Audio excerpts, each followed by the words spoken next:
There we go. Oh. I'm not sure what happened on mine, at least, but okay. All righty. I assume it went out normally for everyone else. I know it started, but my end got bizarre. So, what the hell is going on? There we go. Hello, hello, Okay. hello, and put All right. pretty cats here to visit. Kitty. Pretty. All right. Let me. Yeah. Wow. Also, look, I have a new chair. Aha. So hopefully fewer back problems this time around. It's a lot easier to get it up and down from than the old one, that's for sure. Yeah. I'm going to get on the old computer because apparently my internet problems are because the internet does not like that computer. Look, he grabbed my hand. He's got his paws wrapped around it. Aww. I was sliding by him and he grabbed me. Yeah. Like pet me. No, I'm going to upload the last video about Lower Decks and all that. Trying to upload on that one, it just sort of sat there looking at me. Got maybe 2%. I got in here, uploaded the whole thing in a matter of seconds. It's like, okay, so it's personal against that computer then, because everything else is checking out fine. So you need to defrag, clean out, and I don't know all that, and see what's going on. Well, you need to do all those kinds of checks to see if there's just a stupid glitch somewhere before you start getting more serious. Well, I noticed when I pulled McAfee off, it seemed to do better. So look at this boy. Make it big a sec. Before we go into ranting, let's see the wonderful happy moment here. Oh. Look at that. There we go. Yeah. Oh, Panther. Yes. I'll give you. Isn't he a good boy? Yes, I'll give you the next 2 days to knock that off. Yeah.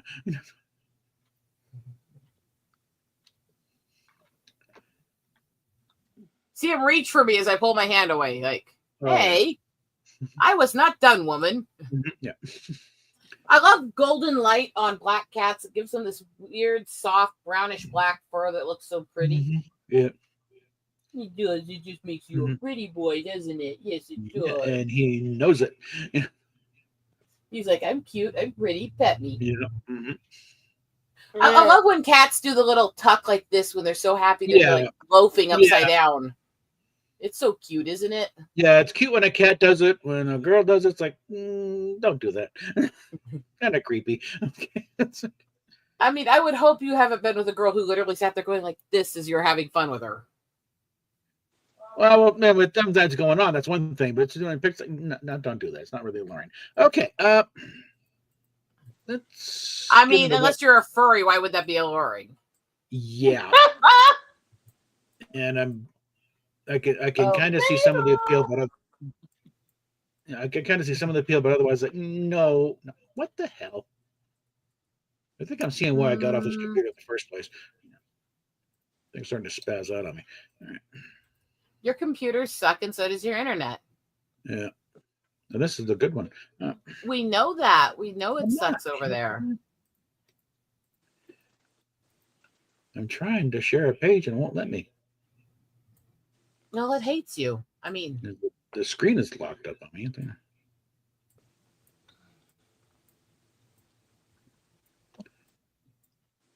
All right, let's take it on faith that it's actually working. Well, at least I can benefit from this. I mean, well, sorry, I'm terrible. I know. Blame your wife. I mean, hey.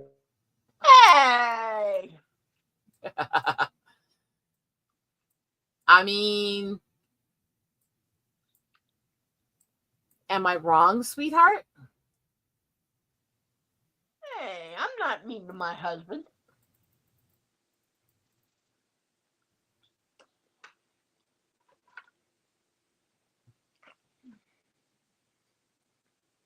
Okay. We're really going to go with that argument, are we?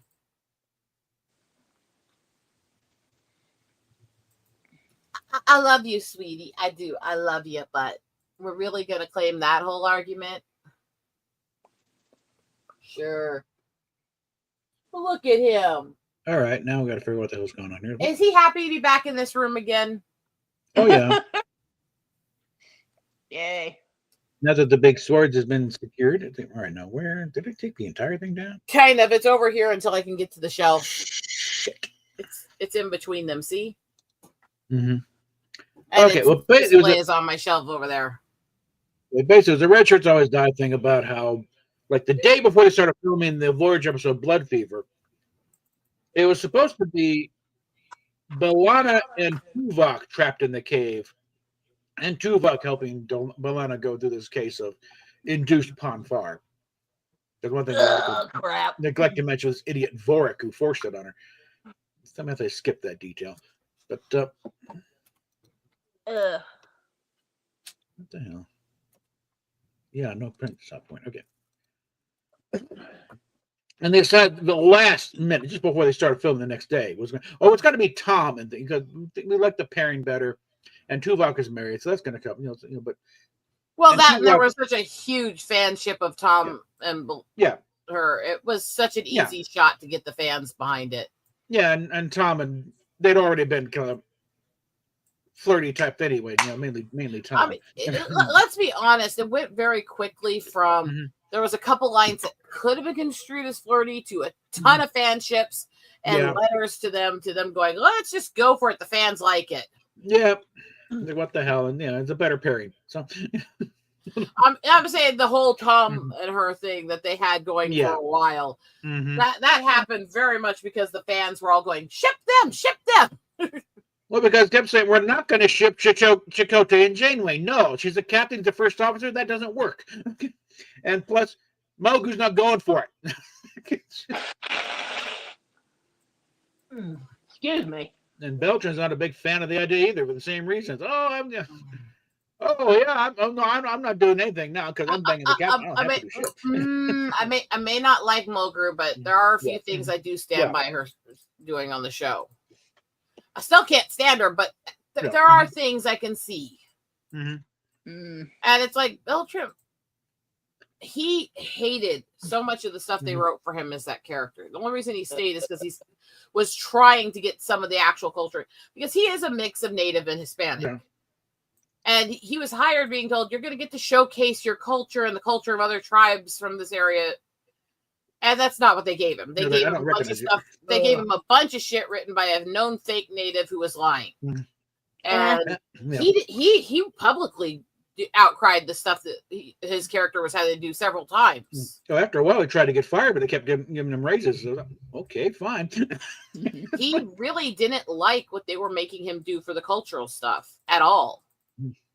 And look, if you're trying to do stuff in honor of a culture and you're trying to make it realistic to that culture and you're claiming you're pushing that culture and you go out and hire somebody from that culture to play the part and he's sitting there going, this is wrong, fucking listen to him. You've got basically your technical advisor right there in the cast, okay? The whole thing of they don't. This is one of the guys. This very one. He can tell you. Please. That's why I never bought the whole argument. Well, we didn't know at the time. It's like, first of all, he was proven a fake 2 years before they hired him. That's when he was outed for faking Native culture and ripping off tribes. Was 2 years before they hired him. Second of all, you had a guy on set who knew it was bullshit. So I don't buy that argument at all. I think it's horse shit. You're already knowing Berman wasn't going to pay him extra. So he's on. So I would just listen to him. Let him write a story or contribute.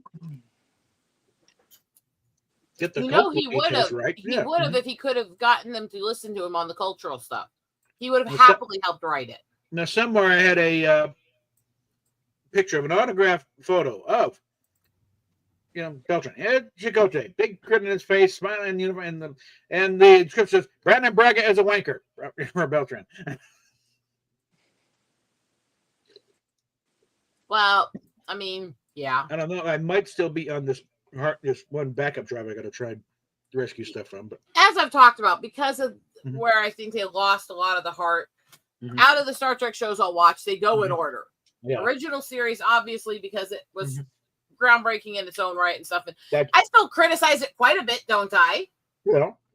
But Yeah. I love it, and I'm an original Trek girl.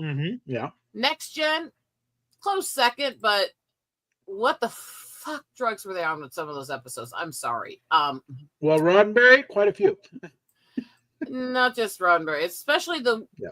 episodes that had more directing and writing from Sirtis and McFadden. What the unholy fuck? I don't think Marina ever directed ones. Well, I said the general from both things. Oh yeah. All the places where they played more of Yeah. a part of the plot, Yeah. it's like, what the hell are you Yeah. creating? Yeah, they let McFadden direct one Genesis, and that was. Oh yeah, let's It- go into that one. It got evolutionary science so wrong. It's fun, but it's like. No. Granted, a lot of the things we always taught as evolutionary science are actually being debunked in DNA testing now. Like they're showing, no, we're not actually all these species that we thought were the different stages of man evolving. No, they were all separate man species that all just intermingled with each other because they were close enough they could mate. Yeah. So that's there's like 9 different species of quote unquote humans that have died off. Mostly died off. There's traces of the stuff here. Yeah. And I look at that and then I go to the biblical stuff about mating with the fallen angels, and I'm like, I think we still kind of are, honestly. Maybe are, yeah. It's like Neanderthals, like not really died off. I think more just they sort of mixed in with the Cro-Magnons, and now it's all lovely humans they have now. So. Yeah, basically mutts that mated and screwed with everything. And my mom talking about this with her pastor, and describing it to him as, because let's be honest, humans were kind of the horrors of the universe. Yeah. And him laughing is like, Mom. Why do you think we're in the state we are in right now? And I think I have a friend who shall be known as Limey, who has been trying to write a series he wants to make of comics for a long time, which the entire thing is a Celestial War series based on the fact that humans end up starting a massive war throughout multiple quadrants of the universe because they went into space with the sole goal to try to fuck all the aliens. Oh boy. Okay. Basically saying humans are whores. I think I would like to nail down once and for all the how Ponfar kind of works here, because people have been reading the wrong thing here. And I'm pretty sure Dorothy Fontana would back me up in this if she was here. And with it, but Ponfar is not Vulcan puberty. One of the big components of it is you had the betrothed at the age of 7. They do a little mind meld. So they got this little psychic link. Then at the appropriate time, they will be compelled to come together at the place of Kunet Kalefi. Did you have to say the words come together considering what it is? Well, yeah, it's kind of unavoidable, but they will meet and they will, make it official and then go off and make little baby Vulcans. Now, it's a pretty simple concept, actually. Yeah. One that's gotten so butchered so many times. Yeah, and the missing component is the psychic link with thing, because as we see in the episode, once Spock thinks he has killed Kirk, that link is broken. The shock is, I was like, what the hell did I just? And he's perfectly normal at that point. And also think about, she knew that. Yeah, she banking on it. The entire thing, as he said, her logic was infallible. Yeah. Yeah. Perfectly logical. Yeah. Okay. Have you read Spock's World? I haven't. I'm sure we have it around here somewhere. I'm sure I have, but I don't remember it right now. Yeah, because I remember reading it not too long ago when I got another copy, and yeah, a lot of it goes into Spock's betrothal ceremony and all that. Yeah. And let's just say it's equal parts, Spock's betrothal ceremony and I think it's like they said, less than a marriage, but more than a betrothal. Yeah. I think that T'Pring probably somehow managed to get her hands on a few episodes of Emily Van Camp's series Revenge. Well, because that's exactly what the kind of what the story goes. Well, she laid out her reasoning very clearly in the thing. She, because Spock, become quite famous amongst people, and almost a legend. And she after a while she did not want to become the wife of a legend. And meanwhile, she found a guy she fell for more. I think they all knew each other. I'm sure Stan was part of the childhood group. The fact that she was willing to manipulate him and get innocent people killed so she could be freed of it to go after him was evil, though. Mm-hmm. That bet if we really want to get the retroactively thing, we could probably that group of boys in yesteryear. Arthur, you're not a real Vulcan. It's like, pick one of those guys. One of them is probably Stan. Okay, probably the skinny one. If I recall, he was at the actor who played him was at Starfest one year. Yeah, he was a Starfest. He also played DC. Psylocke. Also, I think if you're talking about anyway, no, I would say they did that's one few things I didn't mind, even though they did it over emotional, showing the young Spock and doing all that. I didn't mind that part because there was talk even through the original series, even through the old books and stuff, of him facing bigotry for being mixed. Yeah. So the whole whiny stuff and the boys bullying him, the way they showed it, and that was one of the few things I didn't mind in the modern remakes. No, Journey to Babel. It's like, with the other boys, taunted you because you're not being really Vulcan, I mean, they got almost everything to hell, but that actually got pretty close to what was described in the books. Okay. Well, since you were talking about modern Trek in the first place, anyway, might I recommend that you watch that last season of Star Trek Picard if you haven't.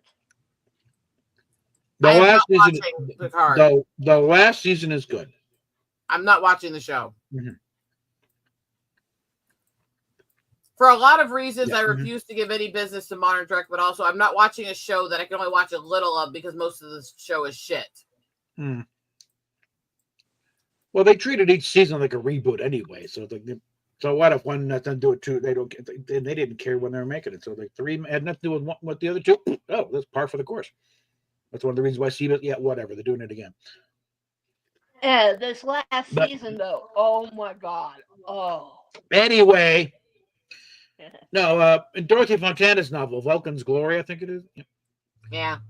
One of the things they go into is like the last meeting before Spock, like he's already graduated, he's off to meet up with the Enterprise. Sark still refuses to speak to him. He conveys his, final snarky message through Amanda, through a little earpiece. Oh boy. Yeah, he was pissed. Okay. Oh boy. But also a final meetup with T'Pring. As he's about to go off, I'm not sure I'll be within range necessarily when this happens, if it happens. Because again, he in Journey to Babel said he had hoped he'd be spared because of his half-human part, that maybe it won't affect him. He'll be able to get away. Because I don't think he really wanted to be with T'Pring either. And they have some kind of cordial, but not exactly what we'd call a loving chat. And after he's gone, Stan's just right over the garden wall waiting to sneak in. Once Spock leaves, he's going to, okay, he's gone now.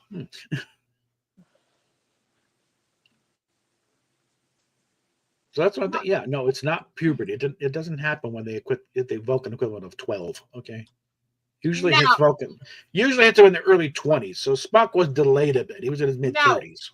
Puberty is part of it in the sense you have to go through puberty to develop it. But and I'm sure some of those puberty hormones can sometimes mimic some of the symptoms, not all.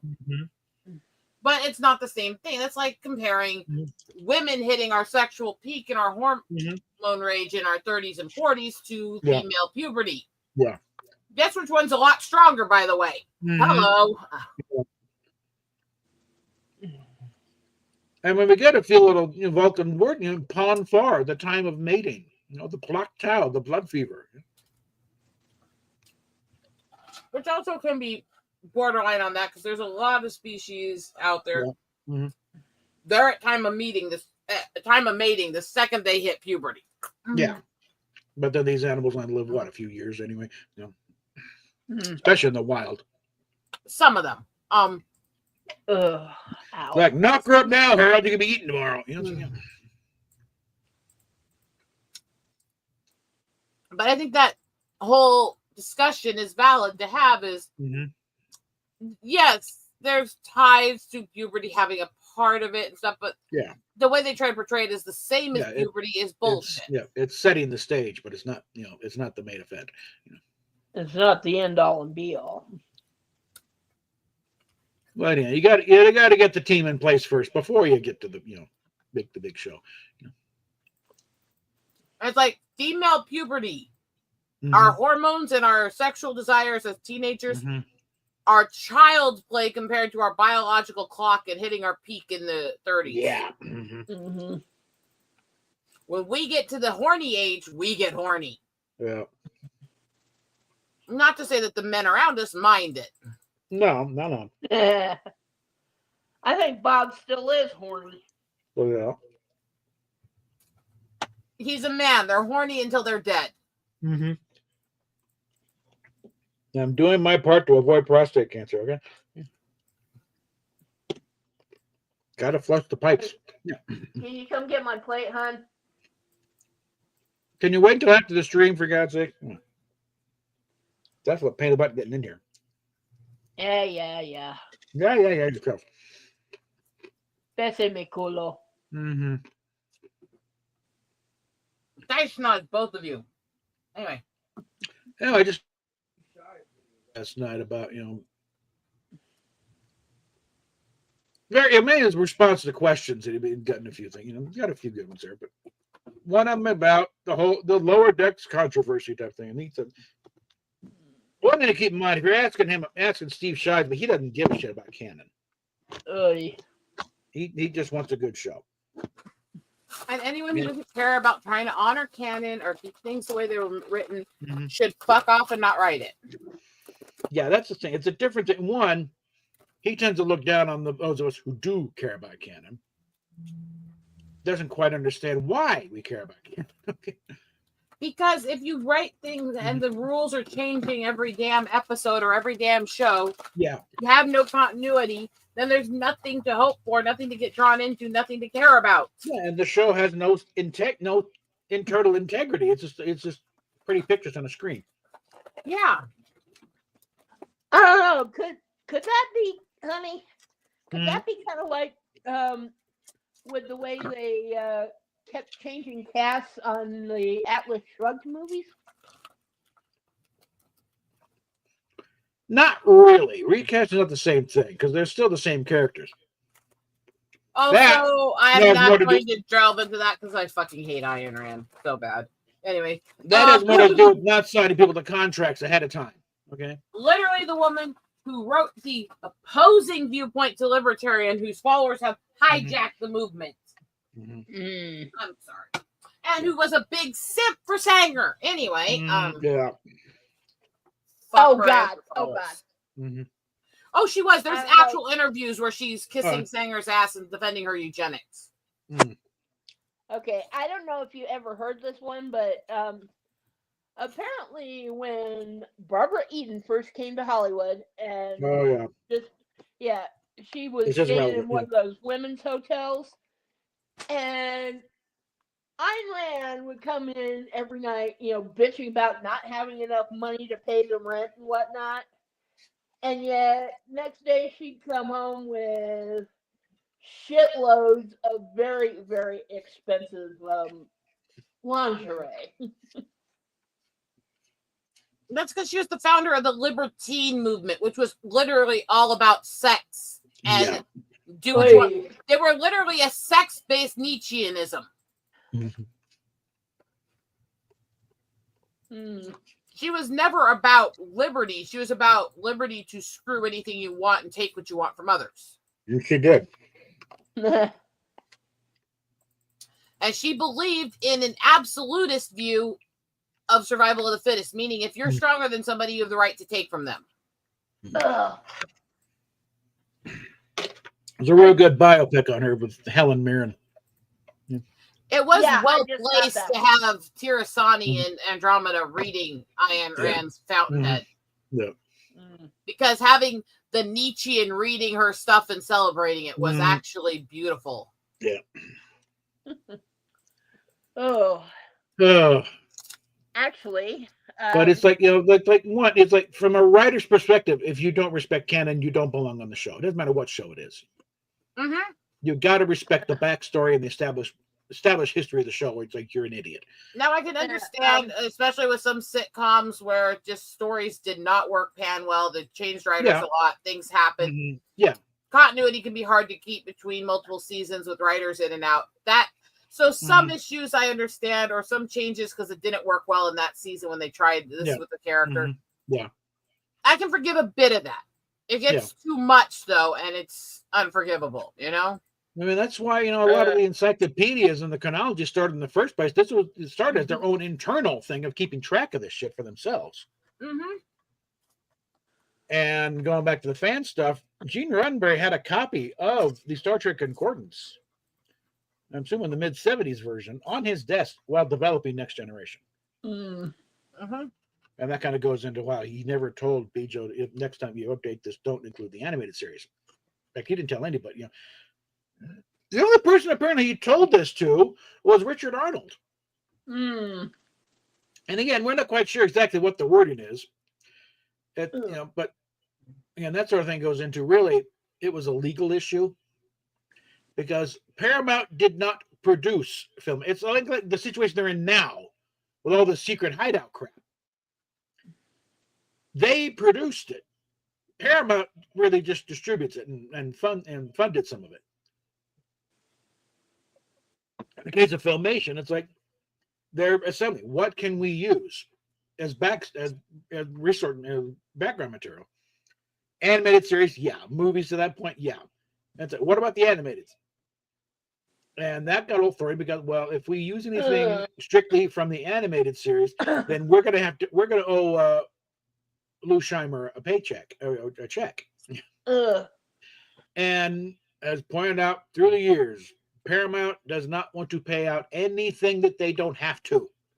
There is some honesty to the borderline between good frugal versus tight-wadded fist. Yeah, and I think back when Roddenberry was still suing Paramount for back royalties, and Paramount claiming, well, the original series never made any money. It's like, really? And this was the mid '80s. You're building up to to start doing Next Generation. The real science fiction is in the accounting department. Wasn't there a situation where Leonard Nimoy ended up suing like Heineken or something? Well, it wasn't Heineken; it was Paramount. That was the last straw. He'd been griping with him for years about use of his likeness as Spock in toys and lunchboxes and T-shirts. But the Heineken ad, that's it. That's it. And that's what it was war. And that, again, that's when you wound up with Jeffrey Katzenberg literally on his knees at a restaurant, begging Leonard Nimoy, please come back. And Robert Wise said, look, pay him what he wants. We need him for this movie. We don't have Nimoy in there as Spock. We don't have a movie. Plain and simple. Again, they could ignore Roddenberry, but Robert Wise tells you, I need this guy for the movie. You want, yeah, okay. They opened up the checkbook and paid him. And they portrayed that whole thing as him hating the character. And look, there was a period where he started to hate what he did in the character. And he even wrote and talked about that. But part of that was also because of how he'd been treated on set and after. Yeah. And it was just mostly, like, he was always proud of the character. It was like getting pigeonholed by the character. Like one of the reasons he took on Mission Impossible, like literally the next day, is a chance to play other. He was this master of disguise. We could play the Central American dictator and the Arab and the Russian and stuff. What soured him on though was the next season rolls around and it's again the Central American dictator. And I loved him when you got to the episode that he did a Get Smart, because Mm-hmm. watching him be a chaos controlled gun, it was actually really beautiful watching him as a hitman. Yeah. Because something like, let's see, when they did A Piece of the Action, director is Jimmy Comack, big comedy director, and his list of credits is longer than your arm. But again, it's one of the things what we ever encounter a Star Trek fan. He introduced it. Oh, Jimmy, you did A Piece of the Action. They know the title. They know the episode he did. It's like they couldn't give a shit about all the, how many times they did Dick Van Dyke Show or whatever else. But talking about, dealing with the actors on there, it's like usually it's, I want to get from this side. And Shatner was aching to do some comedy. And they said Leonard Nimoy, he's like Jerry Lewis. So he had the best time shooting that one. It's like again, the script, it was okay. It's not that it was particularly funny per se. The funny part was these guys doing it, though. Well, some of the best scenes with Spock are where he was out of line, crazy, or emotional in ways that his character wasn't supposed to be. Yeah. Some of the best scenes are where he wasn't predictable. Yeah. Because but A Piece of the Action, it was perfectly insensitive. And his eyes used to keep dialing mixes. Like, hey, he's making an effort here. And also, let's go while I'm on this thing about comedy in Star Trek. Roddenberry did not really have a problem with Gene Coon making it too laughy. That was not a problem. Gene Coon's problems were personal. He was happy. It was some kind of romantic something or other offset. He was having a nervous breakdown, pretty much. And in fact, Roddenberry called out Shatner, Nimoy, and Kelly because of the shit they were pulling and screwing with the scripts and everything else and bogging everything down. And he said, "You guys are part of the reason why we're losing Gene Coon." Let's also like just reading the riot act. So get your ass. Look, I'm the producer of this show. One sec. Yeah. Let's also be honest. Let me respond here. Because there's a hypocrisy in that also, because there were episodes, sets, times on set where issues happen, where fights happen, where changes in story happen because of him womanizing too. Yeah. There was an absolute hypocrisy in that as well. Oh yeah, well it's Roddenberry. When he was during the next generation, he'd throw out something and someone would say that doesn't fit right. Say, allow me the consistency of my inconsistencies. Honey, your little comment about comedy in Star Trek just brought to mind a story I read in I think it was okay.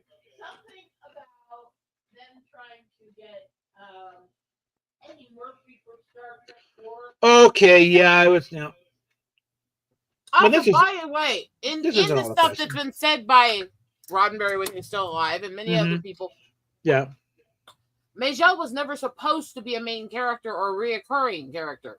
She's never supposed to play half of the parts she played. They wrote her in because he was trying to keep her around for his affair. Oh, yeah. Well, that was why they objected to number 1.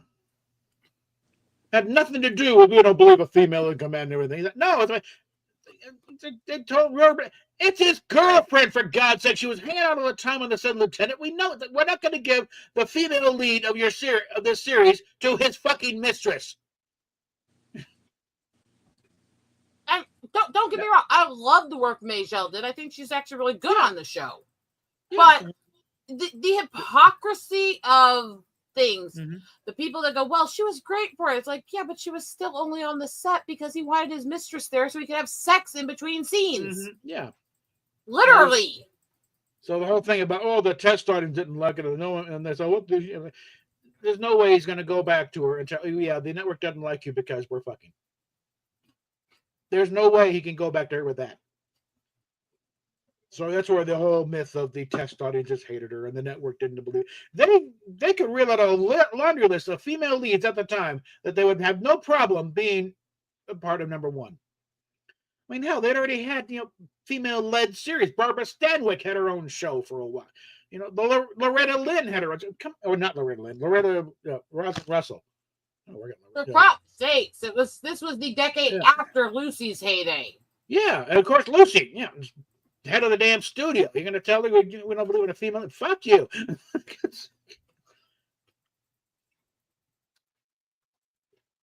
So it's part of the. And don't get me wrong, Lucy was a crazy bitch. Absolutely. Oh yeah. But she actually had a heart of gold and actually really believed in all the civil rights stuff that they put in. It's like the red hair may be fake, but the temperament matched. Okay. And I love people going, well, the red-haired temper is a myth. It's like, actually, no, it's not. Again, the same gene that makes us more sensitive to some pains, more immune to anesthesia, all that kind of stuff, actually does affect our hormone level. We are generally more sexual and more temperamental. They go, and I've had people go, oh, the redheaded nymph is a myth. I'm like, wait a minute here. You can as one. The redheaded nympho is not a fucking myth, okay? Hello. Yeah. What? All right, fine. She'll be back. Yeah. Okay. But yeah, there's any number. You know, we can just look to the various female guest stars they had on the show. Any one of them, because rest of the ones who had already previously appeared on Lieutenant. But yeah, we could see her as your second in command. Any one of these guys, but no, not her. We're not going to reward you for fucking running schooner on your behind your wife's back. Okay. But he was a manho. Yeah. An absolute manho. We just love women. What? Well, first you might want to get in for, I don't know. Anyway. Bearing in mind, a lot of Kirk was based on his own personality. Kind of, yeah. At least in trying to do the quiet, brooding hero, heavy on the Horatio Hornblower to lay up at the. And Shatner tried to play to that, but it's like because one of the complaints he had about the first pilot when they showed that these guys need to lighten up a little bit. This is not we're important people going to important things in space. It's like, this is their job. There's got to be a little bit of casualness after a while. It's like I mean, change course. Yeah, it's gonna be head that way. If you look historically, if you look into actual explorer voyages, not just military voyages, there's documentation, there's writing from the captains about how they crack down and get hard ass because the men start turning into a family and they're jovial and they're laughing and they're making games out of everything. That's reality of exploration. Yeah. There's one of the complaints, about Captain Bligh is that I think the conclusion of the Board of Inquiries, he was a little too lax for a while there, and then started bringing the hammer down afterwards, and that's when the crew decided we got to get rid of this idiot. There's so much inconsistency in a lot of this shit. I mean, for getting his loyal officers back to British territory, he was commended for that. Just him and maybe a dozen officers managed to make it to the nearest British colony and then back to London. It's yes. Wow. But we've got to acknowledge everything. We've got to be realistic about things. This is where I tell people, as fans, we can't just sit there and kiss the ass of the people that we like the stuff they made. No. We have to be honest about what they fucked up as well, because otherwise, what's the fucking point? Yeah. Oh. That's kind of like the way everybody had so much hate for Brannon Braga when things started going south with the Star Trek stuff. Well, he was getting. I was giving him crap before it. I don't think so. When it's still Next Generation, because I haven't seen all the episodes. What the hell are you doing here? But I've seen stuff since then. It's like, no, he'd probably seen them all now, but at the time, no, he didn't see them. But he wasn't totally ignorant. He wasn't like he was watching Gilligan's Island. He was watching Twilight. I think context matters too. Let's look at what happened when Aaron Nog passed away. Yeah. And what Wheaton said was, I really didn't follow Star Trek during my time when I was fighting with everybody. I didn't see most of his episodes, but he's one of my closest friends. I'm going to watch the series and see his work in honor of him. There was nothing wrong with that comment. You can hate on Wheaton for a lot of other shit, but them trying to claim he's trying to make the guy's death about him. He doesn't actually care. It's like, that's not what he said. He said, I want to look back at his work and remember him. That's not a negative.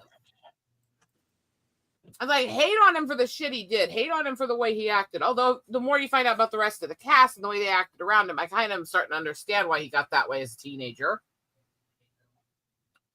But hate on him because he said, I miss this and I really should go back and watch it in honor of my friend that passed away. That's stupid. Let's just be honest. That was a stupid thing to hate on him for. Spam. Ah.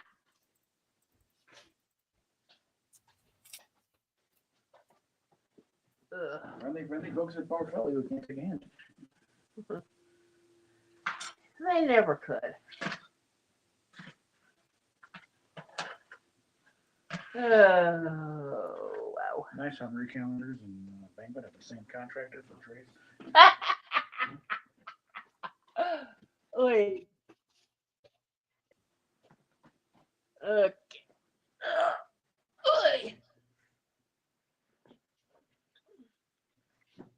So it's like, I get a lot of reasons why people get mad at different people. I've ranted and raved and fumed. And yes, do I think there was hypocrisy with how hard Roddenberry was on everyone else for not behaving well on set while he is having affairs and causing fights and shit? Yes.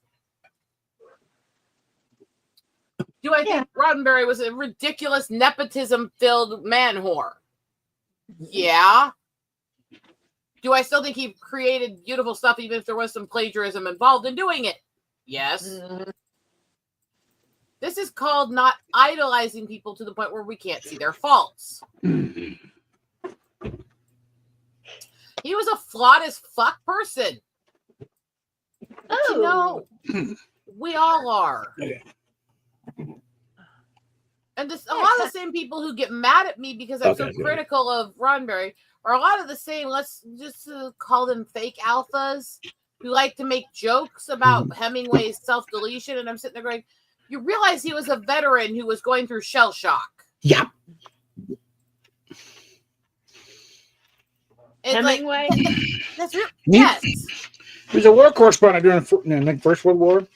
He also served during part of it too. Mm-hmm. He was on the ground with through Spanish Civil War. He went through hell.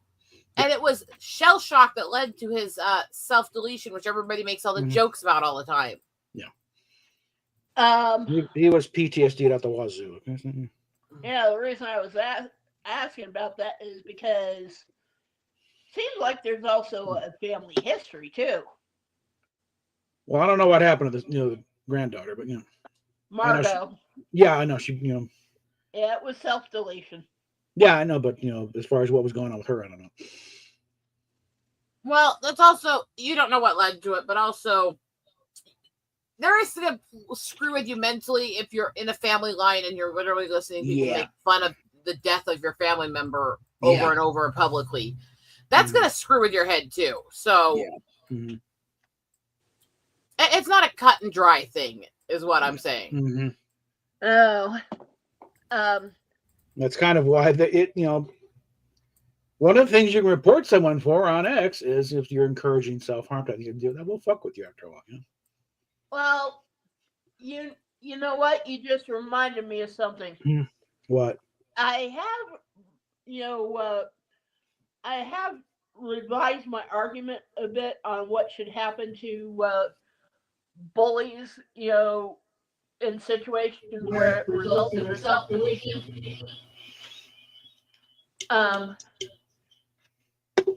Shit. Well, anyway, let me get this out before this starts to go bad again.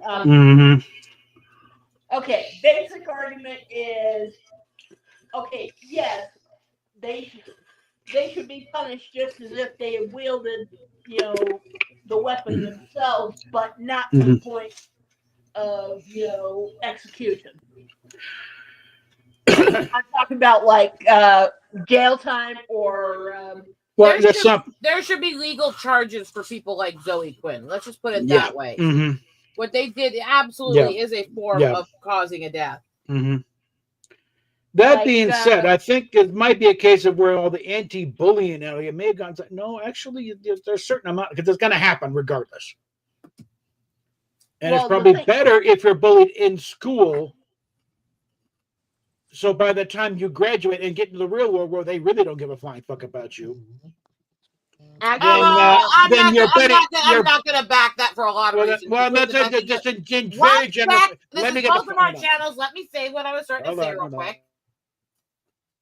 As I said, I'm not going to back that completely because A, bullying is you're literally a piece of human shit. B, the schools, even since I was a kid, are more likely to go after the people defending themselves against bullies than the actual bullies. And it's absolutely going to fuck you up.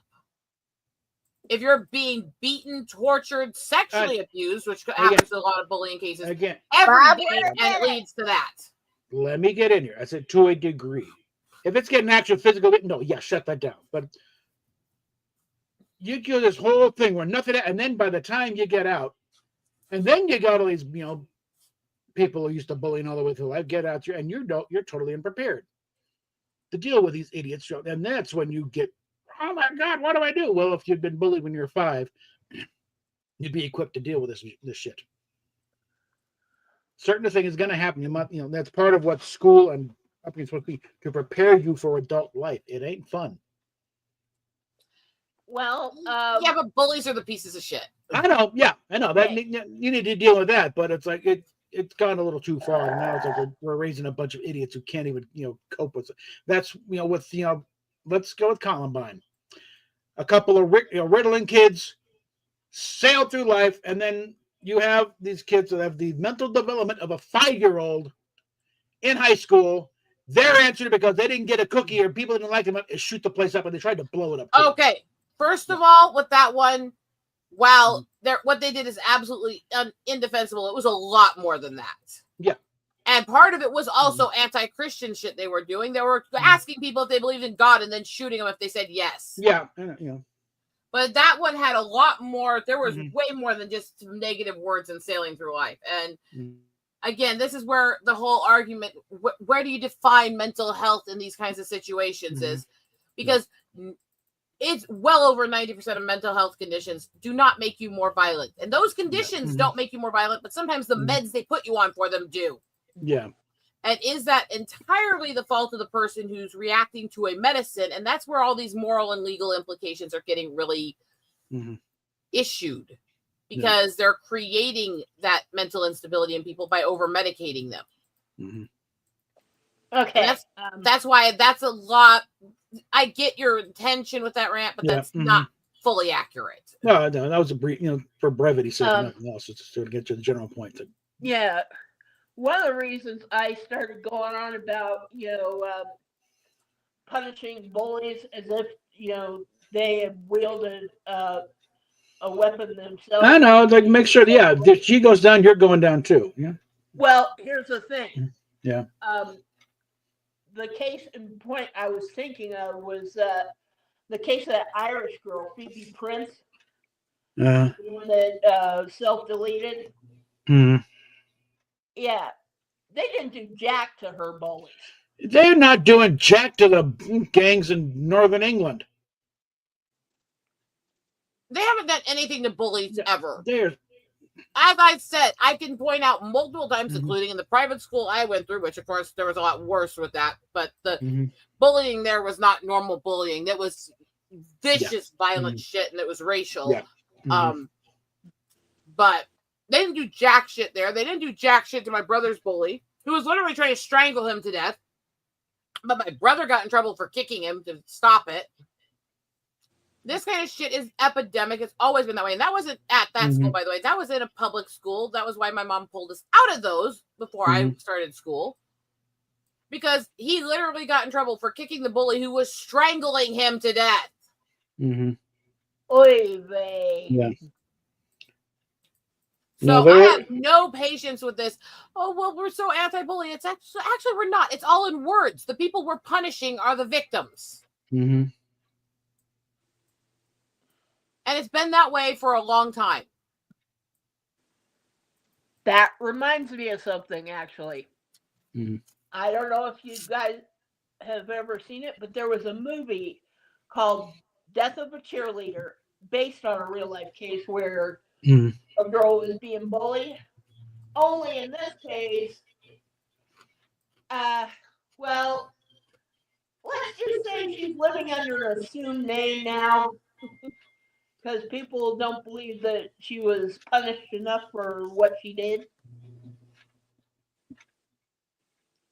I'm not going to describe what she did online, but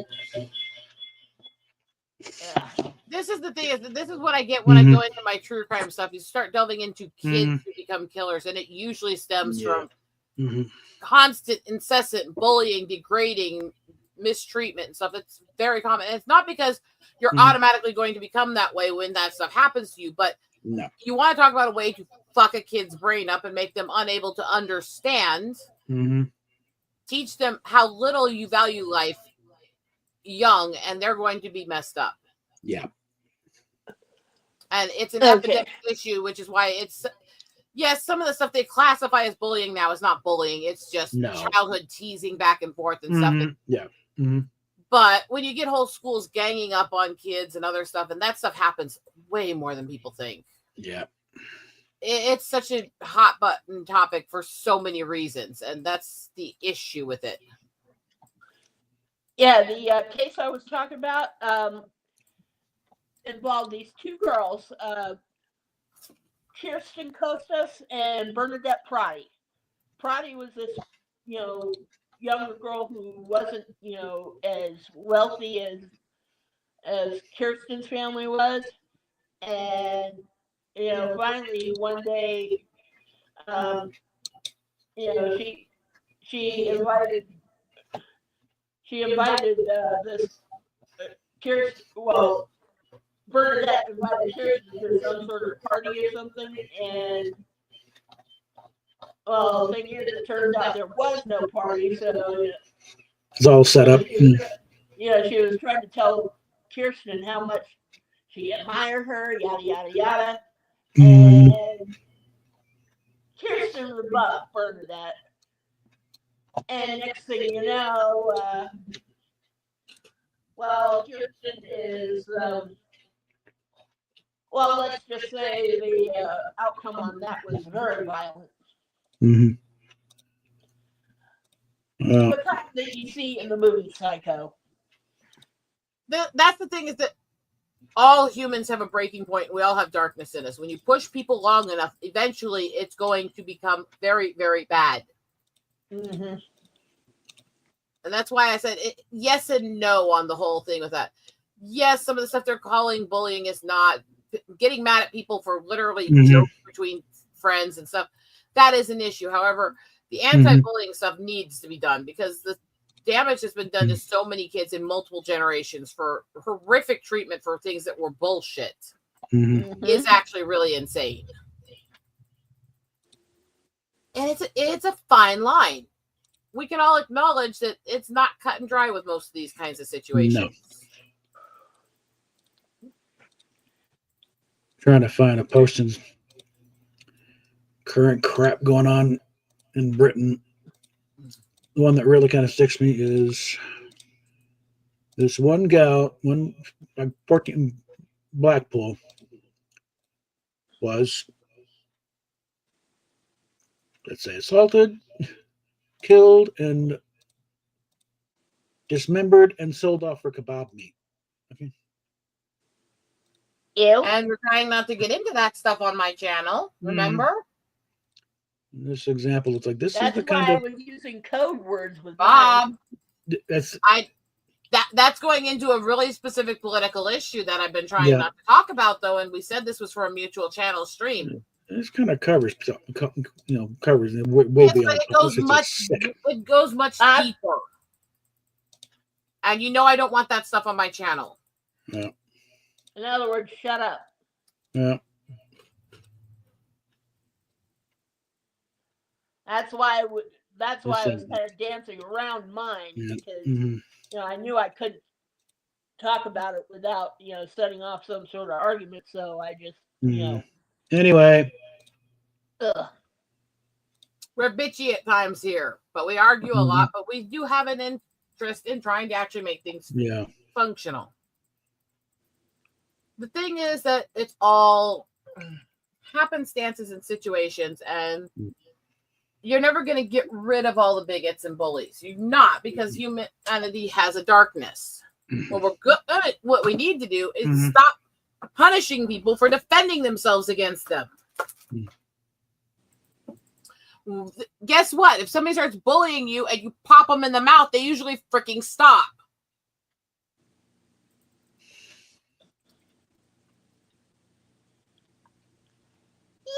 Yeah. And no, I'm not saying just to hit somebody if they say something bad. No. I'm saying when they're pushing you and insulting you and slapping you, or they're trying to swirly or other crap that's all considered bullying. Yeah. Kick them, hit them, defend yourself. I actually did have a girl who tried to start a fight with me once. And let's just say I shut that fight down pretty quick. Once? How quaint. Sorry. Well, the rest of the time in school, I just put up with it because, after that one incident, I was afraid to do anything to defend myself again. Because I didn't take a swing at her face. I just remembered that I have a knee. I was a ticking little autistic albino with red hair in a native culture. What the crap do you think I took from people? None. How much do you think people tried to gang up on me? I didn't take it, but there was a period, but that was basically long story. Yeah. I did have a wallflower period. And that's what led to really bad relationships. But most of the time, I just knocked the crap out of them when they tried. Yeah. It's like only once. Was it early? Is it really had lunch yet? Yeah. Well, like I said, with that one incident, it scared the crap out of me, and that's why I never tried to defend myself again in school. Yeah. But that's the thing, is that kind of thing would not scare me. It would inspire me to be worse. Yeah. But maybe that's something about me. It's kind of like, oh, I can stand up for my arm. Now I'm going to get some payback now. Yeah, well, the thing is, after I did what I did to this girl, apparently she started bleeding. Yeah. And it may have just been so bad. Wrong time to kick her, okay? Yeah. No, you see, apparently she started bleeding, and my first thought was, I remember when Bethany tried to strangle me. Yeah. I met her 20 years later, and she still has issues moving her fingers from where I bit her.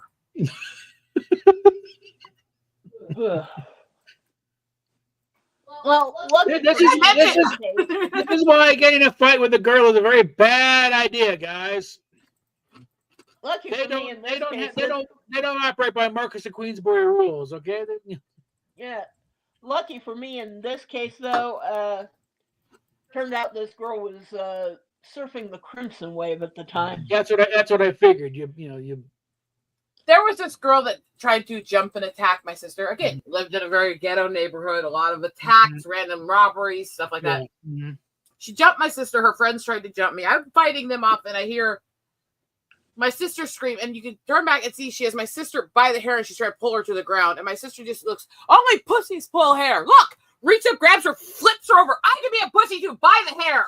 Oh. Flips her over her by the hair. And it's like,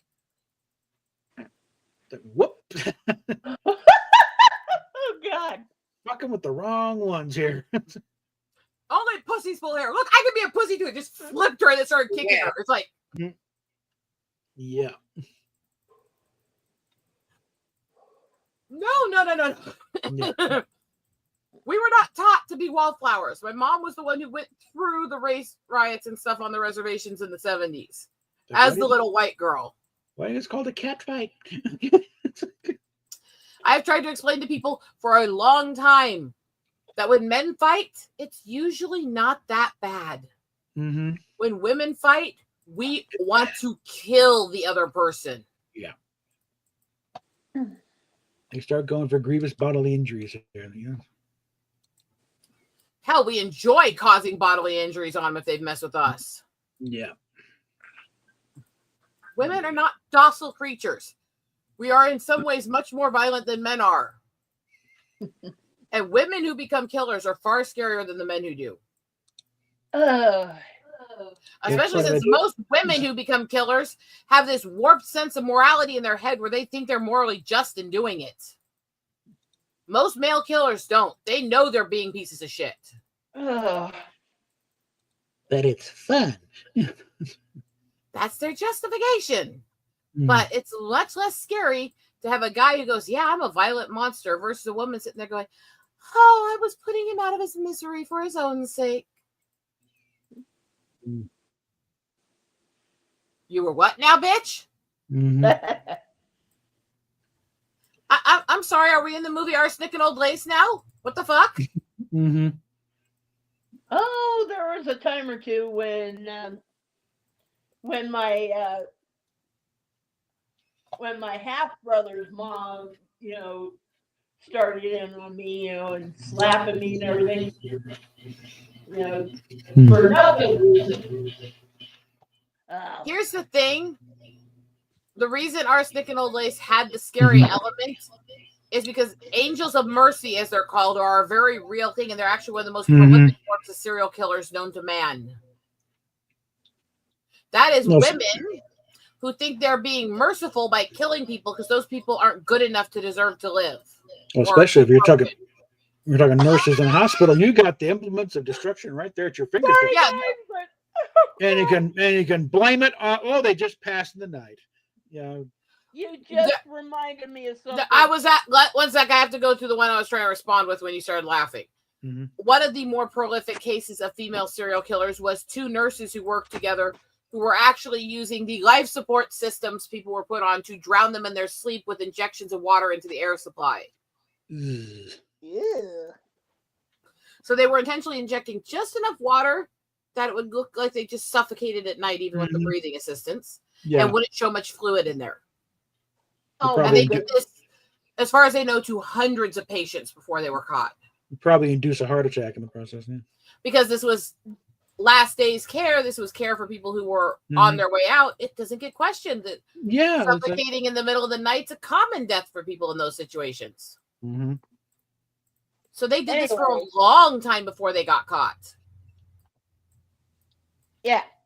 The reason I started laughing was because you're crass?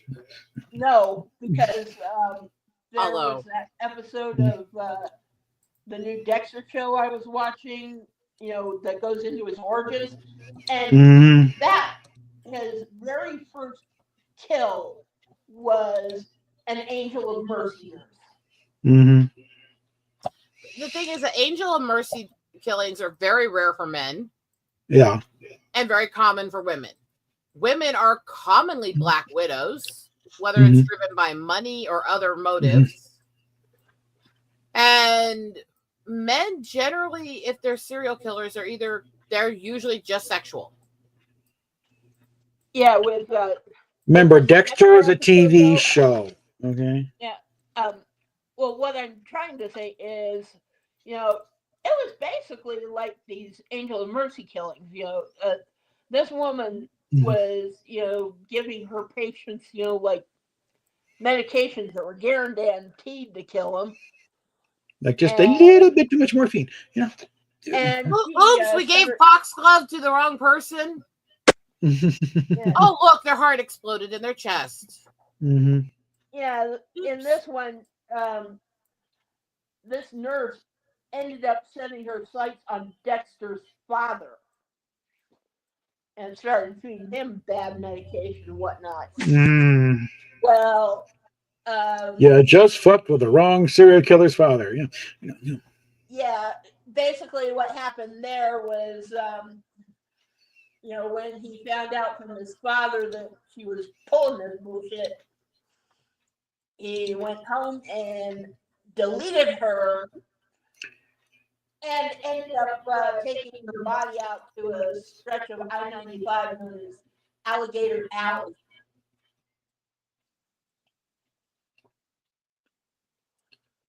which ties close to the basic concept behind one of Canada's most prolific serial killers, who fed all his victims to his pigs at his farm so that they wouldn't be found.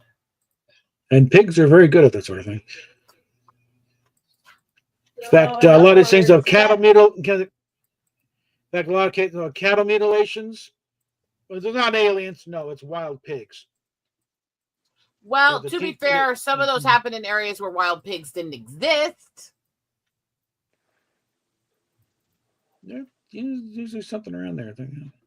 Sometimes. And sometimes it's people, or sometimes there are some things that are unexplained. Yeah, is there a possibility there's animals out there we haven't discovered? Because we are discovering new species of shit every day, and some big animals are really good at hiding. Yeah. And pigs generally don't announce themselves. They just sort of show up. But I don't think pigs are the only source. That's what I'm getting at. But the big thing is they just, kind of wanted to, they took a dead cow, left it out there, and then had a camera set up nearby and let it go. And then, some wild pigs came up and they started chowing down because there was no incisions. No, what the pig teeth are such that very small incisions, and by the time you get to it, it's all dried out, so it looks like it was a clean cut. Did I show you the footprints I found in the Badlands? Yeah, I think so. Yeah, those aren't explainable through that. That's what I was getting at. There is shit we don't know. Okay. Now there are cases where these things are things that we've already experienced. We already know. Yeah. But there's a lot out there we just don't fucking understand. Yeah. We are such an ignorant species. Yeah. How's about we start looking through some little known stuff here, Let's see how much of it I actually remember. Well, just blowing up some old myths here, and then some little uncovered stuff. Like one little about what happened to the 3-foot Enterprise when it left Roddenberry's office on its little 30-year mission. I thought that was more than 30, but yeah, well, it's something like that. It's almost 50. It's like basically, figured okay, what? Because here's the poor thing now. Poor thing.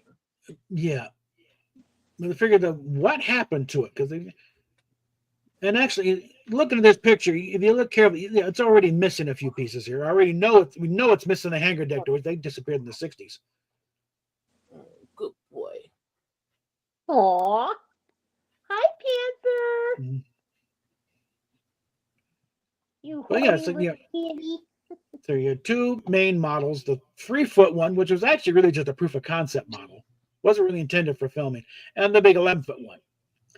But by the time they're doing the pilot, the 11-foot one wasn't entirely ready. They had to do a lot of stuff with the 3-foot. And by the time they got the 11-foot there, it's like all they could do was the one big zoom into the bridge. They needed it for that. Okay. What's that one in the Smithsonian, honey? That's the 11-footer. Whoa. One sec. We'll go back to your screen in just a moment. But first. Okay. We got to look at Kitty. Aw, Panther. Hi, baby. He's so smug and contented there. Yeah. He's like, I've got my ticky human. Mm-hmm. And you notice I'm clicking and ticking, and he's just laying there like, I don't care. I'm so doesn't matter. He's got the booby shit. He's got the booby shit. So yeah. Or as Lydia would say, everybody wants a bosom for a pillow. Mm-hmm. Oh, in this case, I just think of him as the feline world's answer to Anthony DiNozzo. Whatever. Anyway, you're watching too much NCIS. But, Well. But so the history of the 11-foot model, that's been extensively documented because it went to Smithsonian in 1974. It's like, know all about that sucker. For the most part, there's still a few things they're figuring out, actually, because they didn't really keep records too much of filming miniatures for mid-60s TV shows. But the small one, this little thing went off. It's like,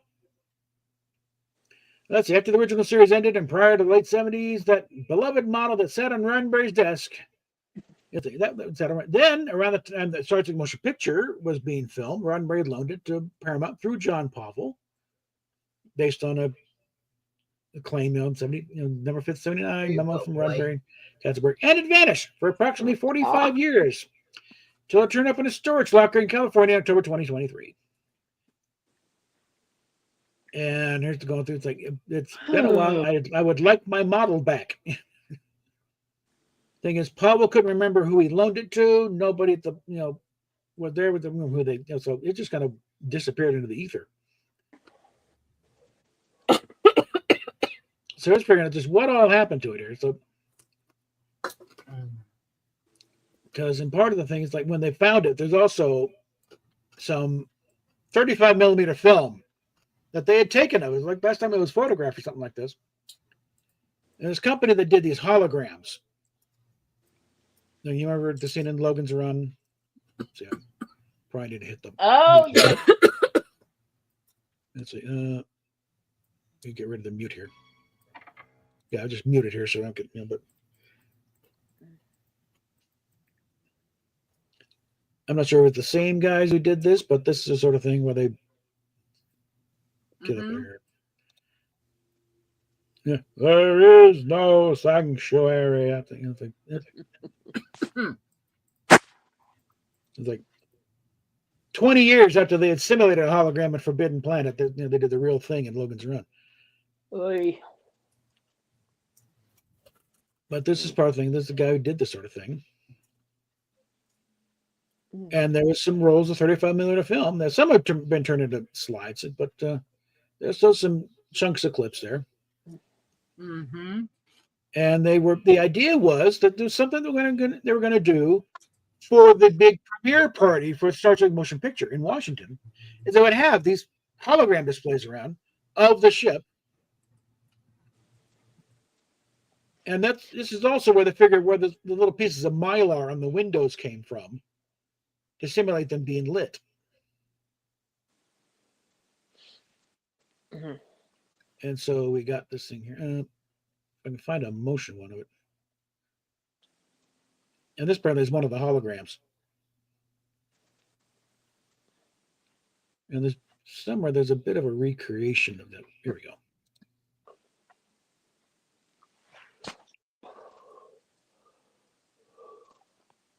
And these would be on little like tables on the big dinner thing. But then they did it, and the thing promptly went back into storage, and probably changed storage things a couple of times here and there. It was kept under in a garbage bag on the stand, and then eventually these guys buy a storage unit with a bunch of stuff. It's this company no one's ever heard of. And they found, hey, look what we found. Now, as for the condition of the model itself, I think a lot of things, they did try to take it apart for measurements for use in building the big Enterprise model. And again, didn't quite right. This wasn't meant to be taken apart, morons. You just and the one of the cells are epoxy. It's very ugly. It needs to be restored properly. And all they had to do was ask, can you help us get these measurements and make some other models? Yeah. It would have happily helped. Mm-hmm. Now, Otoy has done some very extensive scans of it, so that it will be available for perusal at some point on their side. And hopefully they'll fix it in post. Well, here's the thing about, the old claim, the second pilot. No one's ever done that before. Oh, yes, they did.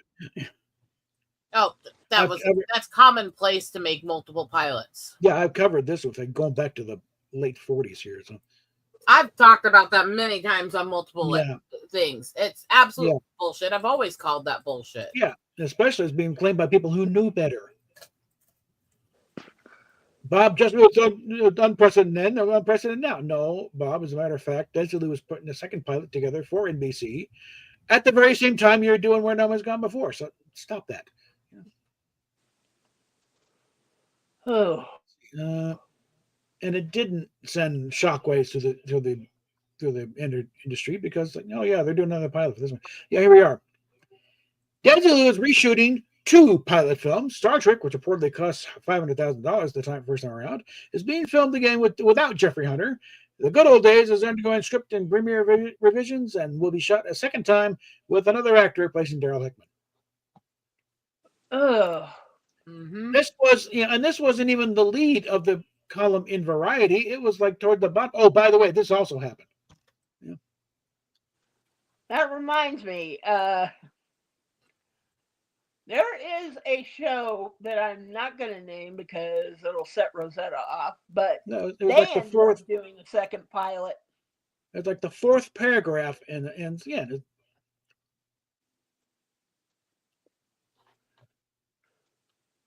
It still happens all the time. Yeah. Yeah. Oh, that's it's like, yeah, going back again. This what attempted doing a thing. It was a popular radio show that they tried to do. They went through 4 pilots. If the network really wants to do a show on this thing, they will do multiple tries. They did a couple of them for Fibber McGee and Molly, which is a huge show. It's still a reference talking about Fibber McGee's Closet. Yeah. And the spinoff from Fibber McGee, Gildersleeve. This is Gail Gordon's character. They went through a couple of pilots. And there's Have Camera Will Travel. It's about a photojournalist, I think. I think Mike Connors is in this one, yeah. It's sort of pre-Mannix. Yeah, this is in the 50s. A lot of these, theater, or Alcoa theater type thing, or Monsanto Presents, whatever the hell. This was kind of a dumping ground for pilots. That's where a lot of them wound up. That's where the Cage would have wound up eventually if they hadn't sold the series. It would have wound up on some kind of Double Indemnity. They had a couple of pilots there, and they wound up there. Tombstone territory. Both in 57, yeah. I am going to find somebody who's going to let me use their Hulu tonight so I can check out Tim Allen's new show. Yeah. Also, by the way, I don't care what your personal feelings are towards California and celebrities and stuff. Pray for what's going on in the fires right now. That is not good. Oh, yeah. Including pray for Hamill because he is evacuated right now. And his household has how much of the history of Star Wars in it? Oh, and other stuff. He's so God knows how many collectibles are about to go up in flames. He's a piece of shit. Don't get me wrong. Yeah. But look at things in his perspective. Yes, he has mental issues. Yes, he's a jerk. But he has felt like he's not winning anything for a long time. He's been depressed, and it's been obvious for a long time. Yeah. Whether or not we like what he says or not, the people that dogpiled on him at election night when he hadn't even posted yet, that was despicable. Yeah. Oh, and not from unexpected. Everything he's feeling like right now, the world has been at him for a long time, and now he had to leave his home. Yeah.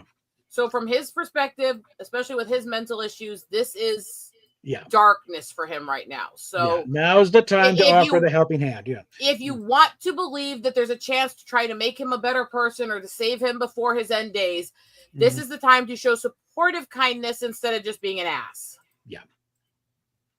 And like I said, I know a lot of people who live out there who are nice, good people who are friends of mine. I have several friends who live in the area. Jesse is not that far from where this shit is. No. I've looked at it. She's not in the middle of it. She's not in the evacuation, but she's not that far from the evacuation.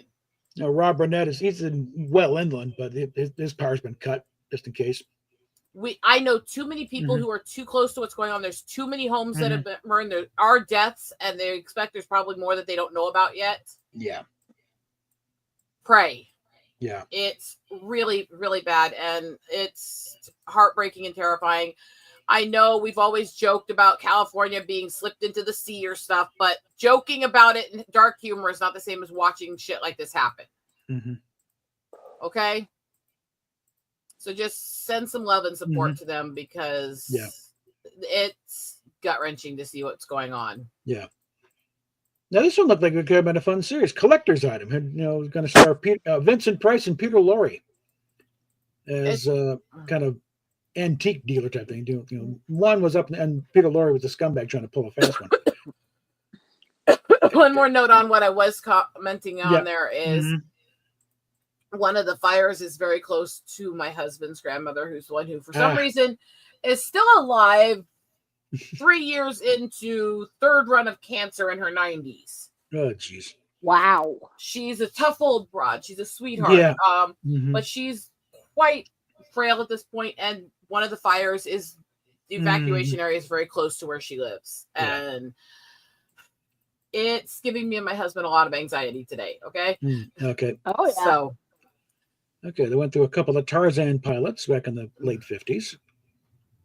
Mm-hmm. The Tarzan being properties, everyone's going to. I think there was a Tarzan series not too long ago, actually. It constantly comes back. This is when I wonder if you guys realize that my husband was born out in L.A. Well, one of the districts of it. Oh, really? Here's a little factoid. Yes. One of the reasons Roddenberry so hands off during the third season, he was working on his own Tarzan pilot. Never would have picked him for a California boy. I mean, to be fair, by the time he remembers much, they were living in Washington State. Spent a while living out on the islands. Thereafter, the house they were living in Seattle area burned down when he started playing chemist in the living room. And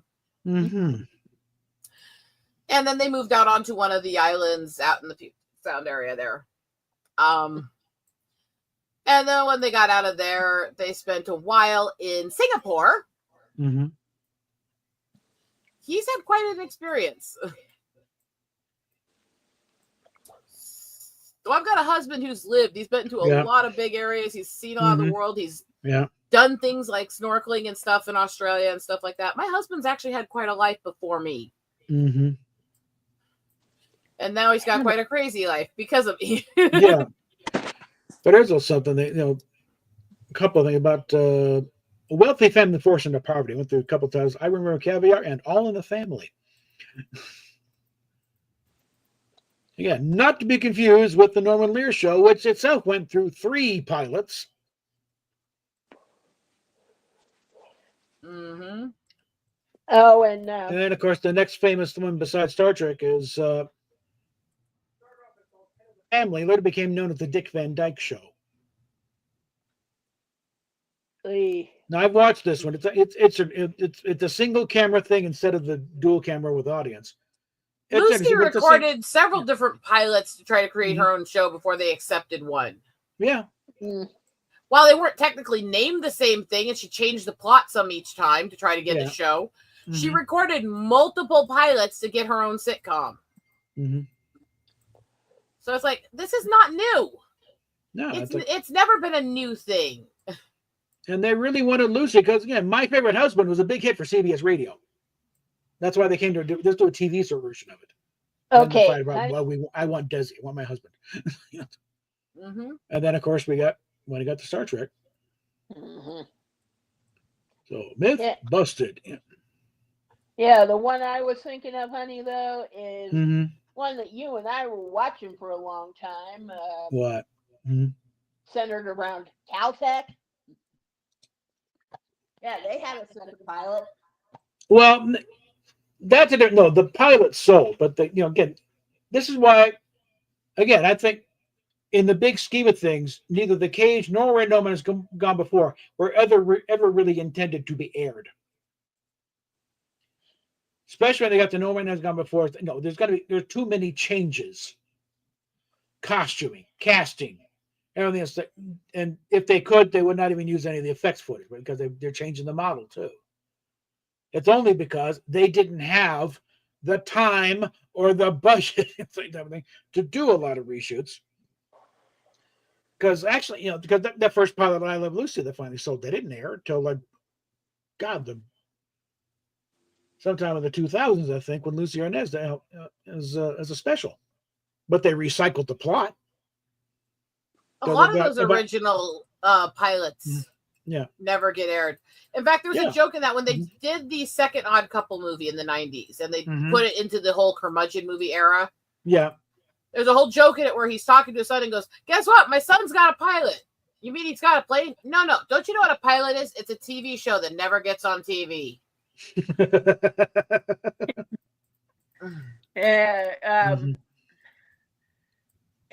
The original pilot for the show I was talking about had the theme, She Blinded Me with Science.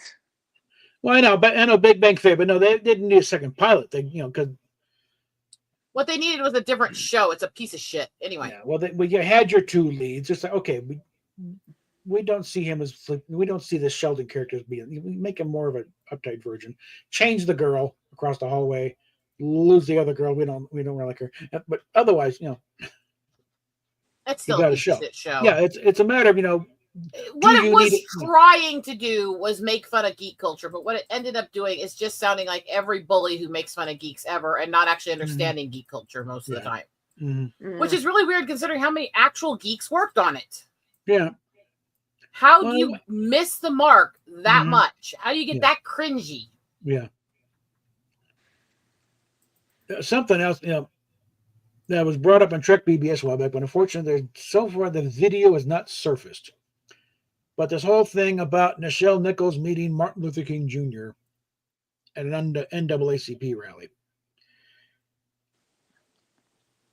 Sad to say, it appears to be largely, and I put these guys onto it. And if they come across anything, I'm sure they'll put it up. Urban legend? Pretty much. Well, part of it is Nichelle altering the story as the years go by for something to talk about at the conventions. Well, and how much of that was that, and how much of that was her memory issues she had even when she was young, too? Well, I don't know how much she had when she was young, but there's a lot of comments I've seen from people who worked with her, and a lot of things I've seen in her interviews where she was not consistent in the things that she recalled and said. Okay. And it did not seem like she was trying to mislead people. She seemed confused. Yeah, well, that plays into it because apparently there was an interview. She was on some local interview, and at the time said it was a hypothetical meeting. Didn't actually take place. She was kind of like imagining, and she's going and kind of like, well, what would Martin Luther King say to my leaving the show? And she had a very fertile imagination. So you can imagine, it's like, what would he say to I'm leaving and go back to Broadway? And she's like, you cannot. Because she was also a very good mimic. She could, do a good impression. So his mind is like, you realize what you've done here, and that sort of thing. It was all in her mind, and then eventually it grew into, well, she went to the NAACP rally and she met him. It's like, according to the family, when they've asked the kids about this, no, we didn't watch Star Trek. I don't know where she's getting this from. It never happened. Well, don't get me wrong, I have enough problems with his kids missing a lot of what he was anyways. Yeah. But that's not it. They're going to remember their childhood. I would say out of the family, the one who actually remembers the most what he actually stood for is his niece. Could be, yeah. And, there is some injustice, too, in the way all of that's reported, because everybody always talks about him being a martyr and being killed. Do they talk about the fact that his brother was, too? Yeah. Or that his niece was at those rallies where both of them were killed? Yeah. Hey. Yeah. Do they talk about all of it? And they don't. They don't at all. And she was a part of those marches, but now they try to say she's anti-black because she's calling out a lot of the stuff happening in the black community now. It's like, no, she's not. No, she's absolutely not. Do I agree with everything she believes? Yeah. No. But do I think she's a true heart that really believes she's trying to help her people still and follow the good fight? Yeah. Yes. I think she's probably calling out the race hustlers who have been a part of the whole mess going back to the turn of the century. Yeah, she was in those marches in her youth. Yeah. To sit there and discredit and claim that she doesn't understand it. No, she understands it better than the people today do. Yeah. She's lost family members of this. Okay. But her also father and the uncle she was closest to. That's not a little thing. Also, by the time Dr. King was killed, the job had been done. The Civil Rights Act back in '64. He was in Memphis to support a plumber strike. He was being passed by that point. So the reason he was still targeted is because there were still those people who were angry that he had affected change. Yeah. Now, was this a disgruntled white supremacist or the FBI? I'll let someone else figure that out. And they did portray well the mental issues it caused a lot of people in the black community who were starting to see hope when he was killed. Well, in Jefferson's, when you see George Jefferson melt down that they killed him and start supporting the more aggressive stuff that Lionel was getting into that he wasn't supporting. Yeah. As like you saw the meltdown, you saw the pain in that episode really well. Yeah. Oh, The son went, and when King was killed, so they had when the black man, white man, you just killed your best friend. It was because he It's actually made on now. multiple. Yeah. He made multiple speeches saying not to go after people because they're white, to defend all races being equal, all that. He was not a race divider. Yeah, that was a big thing. It's like, I remember seeing this. It was saying, the big thing is burn, baby, burn. No. I think build, baby, build. Learn, learn, baby, learn. That's what we need to be doing. Oh my God. Yeah. It's such a tragedy, but it's also, I can't stand that she's treated like she doesn't understand this movement, and that, or like she doesn't know it. It's like she was literally a part of it. She was in her 20s when they were doing all this, and she was there with them when they were killed. She's in the footage, for fuck's sakes. Yeah. Okay, this one basically, it's like, the most interesting man in the world. Supposedly, he played a rich. No, he didn't. Okay, there's some credits. It don't match up. It ain't him. You just reminded me of something that you told me once that would definitely get the libtards in a bunch. Steph, watch it. Sorry. I was taking this from a center point to defend the people on both sides, not to be divisive. Yes, we're not going down there. We're going to keep this on topic here. I was following the civil rights part that had to do with what he was talking about. Yeah.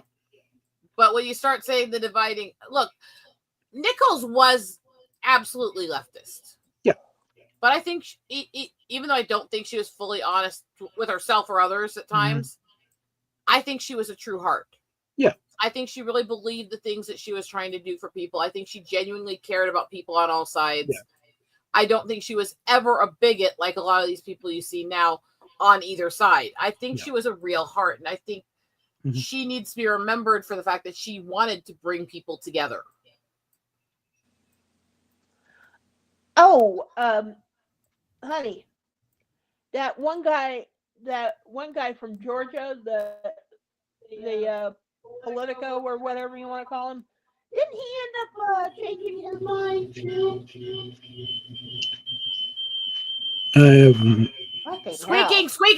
Squeaking. Ow. I have no idea what that is. Ah. Well, let's stop with it. Anyway. That was the system shutting off Steffi, apparently. Or something, yeah. Anyway. Well, think about the Friday night death slot. Let's take care of that one. Because, they're blaming Laugh-In on them. Let's lead in here. For decades, Trek fans have rolled their eyes, and worse, at NBC's decision to put Rowan and Martin's Laugh-In into a Monday night time slot, which had been promised to Star Trek, banishing their beloved show to the Friday night death slot and get inevitable cancellation. Did Rowan and Martin's Laugh-In give the finger to Star Trek, and did NBC give the bird to the great bird of the galaxy? It's a tale of demographics and ratings, how those led to the cancellation and immediate revival of a popular CBS Western, Lucille Ball's perennial top 10 series, how those created a kamikaze slot that doomed a former hit spy show and with a resulting hole in NBC schedule that would be filled either by explorers of the final frontier or a bunch of kooks who would sock it to me anything and everything, which of them would discover if Friday night at 10 p.m. was, in fact, a death slot at all. You can bet your sweet pippy we have the answers. Okay, honey. Well, since I'm having all these issues with my sound and everything in here, I think I'm going to back out for a while. Okay, that's fine. We love you, crazy bitch. All right. Love you too, you crazy woman. All right, you out. Yeah. Bye. Yeah. All right, let's be blunt. Did NBC give Star Trek the finger? On September 16th, 1968, 4 days before Star Trek's third season premiere of Spock's Brain, the second season opener of NBC's Rowan and Martin's Laugh-In featured the very first Flying Fickle Finger of Fate award. That dubious honor, which became a weekly staple of the series, was awarded to public figures, corporations, and government agencies for their very questionable achievements. As to that first one, Let's see. And the winner is the United States Congress, established in 1781 as a lobby for the American people for ignoring the vote wishes of 200 million Americans and delaying passage of a gun control law. We hereby present Congress with the first flying fickle finger of fate. We'll skip to what I feel about that law. But anyway, some things I would change. Yeah. Even before that first flying fickle finger of fate, Star Trek fans were figuratively awarding a delightful digit of their own to NBC itself. The reason the network's March 1968 decision to rescind a plan to schedule the beloved series in a prime time slot on Monday nights at 7:30 p.m. and instead bury it on Friday nights at 10 p.m., the so-called Friday night death slot, where it had previously intended to put Laugh in. And by the way, this was in the making of Star Trek. Towards the back on the chapter Wither Star Trek, they had already been, no, by that point, they're going to Friday nights at 10. And bemoaning, oh, well, that's it, we're dead. Can we, it's in. Wither Star, are we going to die there? Let's see. The folly of this decision appears obvious in hindsight. After all, Star Trek became a hit off-network syndication, spawning movies and ever-multiplying sequel series for almost 50 years, whereas Laugh In is a largely forgotten and, to modern audiences, unfunny relic. I call these people idiots. Still, yeah, I agree. On the surface, it seems to be so. As usual, the story is more complicated. In a tale of demographics and ratings, how those led to the cancellation and immediate revival of a popular CBS Western, Lucille Ball's perennial top 10 series, and how those created a kamikaze slap that doomed a former. This sounds like you're reading the same paragraph. They're recycling some of the same texture. Yada, yada, yada, yada, yada. And then let's go to the what. Yeah. Join us to take a mod look at the world of the news of the past, 1968 style, to see just how and if NBC pulled a Sakatumi on Star Trek. And there's, when they're a news of the week thing, I don't remember the tune that much anyway. We're going to lean heavily on reporting by Hollywood trade paper Variety and contemporary news items, and a few books to tell us much of this story, but a modicum of context is required. So some of the terms they use in the trades: guest star, preem, apparent, odor, a western, schedule, terrific, vid tape, and then web, referred to a TV network. So during the weeks and often the same day, some reporting Star Trek was kaput, others that it was safe. For instance, in one report, cancellation of the two networks total, NBC decided to drop Star Trek, The Jerry Lewis Show, Mothers-in-Law, and My Friend Tony. And then later on, Star Trek is being renewed for another season. It's third on NBC. Program which had relatively low ratings and high prestige has been threatened and with cancellation since last September. NBC President Julian Goodman was mainly responsible for the decision to extend the series into a third year. Goodman said Star Trek draws more mail from upper educated viewers than any other program on NBC. So a lot of college people and people with degrees right now, and probably a lot of NASA people. The big Friday night ratings, 8:30 to 9:30 p.m., go to CBS programs Gomer Pyle and the Friday Night Movie. Some reported out-of-date rescheduling information. Such conflicting accounts continue to be printed even weeks after the final decisions were made. This confusion possibly because not all papers were getting this most up-to-date information at the same time, or were using wire service items delayed by days or weeks, so they ended up hopelessly out of date. This is why we prefer to lean on trade papers like Variety and Hollywood Reporter, which tend to be very current, being intimately connected to the biz. And this is the thing about, goes into why Friday nights at 10 wasn't necessarily a death slot.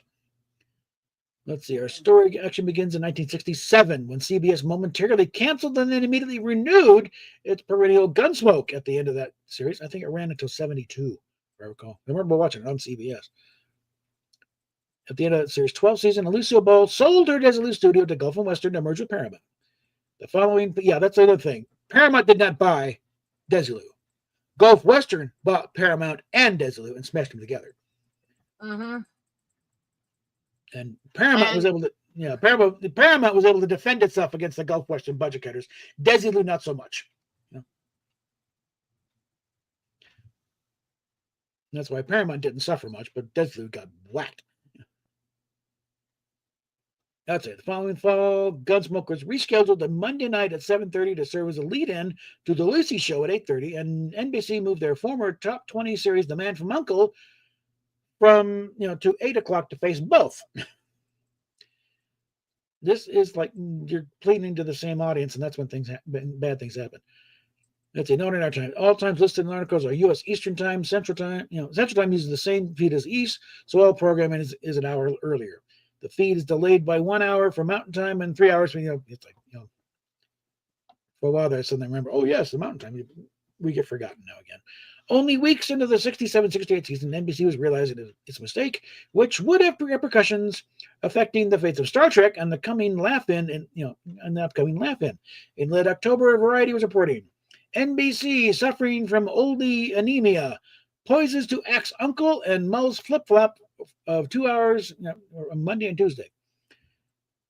Let's see. Key difference between CBS and NBC in this season's ratings derby is that the former has scored poorly with its new shows, but got strong performances from its oldies, while NBC, the newies on the whole, are doing well, but some of the returning shows are falling apart. Case in point is Man from U.N.C.L.E., which, as of the moment, looks like NBC's most likely candidate for mid-season cancellation. Its doom was all but sealed at a network program meeting late last week. The series has probably been the victim of too many shifts in the schedule, seeming to occupy a new one every year. Per present thinking at the web, Star Trek would be shifted out of 8:30 on Friday nights to replace U.N.C.L.E., and that move has the network mulling a possible restructuring of Friday. Replacement series in the wings, Rowan and Martin's Laugh-In. All right. Fact, this move was being considered more than a month before the Save Star Trek campaign was to start. So, Man from U.N.C.L.E. is an interesting case study and relevant to Star Trek, not only because of the demise of the former affected the latter, but because both were action-adventure programs with similar strong youth and young adult audiences, though we don't know how the former fared with 35 to 49 demographic. Both series even occupied 2 of the same time slots.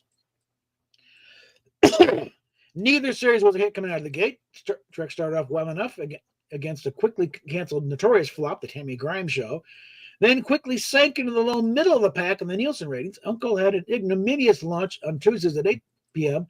with initially poor ratings. Do we have an ad there? Oh, it's acting up. Let me go on for this board. All right. U.N.C.L.E. received a mid-season change to Monday at 8 p.m., where it faced the back half of Voyage to the Bottom of the Sea on No Time for Sergeants on ABC, and I've Got a Secret and the top 10 Andy Griffith Show on CBS.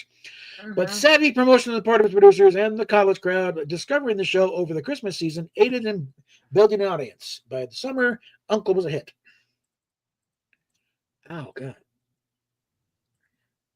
A little cartoon. Call her back later, my boy, unless you can compete with David McCallum in a turtleneck sweater. Yes, Ducky was quite the heartthrob back in the day. Yeah. For its second season, 65-66, the show changed producers and got a bit more tongue-in-cheek. They were chasing that Batman demographic at that point. So it got goofy in the second season. Landed a new time slot that would be familiar to those who knew Trek lore. For the second season, the show underwent another time slot change. It was moved from Monday night at 8 p.m. to Friday nights at 10 Eastern. The decision was based in part on a study done in February of 65, showing that the appeal of the show was strongest with teenagers aged 12 to 17 and young adults aged 18 to 24. Yes, they were using demographics back then. They weren't all primitive bastards. Well, actually, yes, but not in that way. I mean, yeah. Okay. Friday night was chosen because studies showed that there was more of this audience available during that time period on Friday nights than on any other weeknight. The later time would not be a drawback because the next day was not a school day. There were estimated to be more than 24 million viewers aged 18 to 34 during that time period. At the time of the study was done, it was anticipated that The Man from U.N.C.L.E. would be competing against 12 O'Clock High on ABC and Coronet Blue on CBS. Direct competition studies show that U.N.C.L.E. would draw a larger score than either of those shows. If the above is accurate, source doesn't cite the source, and if Star Trek indeed has similar audience to makeup, then this runs contrary to everything Roddenberry and conventional wisdom held about that time slot and that audience for 50 years. We'll circle back to that. It became the time slot that you wanted your shows in by the time I was a kid. Pretty much, yeah. X-Files was a huge hit in that slot. It was the whole thank God it's Friday and for sitcoms and all that too. It was literally considered the hot night by the time I was a kid.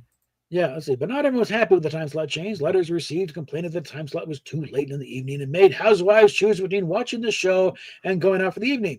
Many teens pointed out that Friday was a date night and prompting a difficult choice for the viewer.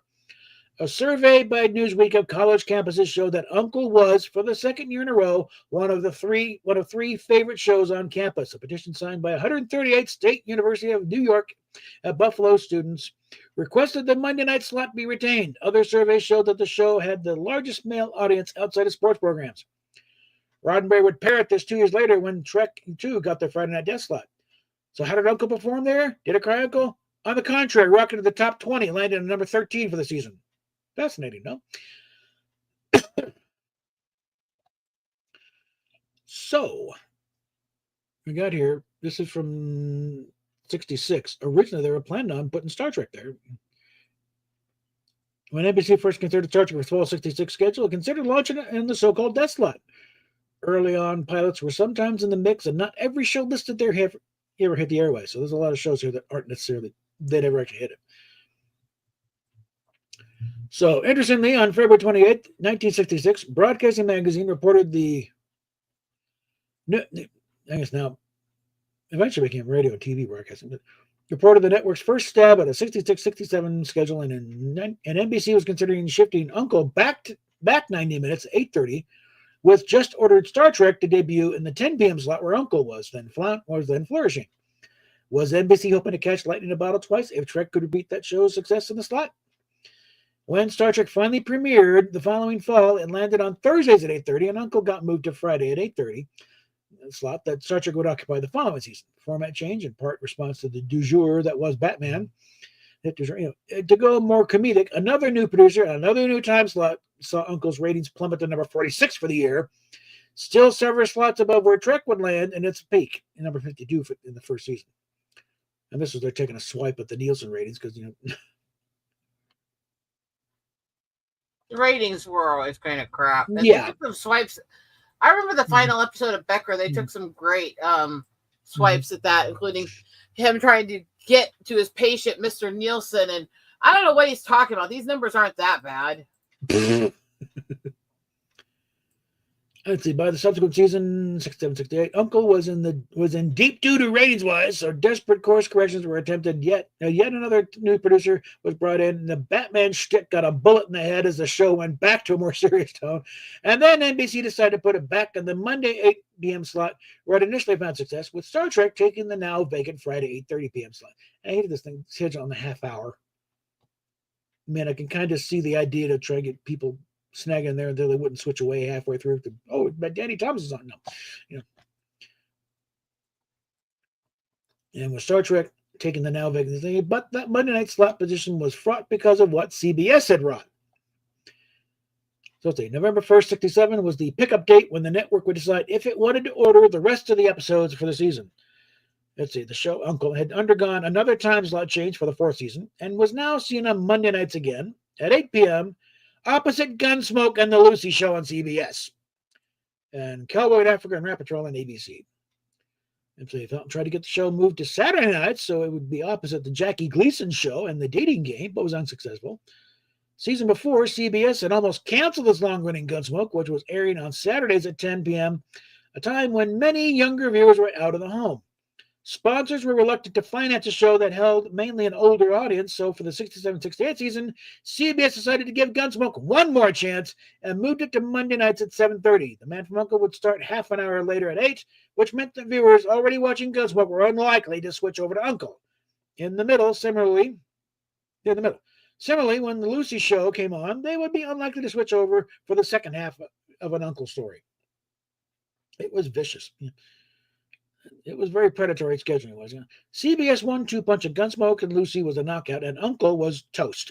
The TOS. It would go off the air mid-season, airing only 16 episodes for the season, leaving a gaping hole in the NBC schedule that Star Trek was a candidate to fill. But in that 8 p.m. slot, it would have been up against the same 1-2 punch that made NBC cry Uncle, with a similar audience demographic and a smaller, though highly likely more dedicated existing base than Uncle.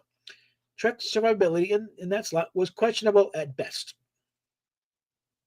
Some of the promotional stuff going on.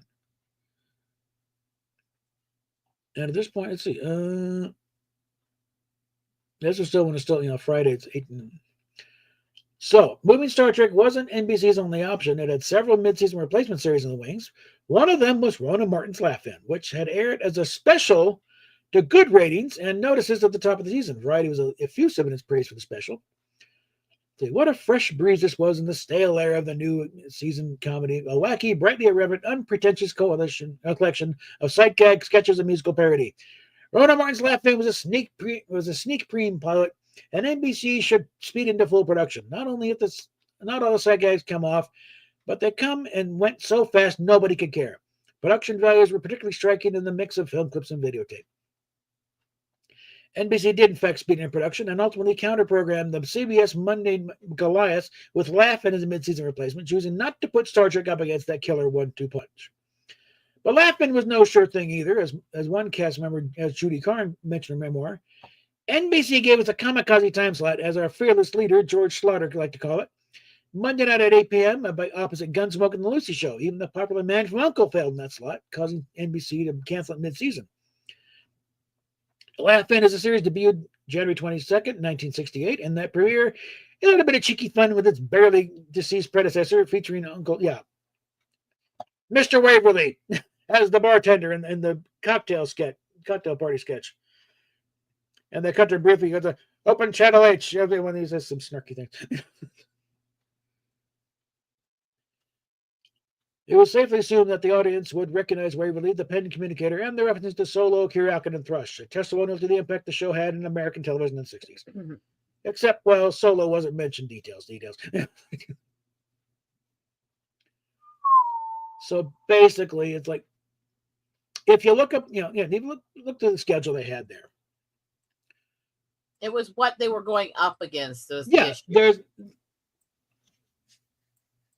If you have a show that's kind of shaky ratings-wise, as it is, and you're going up against top 10 shows,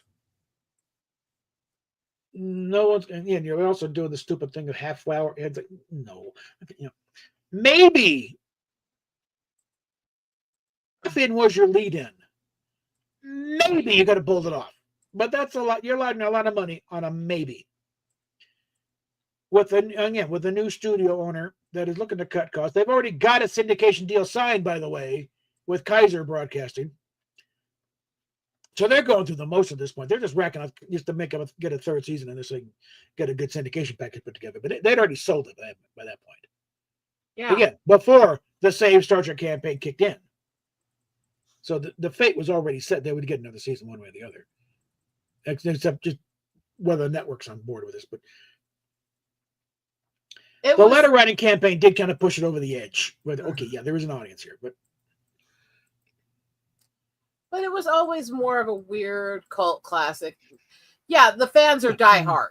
Yeah. But we're not the mass of society. And while some of society would check out some of the movies or go see other stuff with us and laugh at the nerds in the theater, we were never the big popular kid. No. We're the nerds. We're the outsiders. We're the freaks. I'm kind of good with that, actually. Yeah. Who wants to be one of the popular kids? Yeah. Ew. I mean, yeah. The Gunsmoke, they had canceled Gunsmoke. But I think it was Fred Silverman's wife. Silverman was still head of CBS. She said, "What the hell are you doing?" And that's what brought it back. It was canceled for maybe 10 minutes. And it was like, no, okay, right.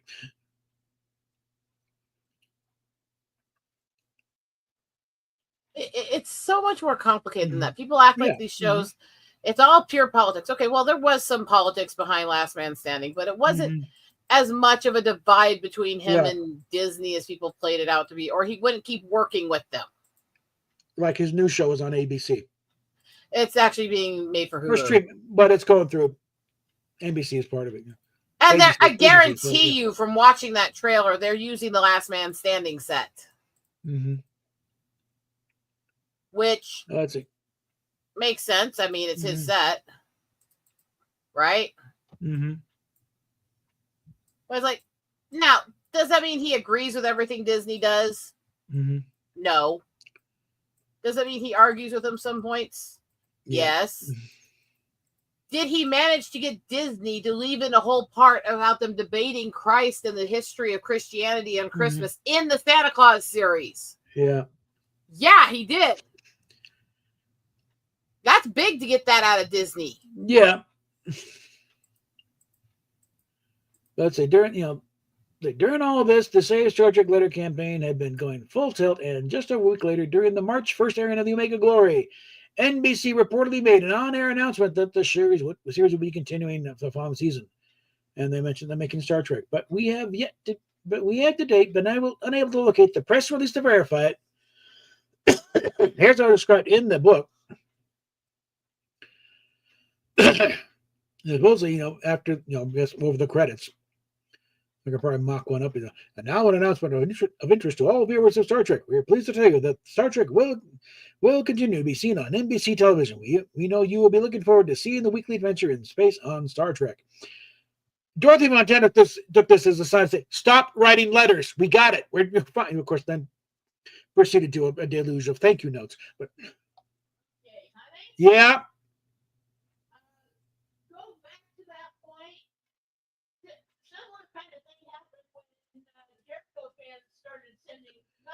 Well, what do you think inspired it? Yeah, exactly. Anyway, you do have somebody in the chat now. Oh, finally. What we got here? We both have very dead chats today, so hello, right, Fruit Punch. At least somebody's here. Thank you. I can't attest much to that because I've never got into Lower Deck. They were having fun with Talina, and frankly, they needed someone like that. She was kind of late to the game, but they needed that a Vulcan in there, that kind of mindset to really kind of poke a few holes in there. But it's a mind-numbing thing where people try to, again. Let's go into facts on track versus fiction. It was not the first interracial kiss. No. It was not the first scripted interracial kiss. It wasn't even the first scripted interracial black and white kiss. It wasn't the first interracial.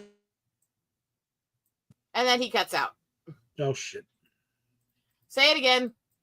It wasn't the first interracial kiss on Star Trek, for God's sakes. It wasn't intentionally done to support civil rights. Yes. Was it as big of news as they've tried to portray it to be? No. Not so much. Yeah. Most of the countries are already on board. And they sit there and go, it was interracial kiss. It's like, hello, 50s, Lucy, Desi and Lucy. Interracial couple. Half of the show was about them trying to understand each other's cultures and accents. Usually you got to splendid, though. It's like for. And they start rattling something in Spanish. And there was a big point in Lucy's show was about this couple trying to learn to understand each other's language and culture. Yeah. It literally part of the point of her show was the interracial aspect. But even with just the Star Trek, you had Barbara Luna's Filipino. So they had an episode with a native thing too, and that was designed. While the actress wasn't native, it was supposed to represent natives, and Kirk still kissed her. Yeah. I mean, it's not like this was unheard of in Trek. Yeah, I think I dig a picture of Sabrina Sharp out of the Indian makeup, and she was probably a blonde. But even I posted a link there. I put a link to the first episode of the Dean Martin show, and they're also Diane Carroll was one of the guests, and while she's singing her number, Dino, Frank Sinatra both smooch her on either cheek at one point. Although I still think one of the greatest improvs in history was Sammy Davis Jr. kissing Archie. Yeah. Which was not scripted at all. The whole conversation, conversation right before it was scripted, including him saying, no, it's contract. They make me kiss people and all that was scripted. He kissed him, and you could see Carol O'Connor shocked for a sec, not knowing how to respond. And then he goes, Well, what the hell? He said it was part of his contract. Yeah. One of the best improv moments because the shock was so real on the face. Yeah. And the audience reaction was,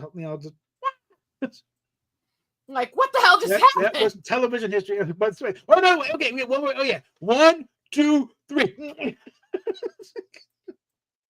was supposed to be just him. I've seen the original script. It was literally he was just supposed to kind of lean up to him as a buddy. Yeah. And kind of creep him out getting too close. Yeah. Mm-hmm. No, Sammy Davis went, no, I can make this better. Right on the cheek, yeah.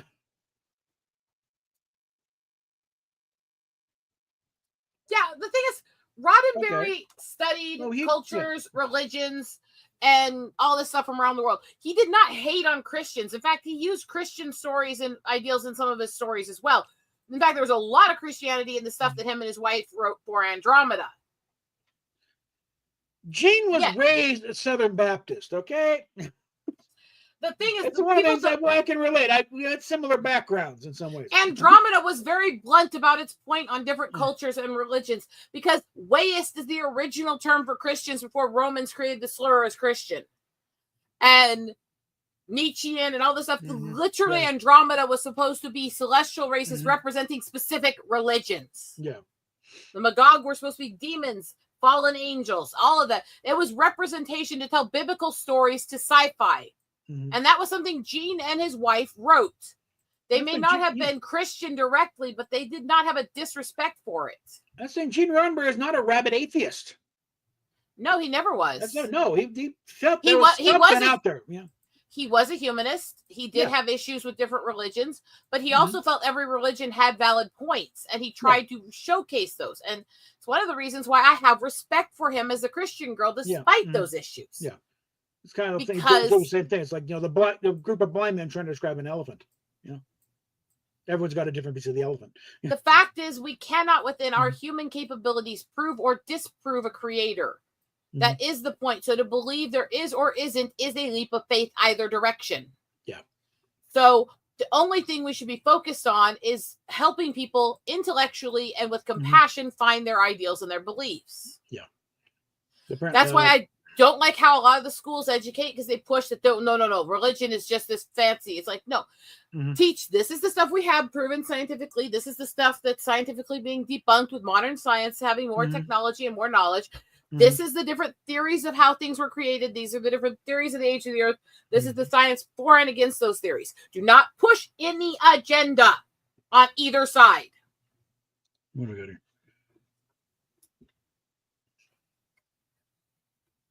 Because they want to hate on him. Look, if people want to criticize him, they can criticize him for the stuff I criticize him for. Yeah. Being a womanizer, being an adulterer, playing the game and playing nepotism to keep his mistress on the show, stuff like that. Trying to get two of the people in the show to have a three-way with him while he was filming, for fuck's sakes. And cheating on his wife at the same damn time. Yeah. Yeah, because neither of them were his wife at that time. No. He had Majel in an apartment near the studio. And tried to bring Nichelle over and get her to have a three-way with them. I think Nichelle, at some point she was married because she had a kid. Well, Nichelle had an affair with him too. She openly admitted that. Oh yeah, no, but I think so. It's like, was there a woman on set that Gene wasn't fucking? Let's be honest. Yeah. But I'm trying to think. Was Nichelle married at the time? Because she did have a kid. This was the sexual revolution. Everyone thought there was nothing wrong with sleeping around and stuff. It's like the mini skirt uniforms was the idea of Nichelle and Grace Lee Whitney. They were dangerous. They wanted to show off those legs. This was sexual liberation time, baby. And that's why I think yes, we can talk about the plagiarism, the ego, the womanizing and stuff, but he still had visions. Yeah. He still had good. Yeah. He did. And even a lot of the people he plagiarized said that they liked the stuff he wrote with what he plagiarized. Yeah. Again, I criticize all the time how much stuff he took that he did not credit the original people for good enough. But I'm still a Star Trek lover. I still see the good in him. I understand the flaws in the man, but that doesn't negate the good that he was either. And that's why I think a lot of these people are so batshit. Is if I don't like somebody, then that must mean that they're evil. That must mean I must prove that they're evil. Yeah. It's like that no. That's not how it works. Yeah.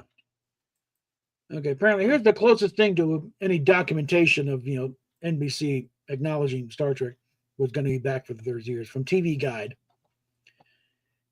I don't know if anybody remembers the old TV Guide. Let's see. While we're formally next season's schedule, more than 100,000 viewers, one of the largest totals in our history, wrote or wired their support for Star Trek. Which, where the million figure comes from, it's up to some debate. I think if they're totaling, a lot of times from an offhand comment I think Roddenberry made, but I think these are the letters that NBC got. They got 100,000. And again, previous to that point, the record's like 3,000. And are we sure that Roddenberry didn't get tons of letters personally? No. Do we know for sure? We don't really know so much for sure. That's the thing. We're such an arrogant species. We really freaking are. He was up to his elbows in helping it, though.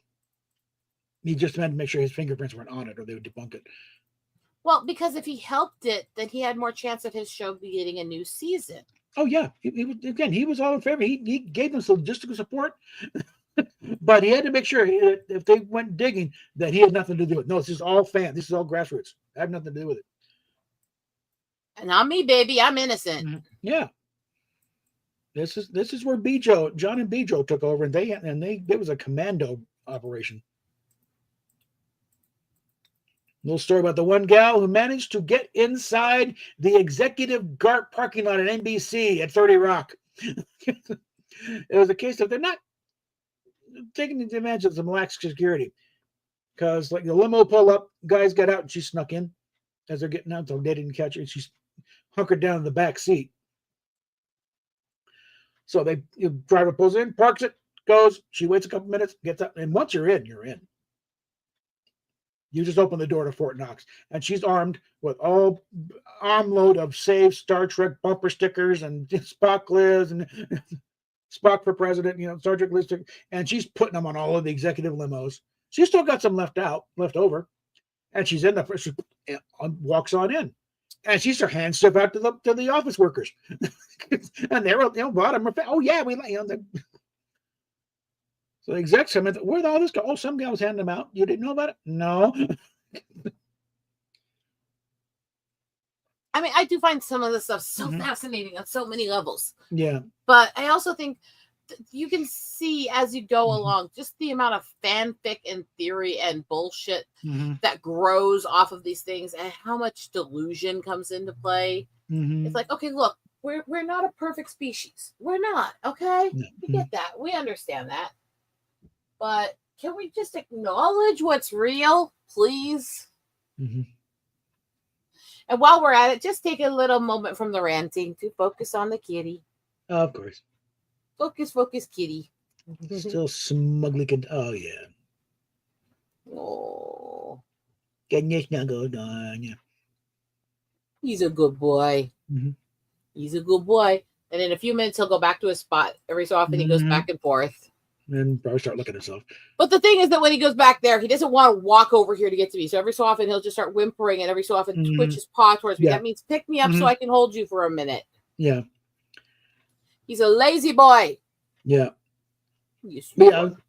I've got this picture with Kirk and Spock with a sign, but this is the only scene where Larry Hagman and Barbara Eden with them. But I guess they're all the shows that, hey, we'll get everyone's getting changing time slots. Just change the day. Probably in the same set. And again, anybody go, if you're trying to go for the same audience as Gunsmoke, it's like you better bring your A game or you're going to be toast.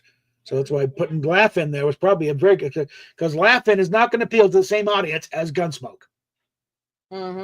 So you're not taking, you don't have to worry about trying to feed off of that. No, we got our own guys. We hope to get enough there to counter it. Okay, and let's see. Oh, good boy. Good boy. Yeah. And so we see what happened that Monday night in the New York overnights. Laugh In pulled in on WNBC, pulled in a 43 share. That means 43% of the TV sets in New York were tuned to Ronan Martin's Laugh In that night. Considering the kinds of shows that were up at that time, that was huge. And this is up against Lucy and the Rat Patrol on ABC. And Yes, so as a result of that, I know, boy. Yeah. So as a result of that, Laugh-In stays at Monday nights at 8 o'clock. Good boy. Good boy. And Star Trek takes the Friday to 10 to 11, which Laugh-In was going to. And again, I'm still wondering why wasn't, because I was, I was 4 years old. I think, why wasn't I watching? I could have done it. Because I don't remember. Because again, I had been told that I was there right next to my dad watching it on NBC as a little talk, because that was 2.5 when the show aired, when the show premiered. And the last episode, Turnabout Intruder aired about maybe less than a month before my 5th birthday. And I got memories going back to that point. That's like, I need to look at the schedule. What was I watching then? I probably wasn't even up that late. I think I was 4 years old. Even if you were, most kids do not associate memories that young with TV. They don't. That's been shown many, many times. Yeah. And when they do, it's usually more the experience of watching things with family that they remember than what they actually were watching. Yeah. Well, I was a weird kid because I remember watching Nixon's resignation in 74. But that was also 10 years later, in 74. Well, I remember some weird shit, and I'm collecting it slowly every chance I get. I mean, I am a weird, weird woman. And you guys love me that way. Panther, I'm going to have to put you back on your seat so I can get some stuff done on my game, okay? He's like, no, you don't. And because Laugh-In was an hour-long show running from 8 to 9, Star Trek couldn't take the planned 7:30, 8:30 slot, which is over. Come on, boy. Come on. Let go of my arm. Let go of my arm. Panther, let go. He's like, not on your life. It appears that the single hour-long hole remaining in the NBC sked was the one that had been intended for Laugh-In and back when it was unproven. Right at the 10 p.m. There you go. And unless NBC is willing to move other shows around at the last minute or sync a scheduled show as CBS had Gilligan, that's where Star Trek was fated to end up. The irony of Laugh-In as a Lucy beater was that Lucille Ball, the former executive whose studio birthed Star Trek, was a factor in that show losing its slot at Monday night, for better or worse. Yeah. That's what one might expect. Again, also, if they had stuck to the money, they'd have been going up against Lucy. Yeah, I have a black kitty I named Panther. I rescued about 1.5 years ago in July from a shelter where he'd been stranded for a long time. And he's my little clingy baby. He was such a battered little thing when I got him. He was so skittish. As you can tell, he's really not now. Really not. But he's my boy. Isn't he? Let's get a closer. What the hell? Can we get? What the hell? Hold on.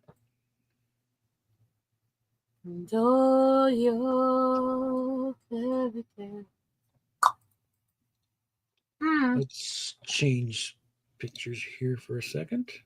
I saw fruit. So we can get a better look at this sucker. Whoops. Ride that sucker. Hold on. Okay, never mind. Actually, I should say this. But... Sorry, go ahead. It's Spockanalia 2, but basically let me just pull this back up then. It's taking forever to load. What the fucking hell's going on here? This is why a lot of the time when Bob was rambling and reading stuff, I was muted. Because it's easier to mute and unmute on occasion. To those who aren't as used to seeing me, because I've been around to do co-hosting as much the last this is normally my position. I am the co-host on this channel with him. But also, I'm ticky. Aren't they, Bob? Oh, he's frozen. Sorry. Bob will be back. And then he can attest to how ticky I get and why I was muted a lot of this stream. Okay, let's pull this back up here. Can't you? Where it is? No, that one. Okay, this was in Spockanalia number 2. He's not hearing me. I hear you. What? Well, I actually asked you a question, so... What? Well, I might not have been back yet. What was the question? I was commenting on the reason why I would be muted most of this stream. Well, yeah, people who don't know me. Mm-hmm. It's so early in the day for that, Shut up. Yes, but Panther being a boy cat, ISIS would not be a good name, especially in today's climate. But all right. So he hasn't noticed, I guess, probably in the back of Spockanalia, or it could be the front. I'm not sure yet. The renewal was due to many factors, over 1 million letters and petitions, the student protest, Gene Roddenberry's literate, reasonable, and persuasive assault in personal trips to New York to speak to the decision makers there. We had definitely been off the schedule, and then the mail began to pour in. It cost NBC a great deal in hiring extra staff to answer it, because much of it was from people of some standing in the industry, professions, and so forth and so on. These could not be answered by routine form letters, so we cost NBC some money, and all of you kept us on the air. While we're busy taking pride in our nudging the powers that be, let's remember that the networks have very short memories. There will, no doubt, be a new campaign this fall, and it will be less desperate if we continue to write during the summer. Right, Bijo? New betrayal comes, having announced that Star Trek would be broadcast on Monday at 7:30. The Klingons network now reneges. The show is scheduled for Friday nights at 10 o'clock. This is the death night. We can only infer that NBC wants to kill the program. Perhaps they're afraid of a new show whose viewers can exert effective pressure. Let's start exerting. Right to protest the Friday night time slot, or Star Trek won't survive. So yeah, the myth does go back a ways. Mm-hmm. Let's see when. Okay, now it's still loading. Well, again, that was his ego side. That's where he would help push people to get what he wanted. He thought he could take on Gunsmoke. It's like, not really. No, because you'd have a lot of the same. Again, it's kind of a space western. You're not going to take out the Western audience. No, not against Gunsmoke. Okay. And again, I'm not a Westerns fan, but let's be freaking honest. You would not have taken down Gunsmoke. No, not in that time. And I don't like Gunsmoke. Gunsmoke was at its peak. Okay. It's like, I don't have to like it to acknowledge that was a stupid idea. Yeah, it's a Star Trek going to launch in the Friday night 10 slot, but was that truly a death slot? Let's look at the bigger picture. First, did NBC think it was such a thing? And if so, why would they have intended to slot a program around a new series like Laugh in there? Second, the slot certainly didn't automatically guarantee low ratings, as first Uncle and then the CBS Friday Night Movie had both landed in the top 20 in that slot for 3 seasons prior. As to the successes in the slot, let's get a suborbital view. And then, how much did they pad this thing with the same information repeated to try to get more views? Well, to get more people to pay attention, but just we're covering the same crime. It's like 55, 56, the line, whatever that shows, but it's like it's a clickbait thing, because modern advertisement varies on how long people were actually on the site. But so they repad the same information over and over to get more views. Yeah. Well, it's like whatever the lineup was, that made top 20. Man from U.N.C.L.E. got the number 13. The CBS Friday Night Movie was, top 20 in there. And 71 72, it was number 30. And then back up to number 19 in 73 74. Policewoman, I remember that show. Number 15, number 30. The ABC Friday Night Movie, number 28. And then Dallas debuted at Friday nights at 10 on CBS. Ran for a couple of years there. Number 15, then up to number 6. And this is just looking at the big 3. On Fox, the X-Files debuted Friday nights at 10, and it was a monolith on that show, that network. Well, like I said, by the time I was a kid, Friday nights were the places to be on TV. Yeah, because who wants to go out? Just It was literally if you don't want to go out and be with the others, this is where to be. Entertainment, spend time with your family, get into the weekend, all this stuff. Mm-hmm. Yeah. They pushed Friday nights as the family time for TV to bring you together for the weekend. By the time I was a kid. Yeah. It's not a school night. The kids can stay up. It was such a big thing when I was a kid. Mm-hmm. Friday nights, where to be, which channel to be. Are you going to be home to see the must-see premieres of that week? It's like, that was the big thing when I was a kid. And that, was 20-ish years after this debate. Because by the time you got to the mid-'80s, it was the place to be. But in the 60s, they were debating, is it a death? Is it not? Mm-hmm. Is it good? These ideas change.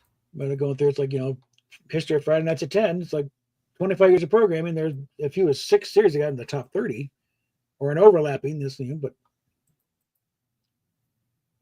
now there were times networks would push shows that were popular on Friday night to the later block so it wouldn't stay as popular because they didn't like it.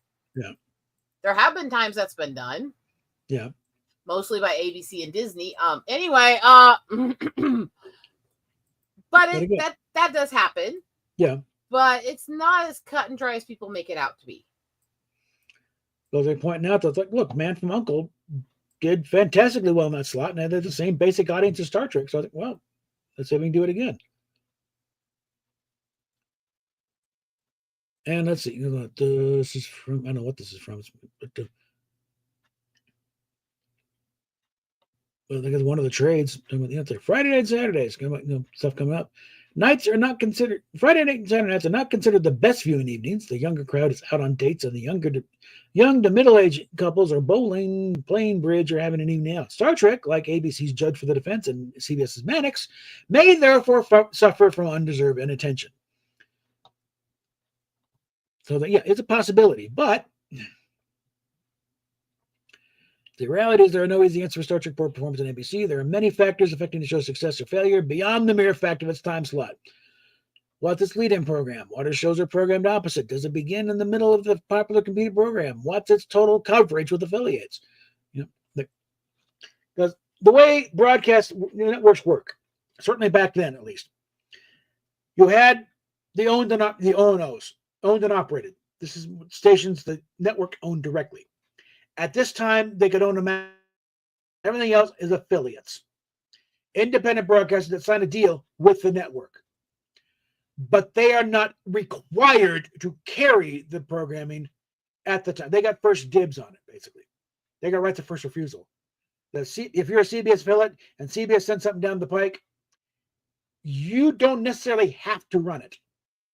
You can shuffle it up. Someone else can pick it up and run it later, or even run it at a different time slot. The affiliates had a lot of power back then.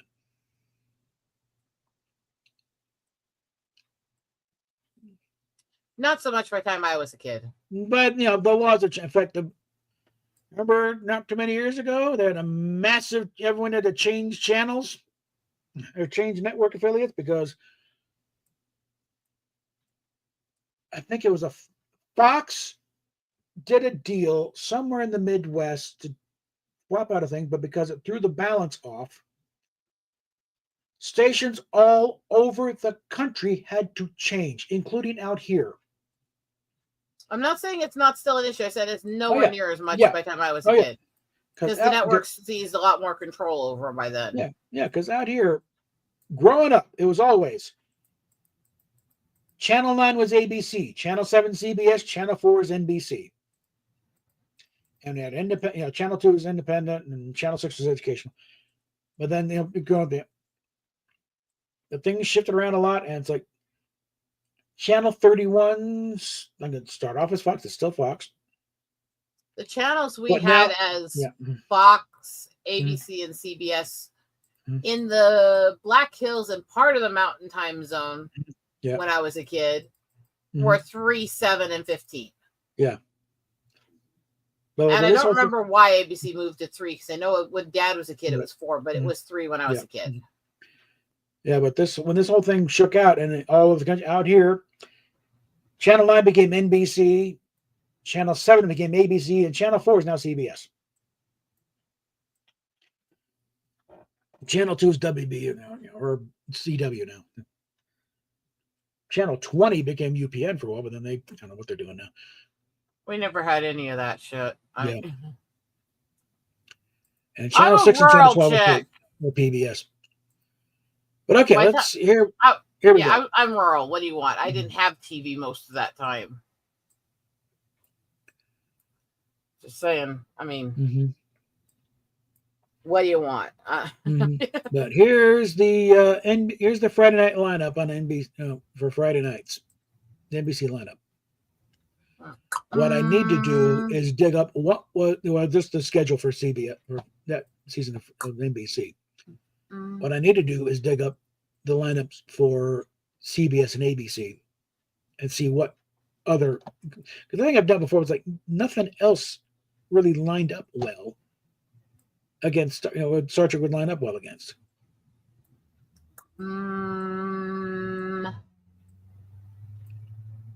Certainly not during the week. Weekend, maybe, but it's like Gunsmoke get trouble on Saturdays.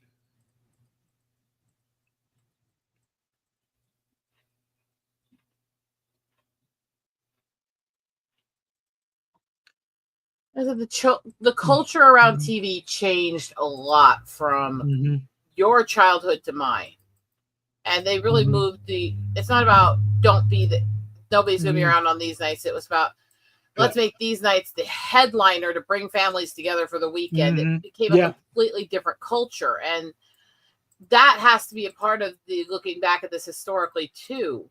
Yeah, because you can't compare it to every era. And NBC, and the 80s, the must see Thursdays, And then we got Kate McFadden's offering the 50, the off-center seat, where she, gets to a lot of, oral history stuff. And as far as the original series go, you got repeating the same wrong legends, Oh, gee, I wonder why. She's such a good person of color. I mean, and let's take a quick peek here. I'm sorry. I had to take a quick stab. In fact, I have to see if she's still got that on her freaking bio now. I've got to see if she's literally still that delusional. Yeah.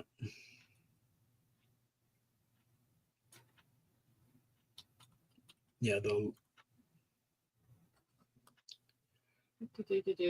Oh. Yeah, the promotional stuff says it's an oral history. Big pussy bitch. Well, she blocked you? Oh, I've been blocked from her for a long time, but remember what he did. No, she's... Oh, yeah, it's still there. You can't see it on her page because she's locked herself out to private only. But if you look at her in the search bar, it shows her saying, Black Lives Matter, a person of color, in her bio. God. Well, I guess light pink is a color.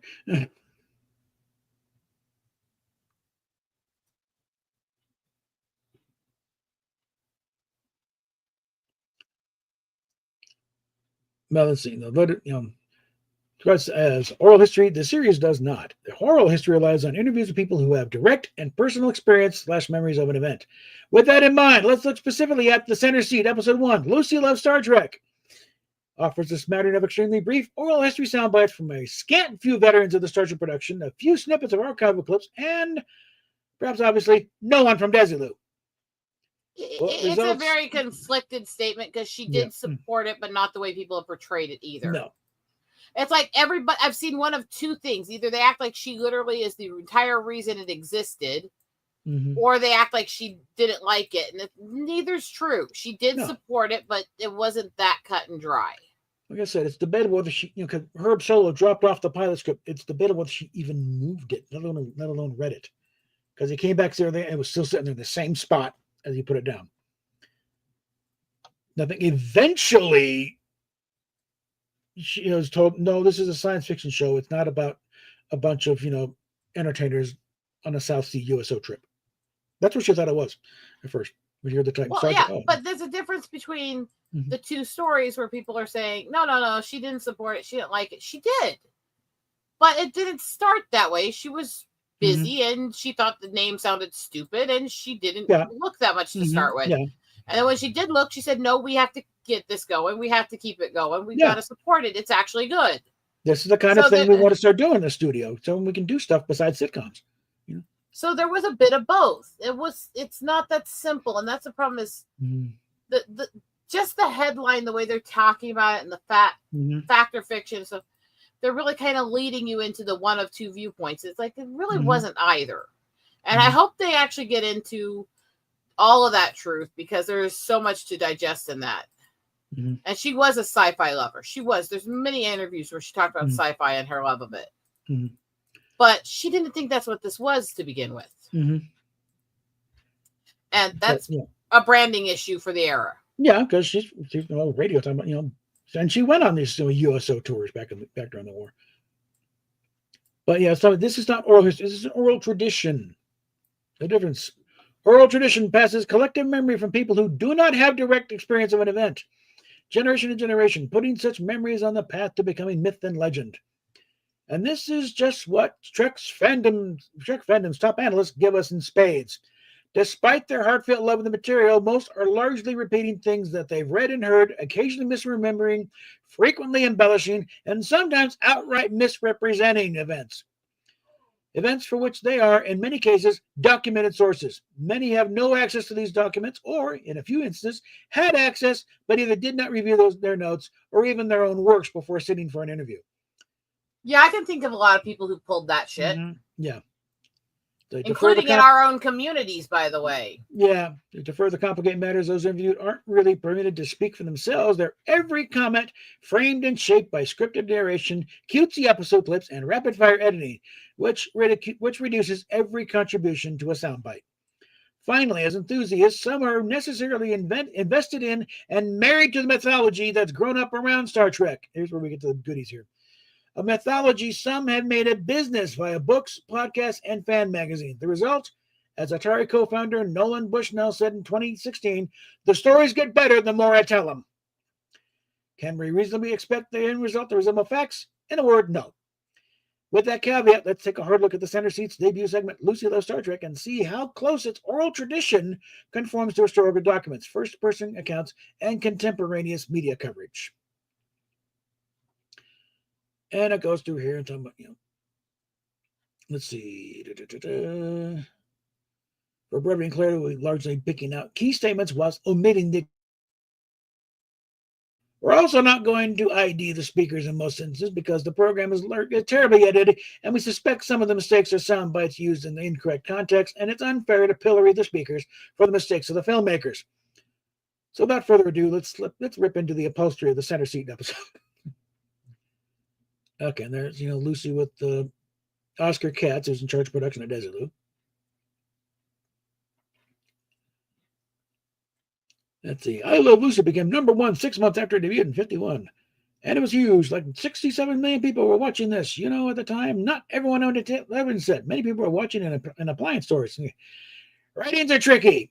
While it appears to be true that I Love Lucy reached number one in its first season, the 67 million number is an error.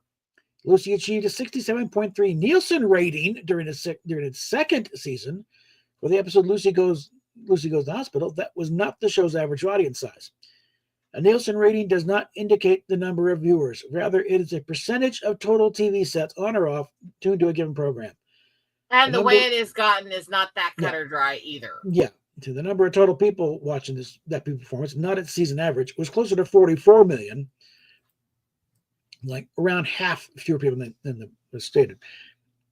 Still extremely impressive in that time, by the way. Yeah, as people gathered around the TV in a store window, nobody tracked that. So, and that's pretty modern. I have talked to people who said they did do it because they couldn't afford the TVs. Yeah. So, what did it happen? Yeah. Was it constantly everywhere? No. There's hyperbole based on some fact. The people watching things in department store windows or in department stores was not uncommon in that era because of how broke everyone is and how expensive TV was. Yeah. So that's not a weird thing that happened just for Lucy. That was a cultural issue because of affordability. So that one's a misnomer. That's a partial truth. Yeah. And this one talking about, basically going up, Desi Arnaz invented the rerun. No, he didn't. Not at all. No one thought of reruns. There's no such thing. No, the BBC did that. That was the BBC. They didn't quite get it. As an actual fact, reruns predate I Love Lucy. Reruns are an established practice in radio and TV well before I Love Lucy. Yeah, it goes back to at least 1949. Now, what Desi did by filming it instead of doing live in the television, he made it a lot easier to do reruns. But we did revolutionize, I think, by doing a 3-camera setup with a live audience and filming it. So you didn't have to worry about doing it live for the East Coast and then so he did revolutionize the rerun thing, but he didn't invent the reruns. And the same argument type happens with the whole thing with Metallica and metal, and they go, well, they created this style of instrument playing and this style of performing. It's like, no, there's multiple bands you can see that were doing it before they ever did. Did they use it and create a stage presence show that appealed to more mass audiences and got the style out to the masses in a lot of ways? Sure. Did they invent it? Did they do it first? Did they create it? Hell no. People tend to get credited. It's like Zeppelin gets credited for all kinds of shit that they didn't do first. And I am a massive Zeppelin fan. I love Metallica, all that stuff. That's not, I'm not bad mouthing the bands and saying that it's annoying that people just credit the first bigly popular band that does something with credit. And the same goes with TV. The same goes with actors, all this stuff. They credit the person they witnessed do it. Yeah. And they're going to think about, they're sort of, they doing reruns. They ran no, they never rebroadcast any episode of I Love Lucy during the summer after its first season. So for 14 weeks, it was replaced by My Little Margie. And as for paying $1 million, but no, what they paid Desilu $4.3 million until after, but that was after the first season, and that was completed in '56. And as far as using the mint to buy RKO, they was a little over $6 million. So it doesn't, and this is documented stuff. Yeah, we're not even getting fiction. We're not even getting to Star Trek yet. The myths are always based in a little bit of truth, and then it's stretched and glorified and expanded by the people who loved it. That's how myth works. Apparently, this is something they do. She said, "Bring me a show that can run as long as I Love Lucy." This point, I Love Lucy's like it's been running that long. Throughout the program, the talking heads put words in people's mouths. Lucy might have effectively said this, or her choices implied it, but is it a quote? Is it documented? No. Too often, its interview subjects are imagining what people like Lucy are thinking or saying. Statements like this are of the, she's like, bring me a show variety, only not in any way historical. Keep that in mind going forward. And then in comes Roddenberry. Let's see. He was a Pan Am pilot jetliner that crashed in the Middle East. Okay, that really is short shrift of what happened. One, it wasn't a jetliner. They weren't up at that point. It was, and he wasn't a pilot. He was deadheading. Another crew was like, he was just hitching a ride. It was a Lockheed L-049 Constellation. It was a propeller-driven plane. It was a passenger plane, but it was a turboprop jet. And if you're trying to be the group correcting falsehoods, you shouldn't be repeating a falsehood. And they wouldn't start doing commercial jet service until 11 years later. I mean, you could do a movie just on that one incident too. Like they kind of have, not directly, but similar things.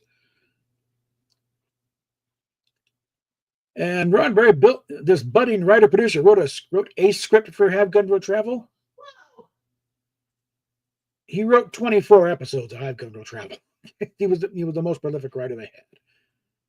Now, granted, he also put the thing to Ron Berry said he was head writer. No, they did not have a head writer. Okay. That's something the producers, no, we didn't have a head writer, but he did more than anybody else. He might as well have been. So they'll let him get away with it for a while.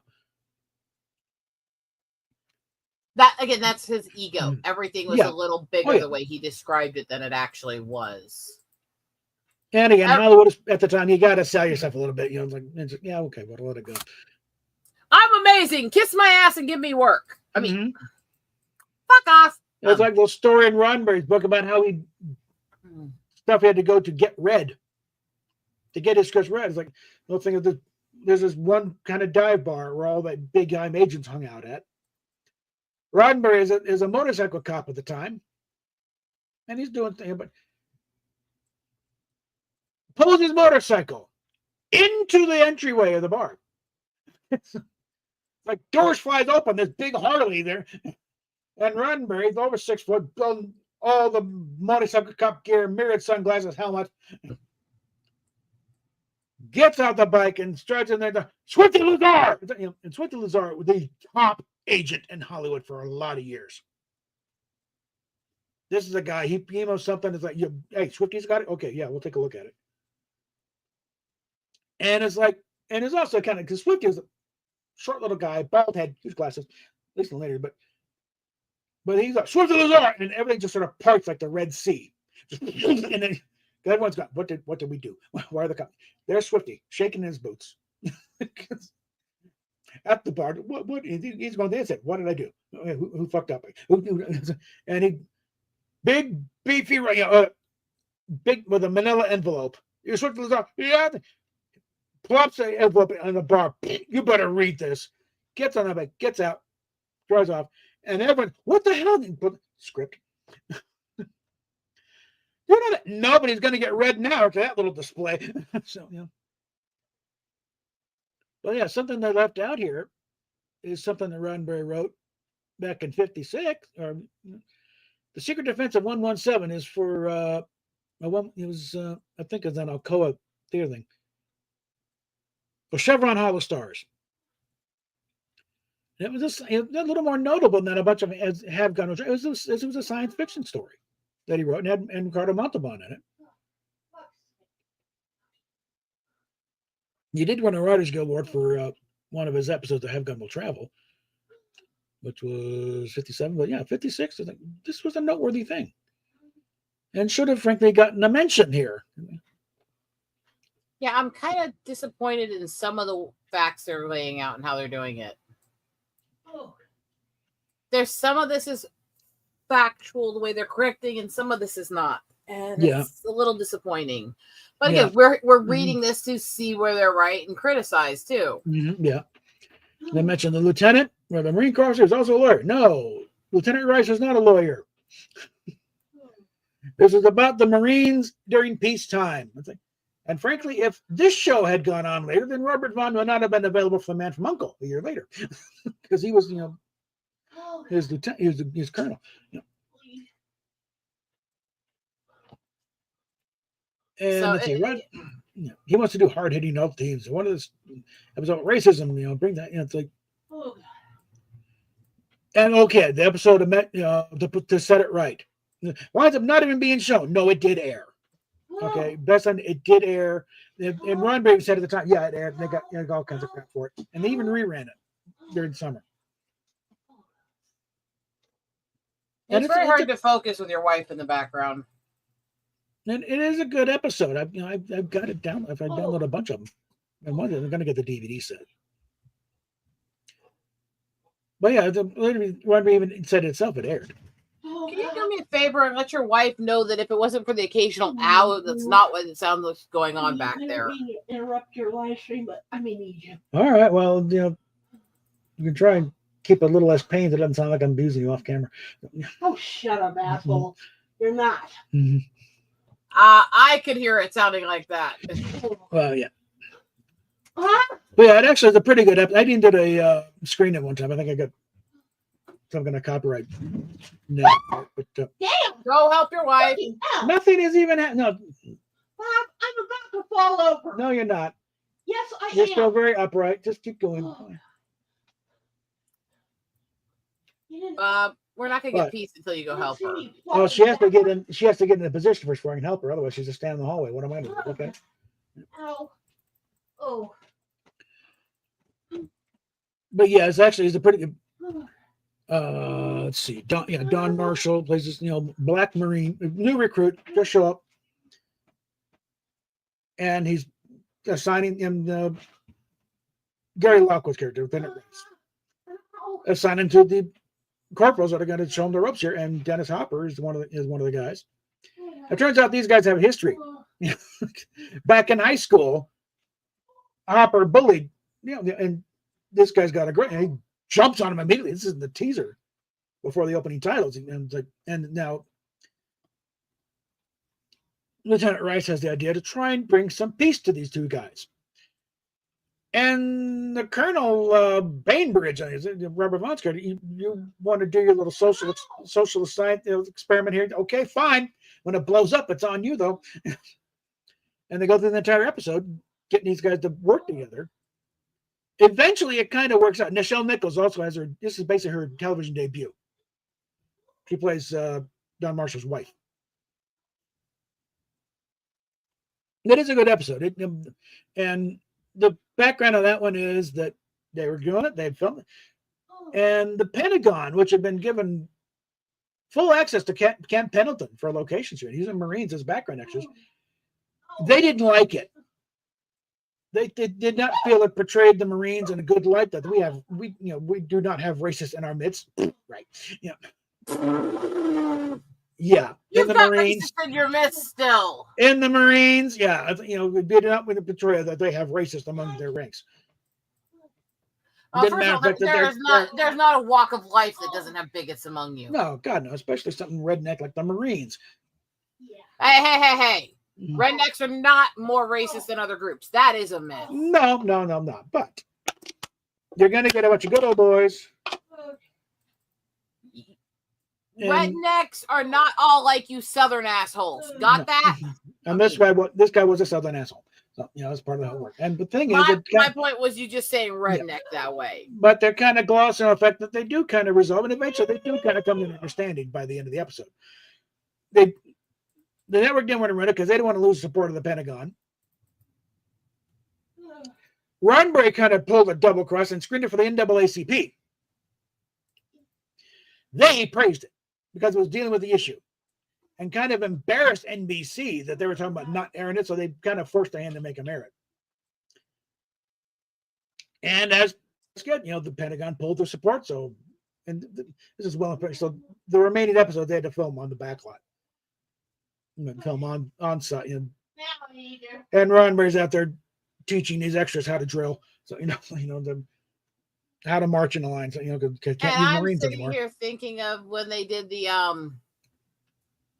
spoof remake of Sergeant Bilko, and at the end of it says that the filmmakers gratefully acknowledge the total lack of cooperation from the U.S. military. Yeah, will you wait a damn minute? But this would have repercussions later because of the way Roddenberry embarrassed NBC over this episode. One, that's why they canceled the show. The show was actually doing pretty good ratings-wise. But they did not like Roddenberry. So, they pulled the plug at it. And then this was 64. So, just a few months late, maybe a couple months later, here comes Herb Solo with the very self-same Gene Roddenberry. No, we're not dealing with them. That was really Herb that sold it because Roddenberry's they had already blown the deal with a pitch at CBS. Herb made it quite clear to Roddenberry, just sit there and be pretty. Okay, don't say anything. Answer a question, but don't offer up anything. They don't like you already. Okay? Shut the shit up. We don't want to listen to your mouth. Yeah, let me do the talking. Okay, they still like me. Okay, that sort of thing. And Herb Grant Tinker said, it was in deference to Herb that we bought it because we didn't want to deal with Roddenberry again. No. And the fact that most of the people around the set did not like Roddenberry is actually pretty true. Yeah. Okay, let me go deal with the stuff here. So to those sitting and still watching, because we do still have a viewer count and stuff, this is the crazy day I'm having. I'm working on beating stuff. I'm working on my games. I got the kitty here who just wants to be near me all day. Yes, he does. Oh, yes, he's a big black baby. Yeah. Oh. Grab my hand. I know. But I'm making things while we talk. I'm ranting while we talk. But I'm normally around, and you guys are going to kind of be stuck dealing with me a lot. So Yeah, well, yeah. All right. Anyway, fair. I mean, I'm just a ranter. I'm a bitch. But yeah, part of it is they are dealing with things that are verifiable facts, and they're getting them wrong. Yeah, there's a lot of things I've found wrong in this thing so far. Yeah. And stuff that we know better, and we've seen the documentation is better. Yeah. So look, some of the stuff they're saying is correcting facts, and some of it is making more myths and falsehoods. Yeah. And yes, Lucy did grow to love and support and push for Star Trek. Yeah. And she did help keep them on air quite a few times. And she did a few squabbles with the board. We need to follow black. It's bleeding us. No, you keep it going. This is because again, it's more about we want to show that we can play with the big boys, like Paramount, right next door over the fence.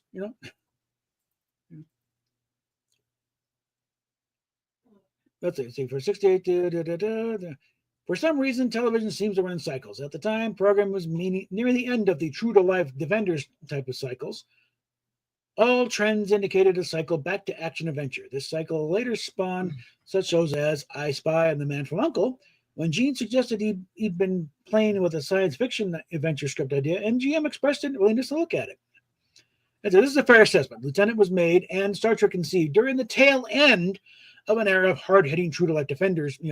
I will comment on the acting like it's weird. The TV goes in cycles. Everything in life goes in cycles. Yeah. All things that were popular and become unpopular become popular again. People go through phases of cultures and shifts. This is the normal human condition. It is proven true through all of history. Everything happens again. Nothing new under the sun. And to act like the shifts and phases in television culture is somehow unique is disingenuous at best and maliciously incorrect at worst. Sorry, I had to call that one out as the history and mythology nut. That's it. It's like other shows were doing hard-hitting, issue-driven stories. So in that case, Lieutenant wasn't ahead of it. Was actually kind of behind the curve because they were starting to go out of that stuff and say, people are tired of having these issues thrown in their face. They want just simple fun. That's why I get into it with the people who always push it's so much proof that everyone's rejecting the woke. Well, a lot of people are, but the superhero burnout is because they made so many for so many companies so quickly. And so many of them suck. Although not as many as some people say and other stuff, but that's another discussion. The point was there was so much made so quickly and by so many that it literally was, if you tried to keep up with everything, you were constantly inundated with stuff to watch. You were constantly inundated with stuff to follow. And it was much. I got to yell at my wife here. Wow. And so, there's burnout partly because they made things suck more and it got less interesting. But there's also burnout just because they overplayed their hand and they wore out a cycle in entertainment. The geek chic era is dying. Thank you. Thank you. Because the geek chic era, and this is somebody who loved songs like I'm the One Who's Cool and stuff and thought this might be a good way to stop the bullies from looking at us like we're something weird. No, it just meant that they tried to take over our cultures. That they wanted to embed themselves in everything we were and change it because we can't let these geeks have anything that makes them happy. Geek chic ended up being one of the worst things that ever happened to geek culture, and I will stand on that hill. So the fact that that era, that culture, that mindscape is ending is a good thing. It is a powerful thing. It is a strong thing. Down with geek chic. I mean, that is where I stand. So we go on and we move through this cycle. Okay. They created the burnout. They created everything. Mm-hmm. They created this cycle where we burn out on things because every time something becomes popular, they start mass producing it in such numbers that everyone gets burned out within a few years. And then they go through this cycle all over again with the next thing. Because everybody copies everyone else because they're all a bunch of derivative assholes with very little creativity. The old line, nobody wants to be first, but everyone wants to be second. Yeah. But yeah, that's part of the thing. Also, I recently discovered that Roddenberry had actually created a show before The Lieutenant that ran for a very short time called Wrangler. It is a Western. Interesting stuff. Mission Log talks about it. It was on videotape. They're still trying to piece it together. There's not much on it. Did you ever share the link with everybody? We weren't trying to keep them out the entire stream. No, I think we can do that now. Let's see. Fuck's sakes, 3 hours in. Fucking hell. Only 3? Doofus. Okay. Let me go and 3 hours that we've been rambling as nerds, okay? All right, where are we? Meme streams and dreams. There we go. Send that off. The group that I created, the life that I have spoken, do we share? But there's apparently there's some interesting stuff on it. They're again Rod Roddenberry and John Champion at Mission Log. They're trying to piece together some of the stuff. There's what episodes they have. One of them is unfinished. One thing it's kind of pieces parts going back to, but it's like it was a couple of years before The Lieutenant, and they're seeing what's going on there. But let's see. Finally, it's like in 65, he finally puts ideas to paper. He's going around to networks, which, 64 and 65. I have a copy of that first pitch. It was March of 64. Okay. And the pilot was filmed November, December of 64. Okay. The second pilot was 65. I know. And also, you went all over town. It's like, not really. It's a pretty short thing. For MGM, said no. For ones that are claiming that they're trying to debunk all the myths, they're really spreading a bunch of falsehoods and myths. Yeah. They're also confusing studios and networks. It's like, no, you sell the studio. The studio sells the network. You sell it to the network. And the only way you're going to get it is you have a studio first. So the studios, that's been written both Warner Brothers and Columbia reject through Screen Gems. They rejected it. But beyond that, it looks like it went from there to Desilu and they got picked up.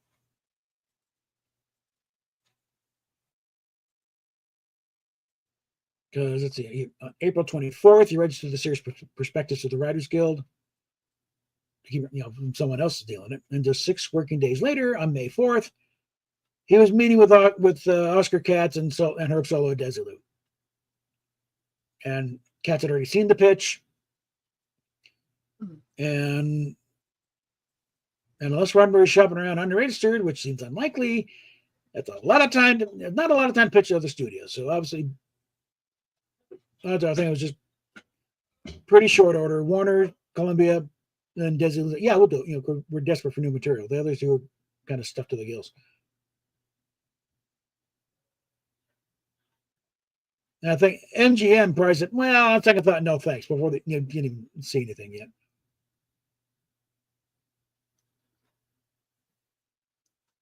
And let's see, Roddenberry says that during the time, although I've been gratified at the interest you have shown in my science fiction series presentation, Star Trek, I have received similar comments from others at MGM who have read it. My agency, Ashley Steiner, has received no indication of MGM interest. In the meantime, interest has developed elsewhere, and Ashley Steiner, as they probably should do in such a case, has begun discussions there. I thought only proper to let you know that these discussions are moving so rapidly that I may very quickly have to give an answer to some firm offer. And this was the guy that he lettered MGM say, yeah, it's like you guys haven't said anything so far, and I get my agent's doing other things. So. Basically, that's a buy my shit or I'll go elsewhere. Yeah, and already said it's already got my agent's already working elsewhere, so it's like you better move faster before I got to take an offer. That's typical hyperbole to get people to buy your stuff. That's very everyday occurrence. There's nothing new or spectacular about him doing that. It's literally a typical ploy. It's a show of power to try to get people to give you what you want. Yeah. And literally about a tale as old as time business, right? Yeah. But they're pitching on the networks. Yeah, they're forgetting there were only 3 networks back then. Yeah, pitching to all the networks was not exactly a big deal back then. No, and all we know about is CBS, very well documented, thing of legend. Like he lays out the whole thing, and apparently all he did was give them a national primer on how they were going to make Lost in Space. But they already signed that, but they weren't quite sure how to do it. But they brought in Roddenberry to lay out how you do this sort of thing, and this gave them all a TED talk on how to produce a science fiction show for cheap. Oh, okay, thanks. Very easy, but we're not buying a show. We're doing something you already bought. Thanks, you assholes. It's the sort of thing that did not endear network executives to Roddenberry. He was already kind of irritated as it was. And yeah, from there, it's like, again, Oscar Katz the one that dragged Roddenberry to CBS. And again, that one, legendary disaster. And that's what Herb said. No, Oscar, let me handle this. They know me at NBC. They still like me. I can get this deal. And they took Roddenberry and told him, shut up. Don't say anything. Let me do the talking. Because I'm sure Herb was at NBC at the time that Roddenberry pulled his shenanigans with the lieutenant. So he knew what was going in, what was going to happen. They're going to look at him and go, you. Yeah. Him? Really? No, we just canceled your show. No, we got something else here. Now, this was, let's see, this is Variety, January 15th of 64. Towards the bottom of the page here.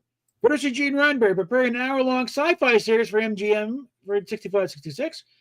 Incidentally, on Roddenberry's Lieutenant series, Saturday, deals the story of the yada. So this is, the Lieutenant is still in production here.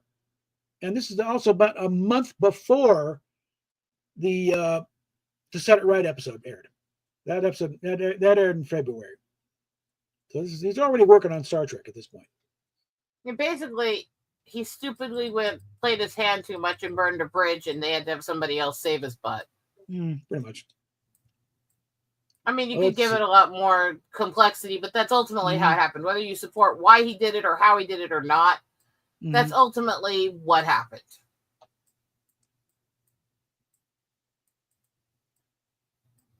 And a lot of the stuff about, NBC really wanted to work with Lucille Ball because she was CBS's golden girl. And they were, and that was mainly coming from Herb Solow in his book, Inside Star Trek.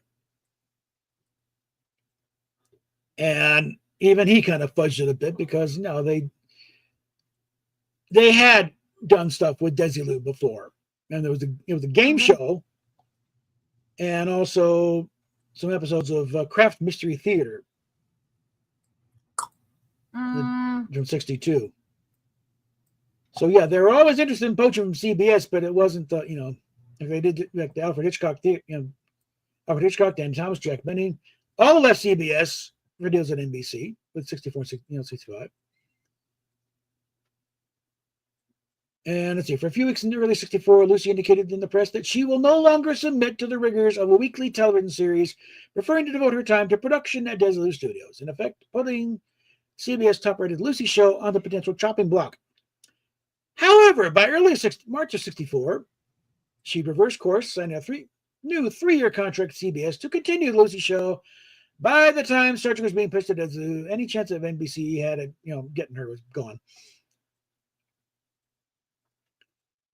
Which also does not disprove her liking the show, which is what people tried to use it as. Yeah. It does show that there was complexity and people playing for their own stuff all the way through it. Again, she still defended it multiple times, but there's more complexity. It's like people overplay things so much that make everything so much more fanciful than it actually was. Yeah. There's Herb Solow kind of doing the same thing here. The frumpy guy, very soft-spoken, very mild-mannered, came in with a single piece of paper about his... No, I have a copy of the pitch. It's several pages, about 14, 15 pages. And it goes to, the basic format and some story ideas and short bios of the various characters. Mm-hmm. And it's talking about, oh, I'm Roddenberry. I sent me on there. Just like Wagon Train. It's like, no, the Wagon Train, the Stars thing. That was a pitch for the network. You know, they try and hitch it up to the show Wagon Train. No, but it says Solo's account is dubious. A detailed letter from Roddenberry to this agent Alden Schwimmer and the day of his meeting, and according to the trades, Solo's first day on the job, makes plain Schwimmer was in attendance, as was Oscar Katz. Further, the Star Trek pitch was already pages long before Roddenberry left MGM. So what was this one page? A summary? In any case, this is oral history come oral tradition come likely faulty memory.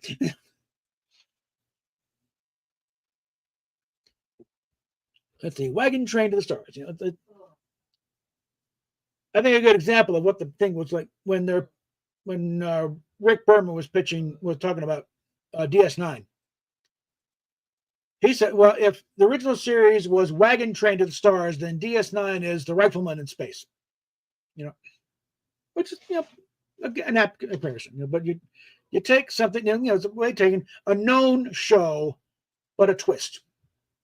Well, most sci-fi is taking stories of humanity that we understand and putting it to a technological era, technological story base. The point is to show how humanity will be humanity in any circumstance. It is there's meaning to sci-fi, but it's designed as a genre to retell the stories of humanity in a new way.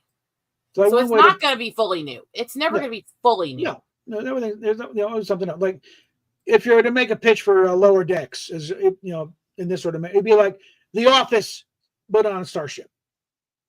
It's a workplace comedy dealing with a lower, you know, level people. Which explains why perfectly, because I didn't like The Office either. I mean, but it's a way to get. It's the elevator pitch. Get in the door. It's like, get in. Okay, what, you know? Tell me more. That's sort of thing. No, I'm saying I actually can see that with both shows. And I'm not a fan of either, but I understand what they did and I don't hate on them. They're just not my thing. And that's the other thing we got to move past in this culture is these people acting like if you say, I don't like this, it's like you personally attack them. It's like, we're allowed our own preferences, you whiny little bitches. Yeah. I don't have to like what you like. You don't have to like what I like. In fact, please don't, because I don't want you to ruin it. But apparently something they say in the show, Wagon Train been a very popular Western anthology series. Head of the Frontier, running a different no. It had continuing leads. The setting and the guests were totally different each week because there was a wagon train going through, so they'd be somewhere else, you know, next week. But it was no more full-blown anthology than Star Trek. Both shows were, like the series Route 66, a hybrid between episodic television, drama, and anthology. Look, we follow our regular characters from place to place. The one key thing everyone misses about Wagon Train as Roddenberry's go-to was not that its format per se or that it was a Western, but that it was known as a prestige drama with a cast of regular characters who would meet and interact with members of the Wagon named guest stars. Wagon Train can be shorthand for quality TV. Lucy liked what she heard, and Desilu decided to board this Wagon Train. So that put Desilu back in business as far as owning properties. This wasn't just for Gene Roddenberry. This was Star Trek. This was something that could be a salvation of Desilu. Okay. Makes it look like Desilu was putting all its eggs in Star Trek's basket. While Star Trek was one of the, if not the first pilots Desilu started developing under the new executive VP Oscar Katz, it was not the only one in the works. In fact, barely 4 weeks later, after Roddenberry and Schwimmer met with Oscar Katz and Herb Solo, Desilu was crowning as one of 3 producers or producing partners signed to the studio. And by August, Desilu had 5 pilots in development. 3 for NBC. That's kind of how you should be working, because you don't want to put all your eggs in one fucking basket. No, they had 3 for NBC, 1 for CBS and ABC. Let's see. The case set for one sitcom, The Good Old Days, was suggested for possible use in Trek's first pilot as the Orion Corridors. Ultimately, none of them got orders, but Star Trek got a second chance.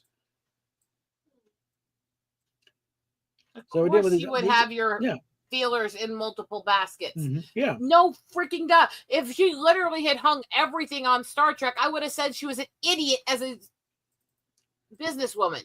Yeah. And obviously she wasn't. She built multiple empires in an era when it was almost impossible for women to do so. So here the other guys, again, they had a big get-together, I guess, welcome to the family. Lucy had development fund. She had the money in development fund to develop Star Trek. Lucy's own money. Gene meant, no, it's wrong. Yeah. Firstly, NBC put up story money for Star Trek, so they were funding part of the pilot script development. Now, there is documentation. She did help fund part of it. Well, but that's not the same thing as putting up all her own money and thumbing her nose at it like they portray it. Right, producers, what's the first rule in show business? Never put your own money in the show. And it's one thing to use a little money to get yourself started versus funding it all yourself. And of course, what's the second rule of show business?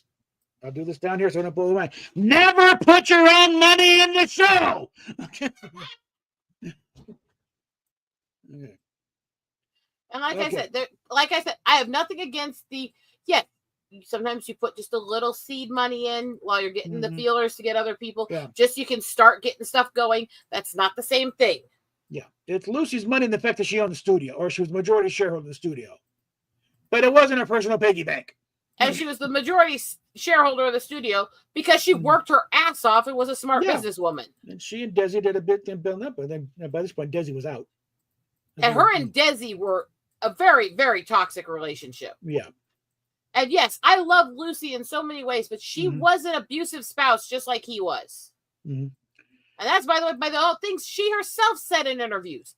They were, as she said, mutually abusive. They were both go off the handle and scream and throw things at the other one or hit the other one. Yeah. They were way too hot-blooded to be in a relationship together. They set off each other's tempers. Like I said, that one TV movie they did with Javier Bardem and Nicole Kidman.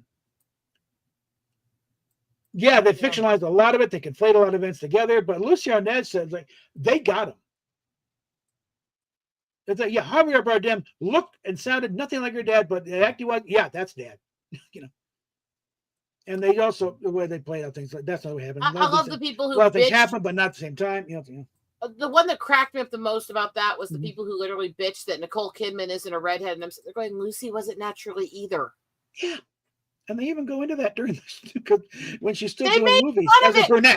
Yeah. Actually, they fucking constantly in her show. There were always jokes about her henna rinse. Yeah, in fact, the one episode where the line down the middle of the apartment, Desi couldn't cross over here. Lucy had the kitchen, Desi had the bedroom. And she joked to athletes, like, you come back in 6 months, you'll find a starving Cuban and a dirty redhead and a dirty brunette. And there was literally one episode where she's talking to somebody in another language, trying to understand them. And the woman looks at her, points her head, and goes, and a rinse in English. But one of the things they depict in that TV movie, I think they should have stuck to the historical records. It's actually funnier. When the whole thing, the House and Un-American Committee, American Activities Committee, is starting to get their eyes at Lucy, because back in the 1920s she registered as a communist. And that, by the way, I looked up, and that wasn't even fully a joke. Actually, look at her age; she was underage during the registration. Yeah, and your parents could register you to a party before you turned 18. Yeah, in that era. But also, she had an uncle. She had an uncle who was big in the workers' rights thing, so it's kind of that. But she was registered to it by her family before she was 18, and she went, "No, as much as I support some of it, I'm not this." When she was of age. Yeah, but it's really the actual thing. Desi, before they ran the episode, Desi comes out and calls it out. It's like, no, Lucy Arnaz, the only thing read about Lucy, the only thing read about Lucille Ball is her hair, and even that's not real. I remember that, and then ended it with, and now to get started with your favorite redhead and mine. Yeah. Now the way they showed it on the TV movie is rather dramatic, because they had to go bring out a phone and ring the phone call. They were able to, gentlemen with the FBI. And are they looking at? Nope, we are not looking to Lucille Ball. And your name, sir, J. Edgar Hoover. Thank you. Very dramatic, but I kind of like the other thing. No, nothing read about Lucille. The only thing read about Lucille Ball is her hair, and even that's not real. Okay. It's like they even showed a flashback where she with some studio exec, and she's still a brunette at that point. Now she was a gorgeous woman either way. Yeah, but the red hair flattered her features so well. That's why she fell in love with doing it. I mean, she tried bleach blonde for a while, but that police blondes are a dime a dozen, even at that point in Hollywood. So she, okay, when I was doing And Red, also didn't look good on her. I've seen the images Yeah. of her in it. yeah. So let's try Red. Okay, yeah, she, that's where the crazy redhead came from. Although crazy redheads is a true stereotype. I don't care how many people say it's false. Okay, let's get back to this. Let's go real quick here. I will say it. Redheads are crazy fucking bitches. Mm-hmm. Yes. Even though my roots are actually more gray now than red. Anyway. Okay, this myth about the development fund being used for Star Trek seems to originate with Joel Engel's unauthorized biography of Roddenberry and reinforced 2 years later by Herb Solo. And established a development fund for studios' use, and Lucy began developing the series. CBS, okay. But Solo appears to be wrong about this fund financing Star Trek. Yes, the fund was paid for by CBS, but on an internal document comparing costs of Desilu shows after the Paramount merger makes it clear that while the CBS paid fund was used to largely finance the Mission Impossible and Mannix pilots for CBS, it was not used for Star Trek. Mickey Rudin told Daily Variety in August 1966 about terms with CBS established for I Love Lucy's 5th season. Okay, he said that terms for the program's 5th season gives Desilu a $600,000 war chest to be used exclusively for new program development, indicating this kind of network aid is not available to major or independent vid film production companies. Similar deals must be forthcoming from NBC and ABC, he said, before Desilu would undertake new projects for them. Rudin also said that a special option clause guaranteed Desilu at least $6,600,000 additional income on reruns of Lucy. Hello, Daniel. Hey, Daniel. And days later, in Broadcasting magazine, according to the previous, stockholders are also told that Mission Impossible and Star Trek, the two shows Desilu sold to CBS and NBC, respectively, for the 66-67 season, did not come out of the CBS pilot fund, but at least 2 or maybe 3 pilots for the 67-68 fund will be financed by the $600,000 that has been set aside. So these accounts differ on mission, but both agree that the fund was not used for Star Trek. And this further suggests that development fund for CBS project was for CBS projects, not for pilots for NBC or ABC. They don't need this. This is what I've never understood. Mm-hmm. You don't need all this fancy about claiming that she tried to bankrupt herself and put all her eggs in one basket to support it, to show that she genuinely did support Star Trek. That's all. None of that's needed. I don't understand why they make up such fanciful lies when the truth is she read it, she liked it, she supported it once she did read it. Mm-hmm. Yeah. And she felt that it had a good representation for fighting in the culture for the mixed race stuff and other things. And she absolutely did. And there's multiple times that she said that publicly. Why do they need to add all this fanciful bullshit? Yeah, in fact, one of the other ones that this site tackles is how much did Lucy really go into Star Trek? And I forgot where I was going to go with that, but I'm not seeing all the accuracy on Lucy and Star Trek on this site either, though. They're calling out some of the falsehoods. They're stating some of the other stuff falsely too, which is annoying. Yeah, but that's the thing, right? I come back to but let's see. NBC was saying, you're going to find a way to make Americans feel comfortable in space. Well, let's build something around them. Oh, yeah. Remember what I said about people putting the words in people's mouths? It's a prime example. This did not come from down on high. This document trail makes it clear Gene walked into Desilu with this already planned. It's all in the pitch he wrote at MGM. Herb Solo gives Gene the complete credit for originating these concepts long before any network was pitched. From Solo, And he'd solved one of the problems of the audience familiarity by using contemporary Navy terms, ranks, names, and jargon. It was captain and yeoman and medical officer. It was starboard and partner. It was USS Yorktown, later changed to Enterprise, rather than rocket ship X9. And let's see, have the wish list you want, and top of the list was William Shatner. We know of no reputable source to support that claim.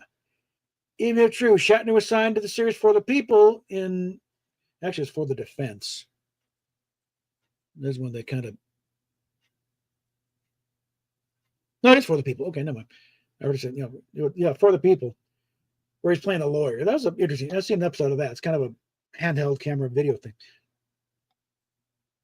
Okay. He was signed up for 64, and Star Trek's casting was ramped up in October. So, and the one on the list they had where he's on there, but it's way down. Yeah, I don't understand the fanciful. Mm-hmm. I don't see why it's necessary. I've never saw why it was necessary. Yeah. Tell the story. There's still so much good that came in these things. There's still so many things that they had to overcome. There's still so much good that Lucy did for it. Why make up the myth? There's still so much. I mean, the whole thing is weird. I've never understood the way people run away with stories.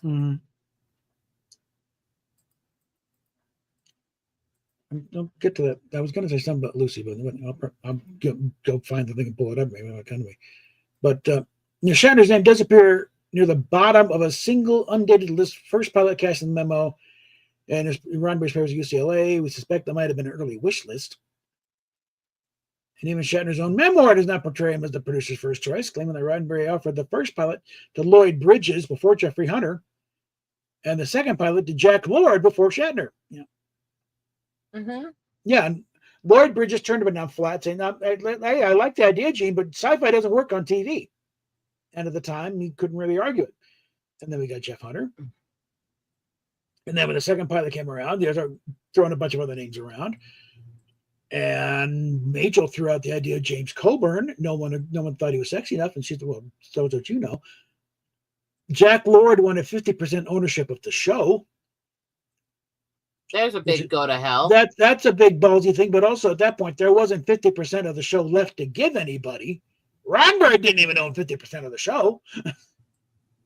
That gives the producer's vibe of selling like 50 to 100% of the show to everybody. Pretty much, yeah. But Desilu had the lion's share of the show at that point. Roddenberry had like maybe 10%, And here you got this actor going, "Give me more than even the creators and the producers." It's like go fuck yourself. I mean, right? And let's see. Nimoy just finished perfecting his contemplative demeanor on the lieutenant. Yeah, while the narration is a bit tongue-in-cheek, clip shown as Nimoy silently contemplating his character lieutenant. It's a gregarious Hollywood producer, decidedly not contemplative and utterly unlike Spock. Yeah, he was a very boisterous guy. The Hollywood producer. Oh yeah, this would be great. Kind of. And Majel is there as his lieutenant, or is his second, assistant there.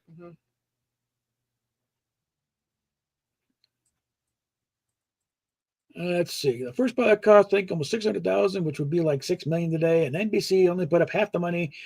Desilu put up the other half. Okay, 68 cost revenue analysis put the first pilot total cost $615,751, of which NBC put up exactly $185,000.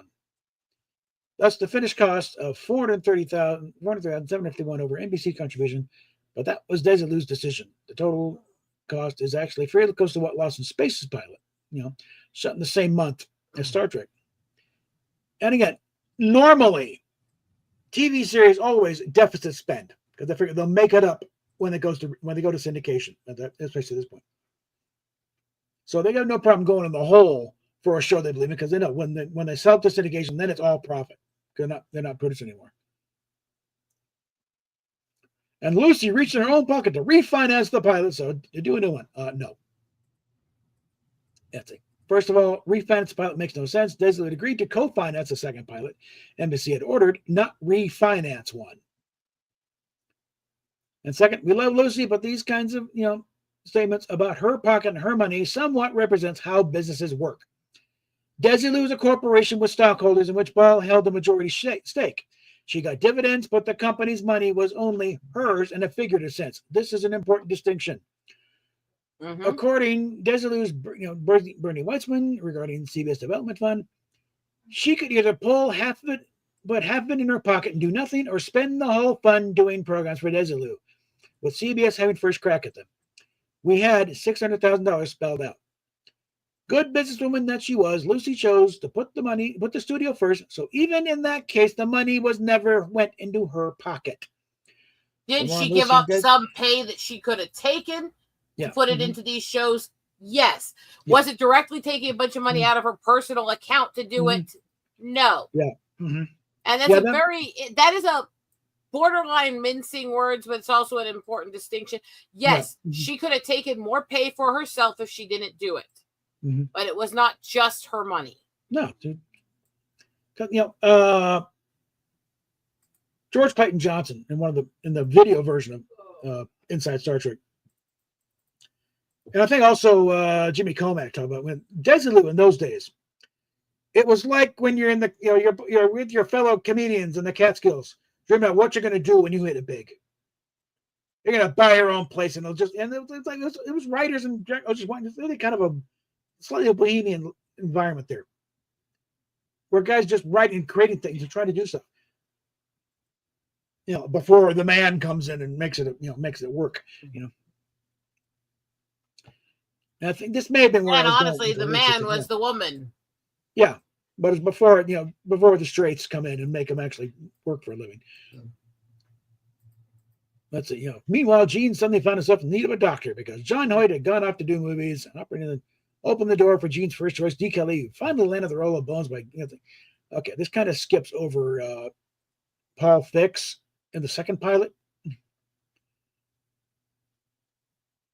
That's it. According to Herb Solo, after the first NBC pilot, NBC wanted to wipe the slate clean with the cast and was only willing to keep Jeff Hunter and Leonard Nimoy. So Hoyt was airlocked. And John Hoyt really didn't have kind things to say about it. He thought it was a piece of junk.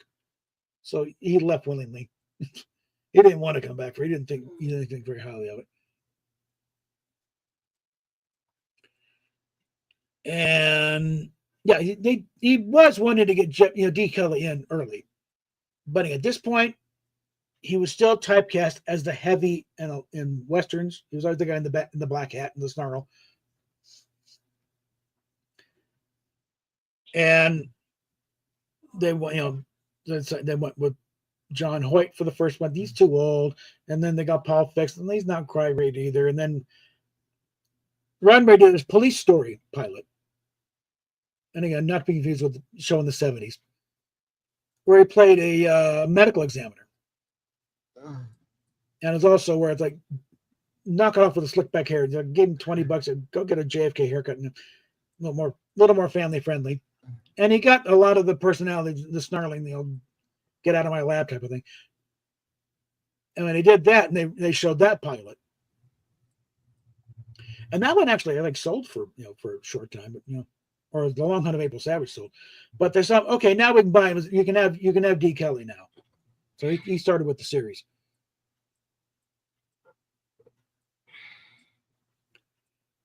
But one can't really kind of mix things up, temporal mix up the order thing. Then.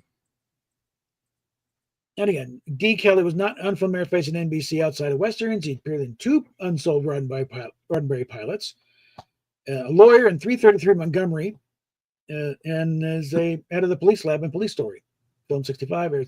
It was aired as one of these, TV movie things. 67. And it was the latter was likely since the world. I'm talking about Jeff Hunter was offered a movie. Not really. He wanted some time off to go make the occasional movie. But he didn't have one lined up. No, it wasn't lined up. But also, he just thought, why should I tie myself down to this when I don't like it? Yeah, he was still a bit of a movie star at the time, and this was kind of fast they used to.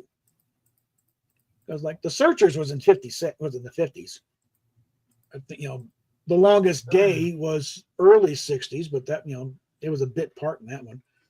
And he died. Back in those days, there was a lot bigger distinction between movie star and TV star. Oh yeah, there was a big. It was not as overlapped. It was not as back and forth, and you really had to work to get past TV onto movies. And so a lot of them did not want to do TV shows unless they felt they had no other option. Yeah, and he'd already done a weekly series before. Temple Houston, I think, was as a a PI thing. So, and again, what they went through making the pilot was a pretty good indication of this one's going to be a ball breaker. Okay, so this wasn't going to be an easy ride. No, it was going to be work. Yeah, nobody who was trying to make themselves the next big movie star was going to go, please tie me to a show that's going to be fraught with danger and high risk from the beginning. And 7-day, if you're lucky, work weeks, 12-hour days. And there's the story, the story has it. I'm not sure how substantiated it is, but this is what Shatner has in his book. Is when Hunter never watched the pilot. He never go up and saw it because again he was there. He didn't. They wanted to bring him in, screen to try and sell him to stick around, but his wife showed up. to watch it. He wasn't there. So they ran it. And afterwards, she said, Jeffrey Hunter is a movie star. He did not do television sci-fi. And walked up. And the way it generally goes is Roddenberry says, I can deal with Jeff. I can deal with Jeff and his agent. I can deal with Jeff and a gorilla. But I'm not going to deal with that woman. And that's like, he wants out. Fine, you're out. We'll find somebody else. And then they went to the thing of Jack Lord and everything, and the long list of, then Shatner had the luck of being out of work at the time, because for the defense, or for the people, whichever one's called it, it was highly acclaimed. Yeah, not a bad show. I saw an episode. I was one with Martin Sheen, actually, kind of the troubled teen of the week. And it had the misfortune of going up against Bonanza at its peak. Something. Nobody saw it. It got trounced. So he was out of work. And he'd done the pilot Alexander, about Alexander the Great. Him and Adam West. They both dodged a bullet by that one not being picked up. And that was one that Shatner was kind of hoping, please don't sell. Please don't. And if people think it's hard today to get success on a show when you're going up against something bigger, imagine back then when there wasn't an ability to watch both or watch one later or other shit. This is non-streaming time. You want to see that episode again, maybe in the summer. If you're lucky. Yeah, maybe, because they didn't rerun everything. But that was even up through most of my childhood. Yeah, it was very difficult to see something again once it'd been aired. Yeah, and Shatner saying, "I hope to God this doesn't sell," because they had stuff like, "Come on, man, we must, revel in the glory of taking this hill." It's like, what? He described it as combat in drag. Okay, which I thought was a reference to the Vic Morrow World War II show, but this was said they're all in togas and swords. I remember drag did not originate as cross-dressing. It was actually a type of art for women. Yeah. Again, it's another thing that was a woman's art that a bunch of men took over. But it was also thankfully again for both Shatner and Adam West that didn't sell, because that means Shatner could get Star Trek and Adam West was available for Batman. Let's see. The second pilot cost a whopping $450,000. NBC thought the budget should be more in the orbit of $185,000. At that price, the network wouldn't be footing the entire bill. Deficit financing. Networks do not pony up all the costs in this. Okay. More confusing presentation. Again, conflating the network with the studio. This time over the total price tag of the pilot. What they appear to be inarticulately relating is that the cost of the second pilot wasn't what anyone thought the episode should cost. It's a big, well, duh. Due to startup costs, pilots are always more expensive than regular production costs. Yeah, because think about it. They're building everything from scratch. The second pilot was cheaper because they already had a rework thing here and there, put lights on the ship and the model, and and again, they're going to be using those same sets for the series, so those costs are out of the way. The most you're doing is redecorating it, but it's still the same set for the most part. That's why I smile when I do see proper reuse of old TV sets on a new show. Which, by the way, The Nanny was filmed in what was the Beverly Hillbillies set. They rebuilt it for it. Yeah, they keep this stuff in storage just in case. And then they had the episode where she goes to Hollywood and they visited the external house they actually used for the original set scenes. And then had Ellie Mae there. Here's the telegram they sent to Roddenberry when they got the deal for the second pilot. I was like, do us a favor, make it good this time. And it wasn't a big deal. We already covered it earlier. They did multiple pilots before. All in the Family went through like 4, 3 or 4. And again, they're joking. So much stuff that's been filmed over and over and over again before they can actually get somebody to accept it. And there's so many times that things have been sent back to places going, nope, you're almost there, but this isn't going to do it. You got to try again. You want us to buy this? Change it. Yeah. And look, I can understand that to a degree. And it's the same when you're trying to sell books or stuff like that. The Mhm. point that I left trying to publish stuff, and I had published things under pen names and stuff at this point. But when I got really what was one of my biggest prides back, and this is a complex historical styled novel, and they sent it back with footnotes that compared the writing style favorably to fucking Shakespeare and Poe, and then told me to become more modern if I want it carried. It's like you compare me to the greatest playwright in the English language, and they change it. Yeah, that was what I just went. What the hell? Yeah. But yeah, I just remember what I was going with here on the thing. It was the second pilot here. Again, that one is like, and it's related to another thing, but they talk about Herb Sullivan's book saying after the first pilot, and again, I've gone with Rob and Mecca about that. They rejected because it was horrible. No, it wasn't. It's actually pretty damn good. But it wasn't what Roddenberry promised. It was not the shoot 'em up space western he was selling them. It was a very deep and thoughtful thing about where the mind goes and also of the scripts that were presented as options, NBC picked the one they thought was going to be the hardest one as a test to see could little Desilu pull this off, and could Roddenberry behave himself for a while. And so they ran that was the big test. That was the big test. Yeah. See if Roddenberry can behave himself and deliver something we'll put him up for. So they got it, and no, it wasn't what they wanted, but they were impressed. Okay, they could do this on a weekly thing. And so it was I think between Mort Warner and Herb Solo. I said, yeah, Herb, I think I need to apologize. We kind of sandbagged you there. That we picked the one that was the hardest one, and we didn't think you'd pull it off, but you did. So I'm going to try to make it up for you. And Herb said, we'll just make another pilot. Okay, yeah, great. That was it. Again, it wasn't earth-shattering. It didn't shock me. Again, understood they're doing second pilots at the time. Desilu was doing a second pilot for NBC. So it wasn't even unprecedented for Desilu. And so it's like, okay, we'll give you a second pilot to prove this wasn't a fluke. We want certain changes made, but they always do changes with a pilot. Got to get on the family. I think there was they went through a few before they finally settled on Sally Struthers and Rob Reiner. They had different actors playing, Gloria and Mike. I just got in the rewatch to go through because every time I get DVDs, I have to watch through all of it to make sure it all plays well and it's all going to be good in my physical media copies. Yeah. So I'm watching back through all the seasons of that, and I got to the one the other night where they were playing the group therapy game, and Lionel's calling Mike out for how he treats him like a token. Yeah. It's still one of my favorite episodes.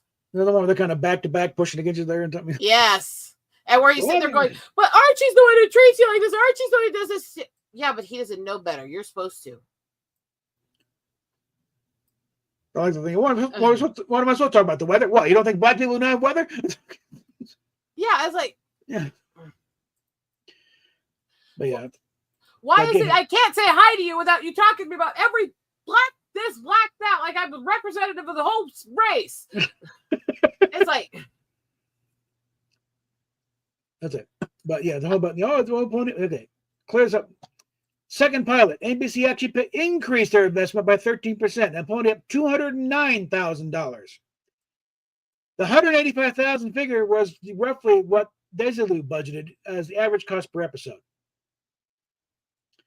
And that stayed up until about the third season, the end of the first season when they chopped it by $7,000. And then they really chopped it in the third season. Because at that point, they're just running out the clock until they get a deal, get the syndication package done. Again, NBC would only back Star Trek to the tune of $100,000 per episode. So Desilu's going to the hole for $85,000. No, wrong. Liar, pants on fire. NBC never paid a licensing fee of less than $140,000, 40% more than claimed, and that fee went up every year. In the first season, when you add in foreign sales and the license fee for on-network reruns and subtract Ashley Famous' 5% commission, foreign distribution costs, and network repeat costs against an average budget of initially 192,373. That was lower than 185,000 near the end of the season. The studio was actually deficit financing something closer to 26,308 per episode, dropping to 19,000 when the budget was cut. That's still a lot of money, but more than 3 times lower than the figure claimed. In fact, by the end of Star Trek's run, NBC was paying $160,812 out of the average episode budget, slashed by Paramount of $178,352, which meant NBC was paying 90% of the average third season budget. And again, that's still an issue that they were under budgeting them to what they knew they needed. Yeah, but do you have to make up numbers that are so much fanciful than the real thing in order to tell the story? No. Yeah, no. Why? Ugh, I hate when people make things so much more dramatic than they actually are, just so, fuck off, so they can try to make a story. Yeah. What, more interesting in your opinion? It's fine. It's a story of what they went through. Why do you have to change shit? Yeah, so what is there? They're, Paramount at this point is only spending $17,550 per episode. So when you get all the stuff's coming in, they're actually making more episodes. They're making money on the show. They're getting more. In fact, also that's how I was going to go. When Lucy sold Desilu to Gulf Western, that was the most profitable year in Desilu's history. They weren't going under. She was just burned out. She was tired of the rigmarole and the fighting back and forth. And it's like that was the most money they'd ever made. They could have held out. Well, she'd also been through a lot at that time. She was a mother, everything else. She just was tired of trying to run a million things. Yeah. Again, it's completely natural, understandable position she was in. I don't want to keep doing this my whole life and wear myself out. Okay, so I sold the business. Yeah. Well, they lied to her tooth and nail about what they were going to do with it anyways. Yeah. So, yes, they manipulated her so much in that sale. So like this. Yes, we looked at the actual paperwork. You're welcome. But there's another case of they're putting words in her mouth. So Luce said, let's go ahead and produce the whole thing. She's like, I'm putting the fate of the studio in your hands, guys. Like, this, making up words, putting in the mouths of the figures. There's no record of what Lucy might have said, and word choice carries weight. Of those words, fate is a loaded one. Future might be more accurate. And this they talk Oscar. We're wondering where's Oscar Katz during this whole thing. That sign shows up a lot in the outtakes.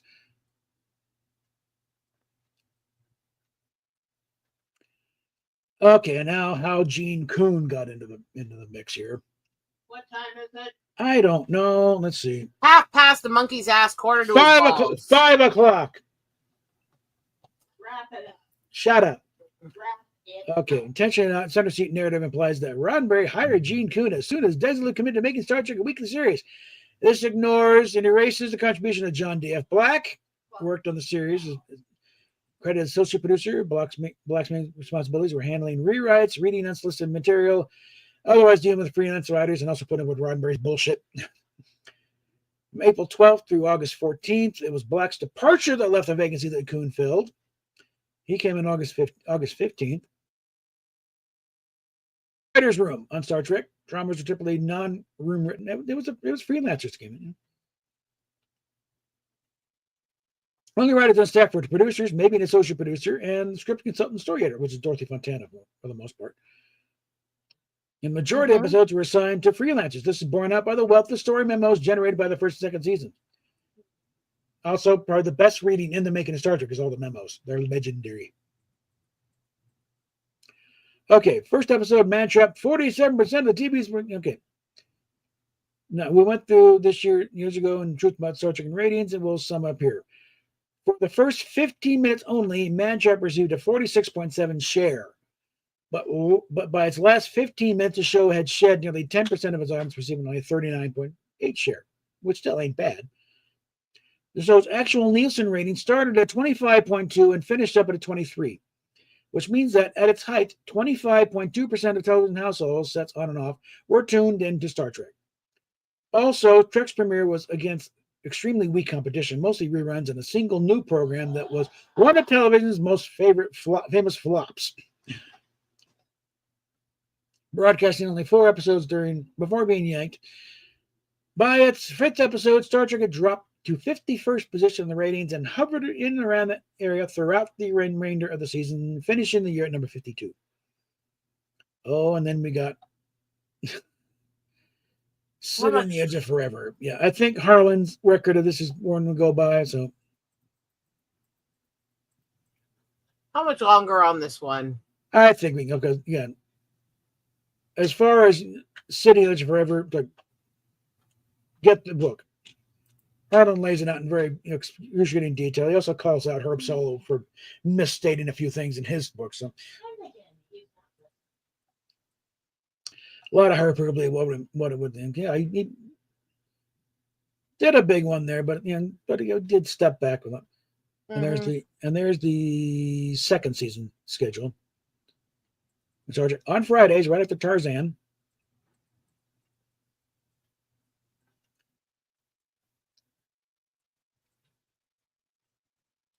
A bit from Laugh-In, Judy Carn playing the operating on NBC, Beautiful Day on Burbank. Oh, that's lovely. Oh, that's great. Oh, we're so glad you do watch, and we'll watch you sometime too. Good night, Lucy. Because then they're on opposite Lucy. Yeah.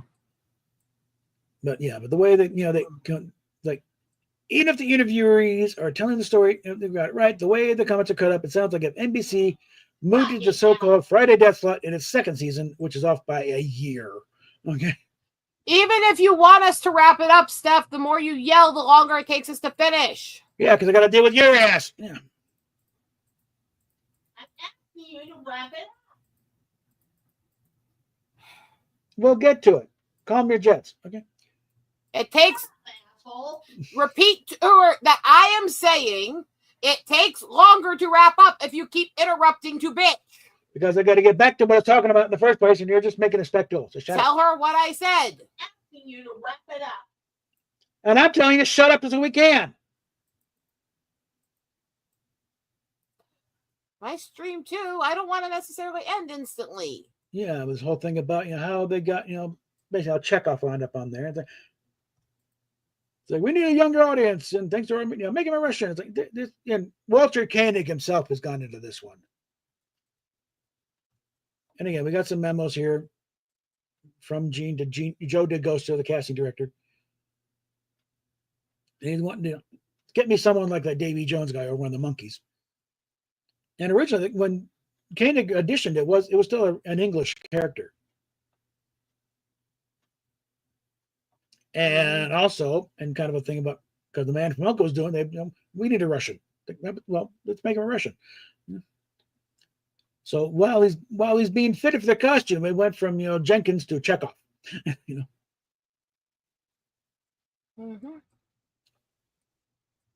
And actually, he's playing several years younger than himself. And then, of course, talking about the letter writing campaign and how big was it really? Again, there's different sources. How many letters are we counting here? Are we talking the ones of the network or what? Okay, the big lie. It's like, the big risk. Did it break the studio? It did break Desilu. Big lie. In fact, from 54 to 67, Desilu was profitable every year, but the one before Roddenberry arrived on Lucy's doorstep. Desilu was in the black when Star Trek was in production. Desilu was in the black when the deal to sell to Gulf Western and merge with Paramount was closed to the tune of $1,290,000. The studio's most profitable year in a decade. Let's say it again for all the experts who can't be arsed to do actual research. Desilu was profitable when sold. Star Trek did not break it.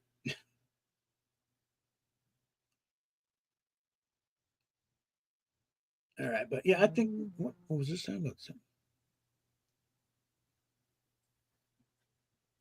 But okay, but Roddenberry had a problem with people, too much laughing going on. This, it's supposed to be a serious show. He's hearing, supposedly Roddenberry's hearing laughter coming from the soundstage. Yeah, sound stages are soundproofed. Hence the name. Yeah. And again, it's like he didn't have a problem with humor. Hell, there's one pilot he did, APO 924. It was a lot like, it was not straight comedy, but it was kind of a wartime thing with some humorous elements, like MASH, long before MASH, and sending these 3 characters. And the pilot did some funny stuff on it, because you get 2 of these characters trying to somehow to make a buck during the war. And so they've got an ice machine, and they're charging the guys 25 cents an ice cube. They figured, they're looking, because the war's going to over eventually somewhere. They're going to get some money here. And after the drama and taking out this Japanese patrol and saving this village thing, there's one character, name of Edward Jellicoe, by the way. Like to recycle names. He was a PT boat commander. He was the one who always trying to get the money. I think I forget that. No, insurance. That's the way we do it. The insurance, starts on the insurance policies. That's how they end the episode. Mm-hmm.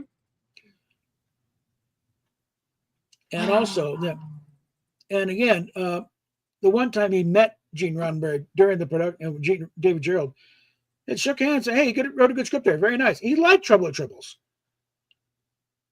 And it's kind of his business that he wrote, More Troubles, More Tribbles, which is planned for the 4th season, if it ever happened.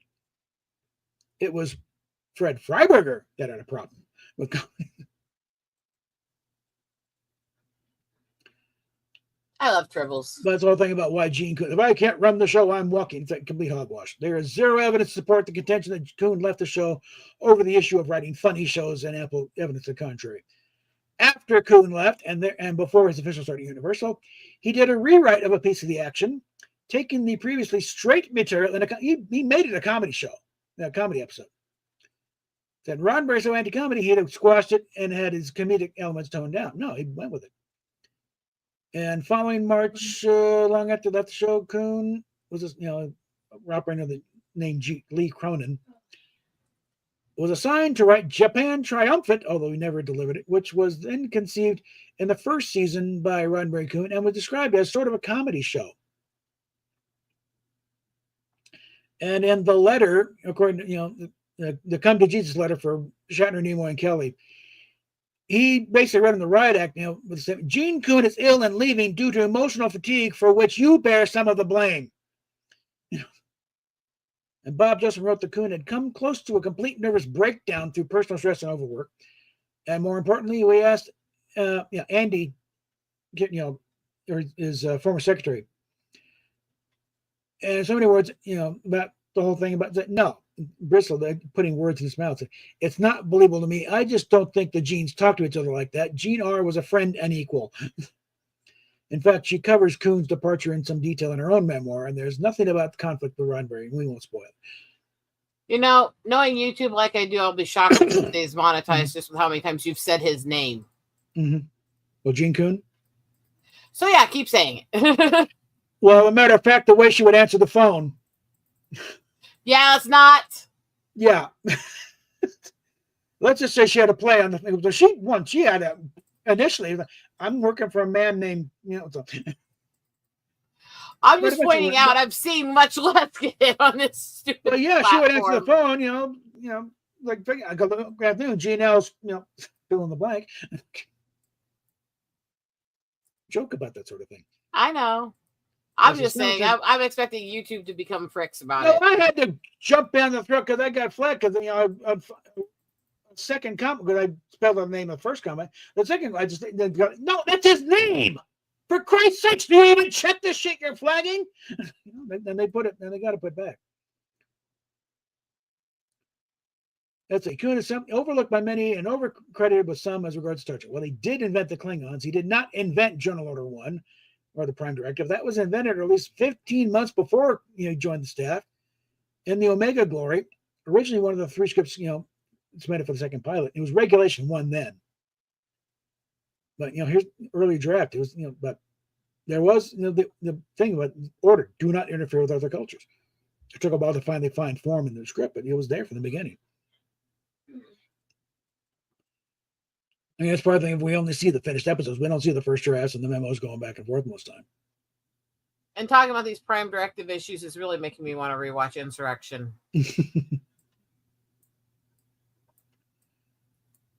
Oh boy! Because that movie was about them defying it to defend it. Yeah, And also, it's like that really doesn't apply because these guys aren't native to the planet. And it's like you think you're not violated by trying to move these people? But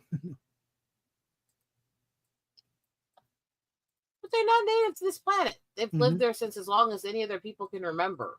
What difference does it make? That's like saying, okay, all the species that we relocated throughout Star Trek because they had disasters happen to their home planet or other stuff, we can do whatever we want to them because they're not on their native planet. Yeah. And like, wait, what?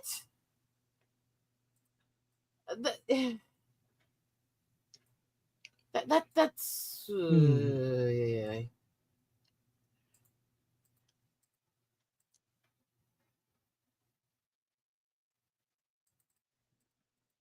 Anyway. Yeah. But but Roddenberry being behind the interracial kiss, it's like not really. He was already off the show by that point, bro. He gotten out of his regular office. He had a small office across the lot. He rarely used that. And so it was mainly Fred Freiberger that was behind that. But apparently it's like they hyped it up a bit in Variety, and apparently Variety said like Shatner most reluctantly smooches Miss Nichols, a beautiful femme, and only because he is being compelled to by the villain's evil powers. This neat little compromise acquits Shatner of crossing the line because he has no control of his senses, the scripter is saying in effect. It's like, yeah, they weren't buying it. Shatner did not mind kissing her. Oh, he insisted. He insisted. Originally, he was going to kiss Spock. And Shatner, no. If anyone's kissing the cell, it's got to be me. And the show's laughing it off the whole time. Okay, fine. Plenty of me to go around, boys. Well, it's not like she wasn't having affairs with married men on that set either. Yeah, she remember. It's not like she was the most modest woman sexually. No, in fact, actually, when Roddenberry is interviewing Gene Kuhn for the job, at one point during the talking, in comes Nichelle out of the bathroom over there, wearing only one of Roddenberry's sweater vests. She just kind of walks in, jump behind him, and the fact that Kuhn didn't bat an eye, that's what got him the job. He certainly had the qualifications. He had, got credits already out the wazoo by that point. But it's like the fact that this mostly naked black girl just walked in, pretty as you please, and just sat along behind Roddenberry's desk, and the fact that he didn't even flinch, it's like, okay, doing whatever she wanted, basically. You can work here. You got the kind of thing you can handle it here. It was basically a hotbed of degeneracy. He was a Marine, okay, and he wasn't a newbie. He worked on the Wild Wild West. He wrote the first episode of McHale's Navy. It's like he'd been around, okay, and I'm sure the reputation had gotten around. Yeah, Roddenberry's a pervert. Be ready for anything. Yeah. Again, I go back to the Zephyrin Cochrane, what they said his vision was in First Contact. Yeah, dollar sign. Every dollar signs, money, beautiful island, naked women. That was what he described. And everybody who helped write that movie said, yeah, we were thinking about Gene the whole time we wrote him. It's like, well, yeah. Anybody who didn't see Zephyrin and go, hey, Roddenberry. Yeah. And they're talking about when the move to the Friday night death slot. It's like, and we just covered that. They're saying like the move to Friday and the move to 10th. Like, one is no, it's all very it's complicated. Hey, Dad, man, we've been being very, very nerdy on Trek for a while. Granted, we're getting down to a wind down on it. Yeah, it's like again the move to Friday. That was it was in the later chapters of Making a Star Trek. They mentioned, we're moving to Friday nights at Friday nights at 10. Pray for us, that sort of thing. We don't know hyperbole for attention from your fans and trying to get more support. Larger than life. Make the arguments larger than life, much like Gene's ego. I mean, come on. Again, Making a Star Trek written in 1960. The show was still technically in production. It was a promotional piece. It's a landmark work, but again, it's also a bit of PR on the part of Star Trek. It's like, hey, by the way, you're reading this? We're going to Friday nights next season. Come in, please watch. Let them know. let's see, but he did kind of think, look, if you do this, I'm not going to, because he had promised to come back and line produce the show himself. Because again, they had lost Gene Coon. John Meredith Lucas didn't. John Meredith Lucas produced the show for the last bit of the second season. He didn't want the job regularly. So, but they should have promoted Bob Justman. What they should have done. He certainly earned the job. They didn't know business bringing in Fred Freiberger, really. Because Justman certainly knew where all the bodies were buried and how the money was spent out. So they should have put him in as thing. And Dorothy Fontana was stuck. It would have been a much better show overall.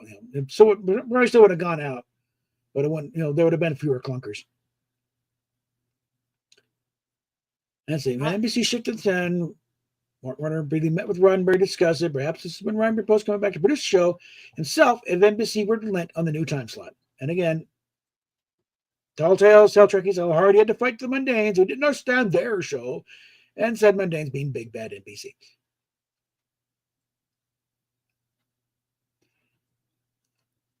Trekkies are notoriously loudmouthed if anybody dares question our stuff. Yeah. And the thing about how the next year when they started looking at the demographic, we got another show. What Star Trek? Yeah, we just canceled that.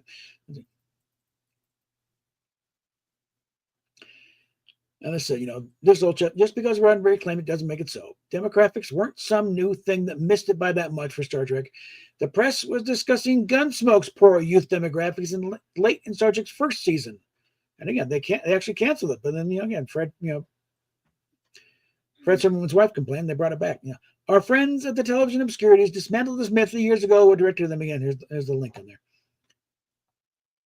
And there you go. 45 dubious items in a 42-minute program, and we didn't bother to hit every single factual error, just the notable ones. And not all of your corrections are correct. Yes, we hope this little game of Whack-A-Myth has given you a better sense of how oft-told tales fall short, and that even the Trek fandom's top analysts aren't necessarily accurate, especially when filtered through an editorial thresher. Exhibit your article. Insert. Danger with the approach taken by the center seat is that the oral tradition about pop culture easily teeters into comforting fan fiction. That's just where the show lands. So let's all be more discriminating consumers, because mythologies and history and bullshit is fertilizer that smells and tastes bad. And you have some of that in your article. I mean, yeah. That's the thing. I am more offended, honestly, by articles that say they're going to debunk myths having fake information than articles that just say, this is what happened. Because you're supposed to be the ones correcting the fact. You're the one supposed to be accurate, and you're not. They do correct a lot. So. They do correct a lot, but there's quite a few falsehoods in that ramble, too. So, be better, fuckers. I mean. Okay, where is his naked woman? Did I miss something? I made the comment about Gene's vision, including naked women. That, yeah. Bob's like, naked women, huh? Did I miss something? Yeah, let's take a quick look at this one, because it's also on the, again, I'll skim past it real quick. About how much did Lucy really like, but going through here, it's like, Star Trek, as we know, would not exist without Lucille Ball. From 1962, she purchased Desi Arnaz's stock interest in Desilu Productions. And with 52% of the company's stock, became the majority owner studio. With her ex-husband's departure, Ball also became the company's president. She was still in that position when Roddenberry became due. That is a true statement that's over-dramatized also. Even if Star Trek had been picked up elsewhere, it would not be the same without her and her influence in it. That is true. It does not mean it would be as different as some people try to portray it, or that it never would have been. That's possible, but we don't know that. Hyperbole is a hell of a drug. Because they're talking about her swooping in to save one of the two pilots and say, every one of these accounts we've seen manages to mangle some or all of the facts, like is some of the most prevalent ones. Yeah, what? I'm going to need your help. So get your butt in there so you can. I'm not going to do that when you're on the hallway. The ditchy person. I don't feel like waiting on you. I don't feel like being interrupted. Shut up. I'm going to interrupt you until you come in and help me. You're about to get a can upside your head. Come on. Can you two please just focus? I'm trying to. She keeps pulling me off. Did Lucille Ball personally intervene with NBC to get them order a second pilot? No, we covered that. That was between Mort Warner and Herb Solo, and not that unusual. Oh. She did intervene when it came to Mannix, apparently. Oh. Ow. That one she did put her there. And she did go to bat several times for Star Trek. That we need to keep it going. It's doing well and stuff. When they were questioning where it stood. Yeah, it was mostly though against the board, not against the NBC. Yeah. I'm in here. Yeah, well, you're not on your bed yet? No. Go help your wife. I can ramble for a minute while you All right. deal with her. Okay, hold on here. Otherwise, she's never going to shut up. Get up. Anyway, so yeah, the misnomers and misinformation goes both ways. You get one side makes it larger than life. They dramatize up the hell. All this stuff was done against Star Trek. It was hated. It was revolutionary. It was all this. No. Oh, Star Trek wasn't really that special in the annals of culture. Yes, it was. It's like both sides. Can you just shut up and actually be honest about what you're talking about? Can you just stick a dick in it? Because we know we know the truth. We know what's really there. We know what's going on. We know who we are as a culture, and that's where we need to focus. We're not perfect. Trekkies, hear me. Stop tooting your own horns. Because it's not that perfect. I love my Trek. I love my Trek. But I swear, some Trekkies out there make me want to pop them upside the mouth with a cane. No, you're not, Dad, man. I guarantee you're not. I've met you. I mean, anyway, sorry, I had to be a little snarky there, but it's like, I'm so tired of all the drama, of all the of all the everything, of Steffi bitching while I'm trying to talk, of Bob not muting his mic. Sorry,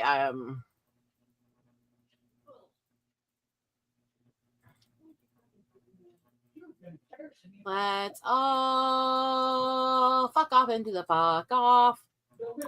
Fuck off. So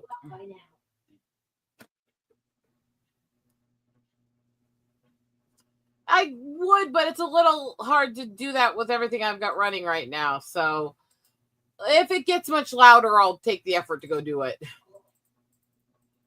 Unfortunately, right now, I'm just like overwhelmed. And I've been sitting here and this whole stream, I've had this boy behind me or on me. This whole stream, and even for a couple hours before it.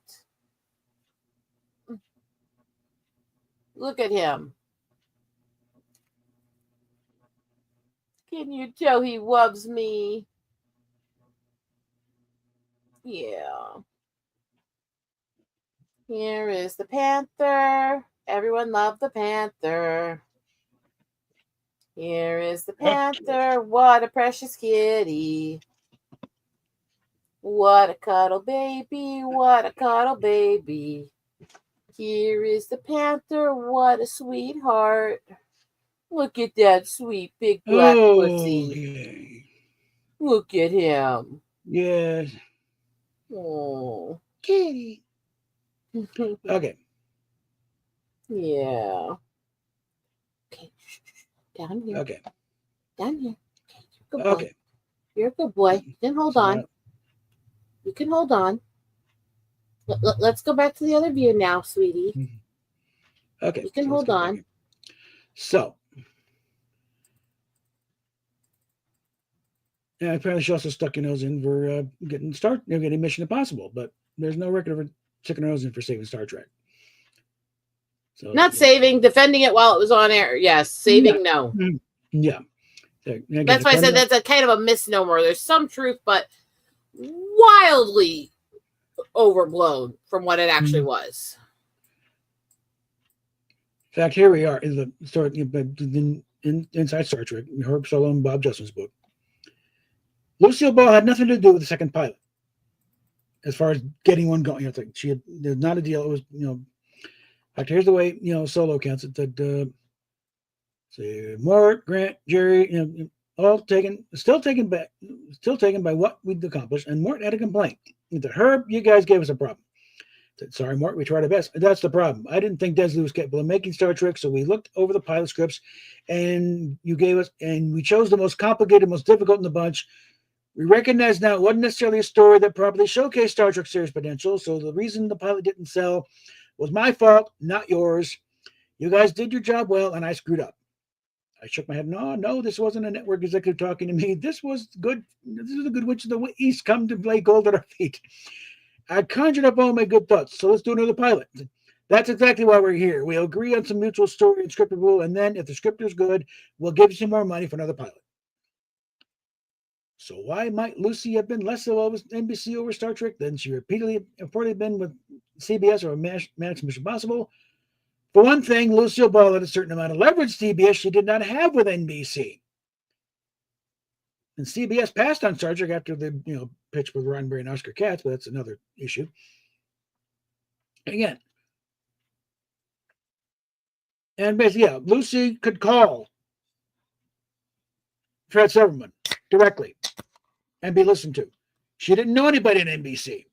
That was Herb Solo's thing. He was an NBC exec.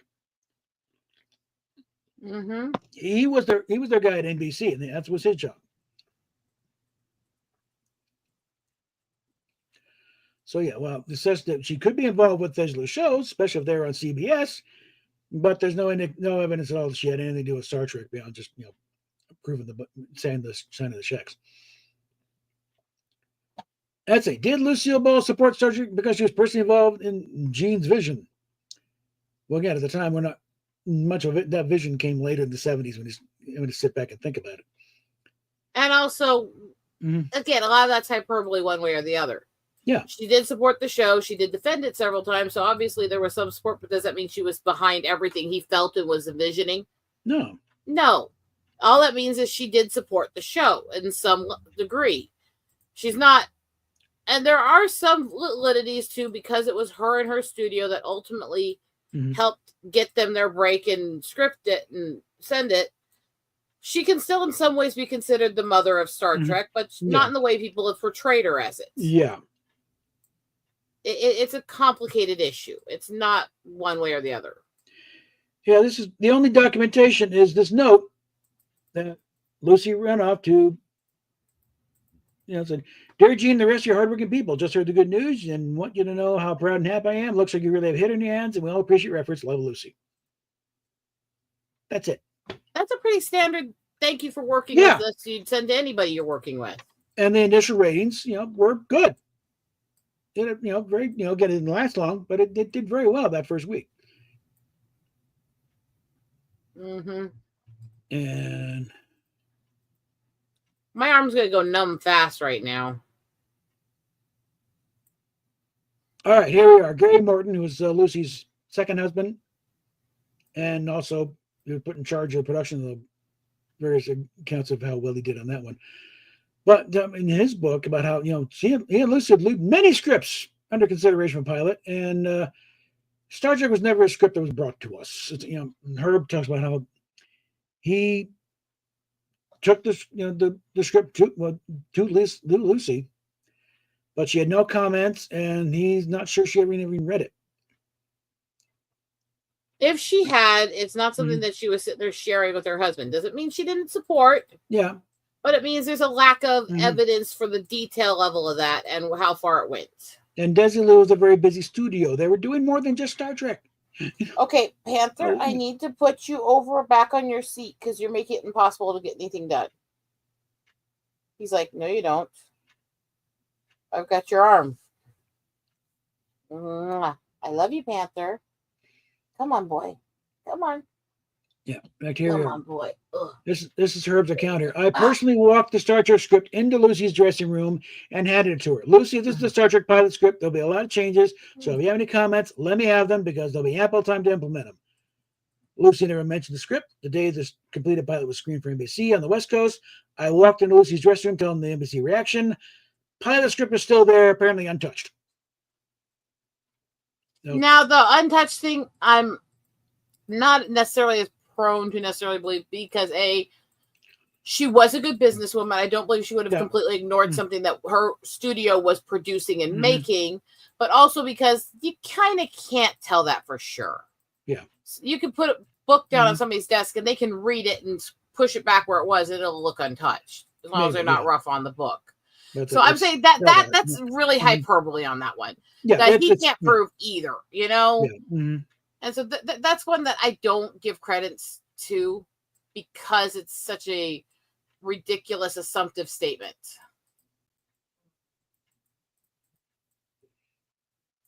But that said, again, I don't believe she didn't pay more attention, which is some people try basically paint it as her being ditzed out doing other stuff and not paying attention. Nothing about how she was as a businesswoman says that. Yeah. Nothing. I do not believe she ever did that with anything that her company was behind. Yeah. So I don't like those tales either, honestly. But it's like Desilu's a big, she was doing her own show at the time. Okay, it's like this point it was Lucy's show. It doesn't mean that she sat there thumbing over it, adoring it or something. I'm sure she read through quick and went, "Yeah, that's good," and that was it. Or like, well, this is weird, but okay. If Herb likes it, I'll go with it. But I don't think she was sitting there obsessing over it. I don't think she was ignoring it fully either. No, because I think the truth is in between. Because they also got Mission Impossible going at the same time, which is just as expensive, actually, as Star Trek was, but it was doing better in the ratings, so they justified it. You had sitcoms shooting on stage. You had other stuff. It was a pretty busy lot. So her attention was one of those who paid a lot of attention to everything around her. So I think the truth is somewhere in the middle. I don't think she ignored it. I don't think she didn't read it or any of that stuff that's been said. Yeah. But I don't think she was sitting there adoring it and going, "I love it, I love it, I love it, I love it. I can't be without it. It's got to be on my network." I don't think she was at that level. No. I don't think that was the level she was in. Do I think that she fought for it at times? Yes. Do I think that she was in bed with every decision? No. This is why I said about people trying to make every story bigger and grander than it was. The same is true of going, it was on her desk, untouched. You can't prove that. Well, it's in her dressing room. But you know what I mean. Say it was untouched, she didn't look at it. You don't know that. That is just hyperbole as hell.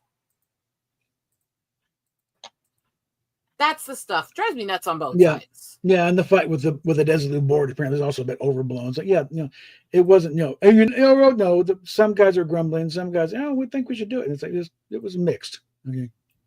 But she did side with it. And that's where I tell people you can't give her no credit. No. You can't say that she wasn't part of what made Star Trek happen. Yeah. Because she definitely was. But to what level, to what in detail, there's no way to prove all that now. It's been too long. There's too few people who witnessed it. Even when there was the people who witnessed it, there's all kinds of hyperbole, personal and views of what you went through. And humans are not good at retelling the exact truth of a situation. No.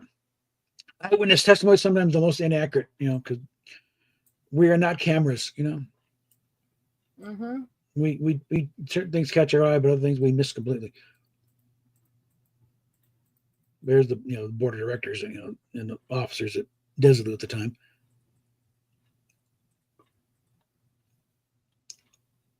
So basically, it's like, she does some credit, but not to the level a lot of people give her. Way more than the levels a lot of other people give her. Yeah, I mean, going. Yes. Absolutely. Her and her studio were the ones who backed it and who helped get it out. And yes, she deserves credit as being part of what made Star Trek happen because of that. Yeah. But directing along with Star Trek, there's only one thing, that note. And also when they're trying to finish up the second pilot, and they're having problems getting. They're on the Delta Vega set. There are interviews with her that happened where she said she loved the show. Mm-hmm. But again, was that instantly at first? Does it mean that she was fighting with people tooth and nail? That's all hyperbole. People are taking and stretching a story and going beyond what the person said. Yeah. But I think the thing that shouldn't be questioned is, did she A, play a part in getting it out, even if it was just because it was her studio and she had to give final okay? Yeah. And B, did she love the show? She herself said she did. Mm-hmm. So I think those are things that shouldn't be questioned. Yeah. But and the rest of it is up in the air. But it's just like two instances of that note. And again, they're trying to wrap up they're having trouble getting that last shot on this Delta. They got the dolly shot, the camera's moving. And they're ready the next soundstage with the wrap party. They got all the execs and everything. The champagne's ready to get your popcorn. And Lucy comes in, glittery cocktail dress, flaming red hair, and up to James Goldstein. Is there something we can do? What's going on here? Where would he go? Well, we're having trouble getting this last shot because things, the crap getting away to the camera. Well, anything I can do? Well, tell you what, if you can get a broom and sweep ahead of the camera, we can get this last shot. And sure enough, Lucille Ball, president of Desilu Studios, majority shareholder, and in glittery cocktail gown and being ready to party, gets the broom like a trooper that she was, sweeps ahead of the camera. They get their last shot. Boom, done, wrap. Okay. And that may seem silly, but that's still also something to credit her for, because she's some powerful exec dressed up for a party did not have to do that shit. Even could have just sent somebody over and went, do that shit for me, like he said. Again, she's the president of the damn studio. She could have had one of her executives come and do it, but no, she did herself. And that's one of the things I did like about her. Is she was never afraid to get her hands dirty to work for what she believed in or what she was making. She's still an old trooper. She absolutely was. Yeah. She was a pistol, and yeah, she was a hell of a talent. Mm-hmm. And she was a shrewd businesswoman in an era where it was difficult for women to be in business. Yeah. Mm-hmm. And I will always give her credit for those things. Yeah. The rest, something I'm not sure how much truth there, but in that TV movie about Lucy and Desi, and the writers, it was not a great gag, where she's getting dinner and Ricky comes up and hands over the eyes, like, guess who? And she starts rattling off names. It's like, really? She's going to doing that game? It's like, no. And she trying to figure out some other bit in this thing where she tried to, cut flowers and it keeps getting it wrong if you miss them. And Ricky's just sort of standing there looking at her like an idiot. And the way they depict it is like at the time, she somehow kind of mental meltdown type thing at the time and blew the shot. So they would go with the original gag. But she drove everyone nuts trying to get this bit right. But she was determined to make the stuff good. She wasn't going to go out there with half-assed, gags. She had the heart to really care about what was out there with her name on it. Mm-hmm. And that's why I just cannot buy the concept people are running that she wasn't involved and didn't know at all what was going on. No. That just does not, that's not Lucy. No. Again, there's nothing of her that says that. You got to look at the environment at the time. Desilu was not a big studio. Again, just look over the fence. There's Paramount Pictures. Literally next door. Okay, there was a fence separating the two studios. I think it was a great studio that did transcend a lot of things. Yeah, there's a lot of stuff that came out of that studio. It's still, like I think the Dick Van Dyke Show was shot there. My Favorite Martian, I think, shot on the same sound stages before Star Trek moved in. But legends are born of misnomers and lies, usually. Yeah, well, the old line from The Man Who Shot Liberty Valance, when the truth becomes legend, print the legend.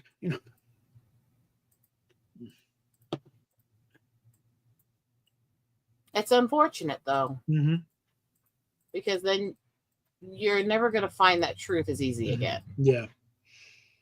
And that I think is the unfortunate part of all this stuff. Yeah. So, This thing's still not loading. What the fuck? Okay, just download the thing. And... So, Lucy, brilliant in a lot of ways, way smarter than any character she ever played. Yeah. Way smarter than she played herself off in a lot of interviews, too. She loves screwing with people and spreading conspiracy theories in interviews. Yeah. And then if you actually listen to her when she is seriously talking, that's not how she sounded. No.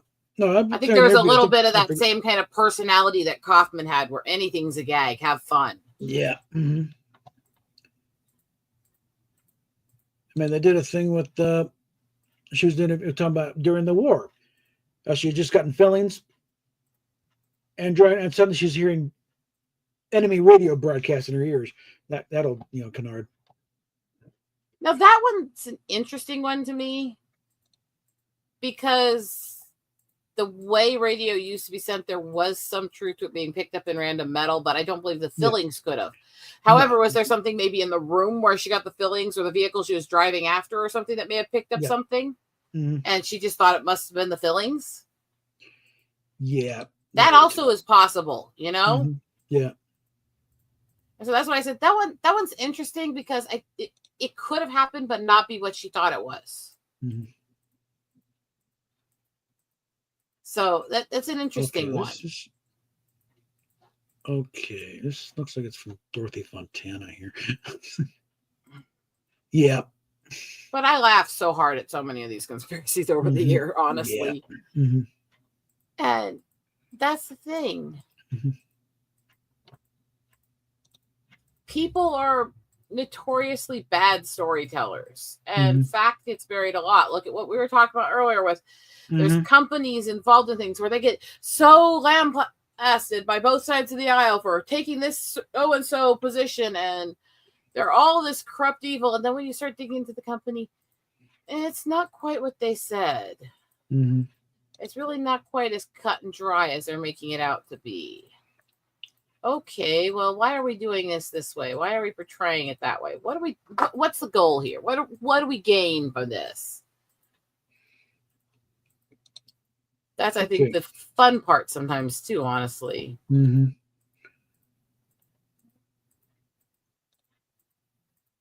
Holy crap. Looking through this copy of Spock and Alien, I think back in the day, Rodman, I think, of keeping in contact with the fan, and they would contribute in this thing from Walter Koenig in here. Again, this is February 21st, 68. By now, you know the character Chekhov has not evolved appreciably from your precise and accurate appraisal way back in November. The reasons for this circumstance are varied and complex, but directly related to the problems of production. If that sounds like double talk, I'm sorry, but without sacrificing reams to the discussion, I could not do justice to an explanation. Mr. Roddenberry will again produce the show if the series is picked up for a third season, and he has assured me that Mr. Chekhov will be developed in depth.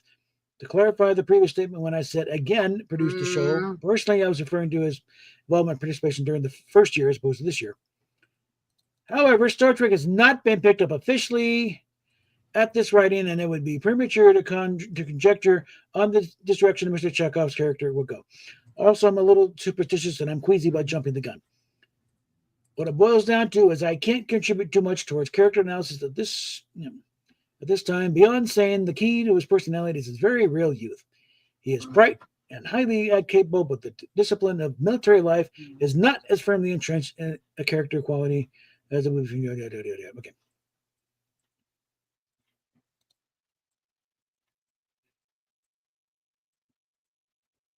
And being snarky, that Koenig, Walter Koenig, what ship is he attached to?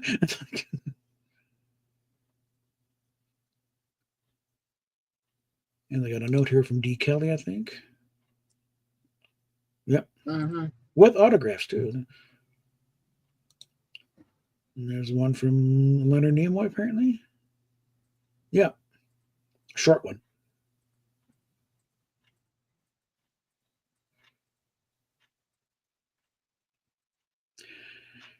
This is from Leonard Nimoy, December 8th, 1967. I have read with interest Dr. McCoy's comments on space medicine, and particularly in his complaints about having to treat a Vulcan. If you can imagine what it would be like to have a toothache treated by a screaming witch doctor, shaking ancient instruments and yelling unintelligible incantations, you have some idea what a Vulcan experience is when treated by the ship's surgeon. Live long and prosper, Mr. Spock.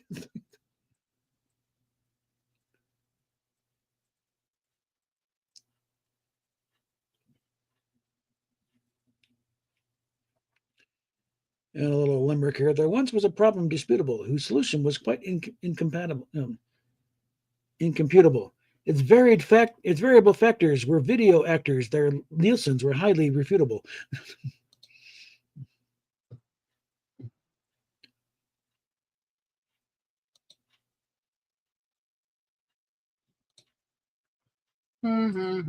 Yeah, people need to do more of this, of putting these up in PDS and lines. It's okay to have flaws. It's okay we struggle. It's okay that things didn't go off without a hitch or things didn't happen or all that shit. Let's be honest, probably part of the death nail of season 3 ending it was starting a season with Spock's brain after everybody was so determined to fight for the show and calling it serious. Yeah, I think, seriously, this is what we did? This is what we fought for? Because I'm sure there were people who were hardcore in the campaign to save the show who saw that opening season episode and went, wow. I'm looking through this thing. Actually, the discussion about Ponfar, there's a whole article here about Ponfar. Which is going to be another long stream from us if we get into it. This will be a separate thing all its own. Especially since we both have a lot of very heated opinions on Ponfar and the right way to do it. So that would be a whole separate ramble stream. Yeah, this will be. Stay tuned, okay? Watch this space, okay? But I love that we can sit here and debate as Trekkies. This is what we used to do. Yeah. This is what these, like these fanzines are about. It's like, and again, this is at the time of this. This is 1968 when it's being written, and talking to Dorothy Fontana directly. Like, what about you? So this is about as close as we're going to get. And asking her opinions on this. It's got the whole thing about Vulcans and And that's the thing.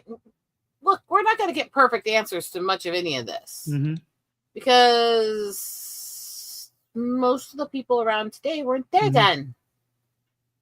But we can try to listen to the stuff that was said by the people who were there, but also take with a grain of salt their personal bias they would see. Because everybody is going to see things with a bias towards their opinion.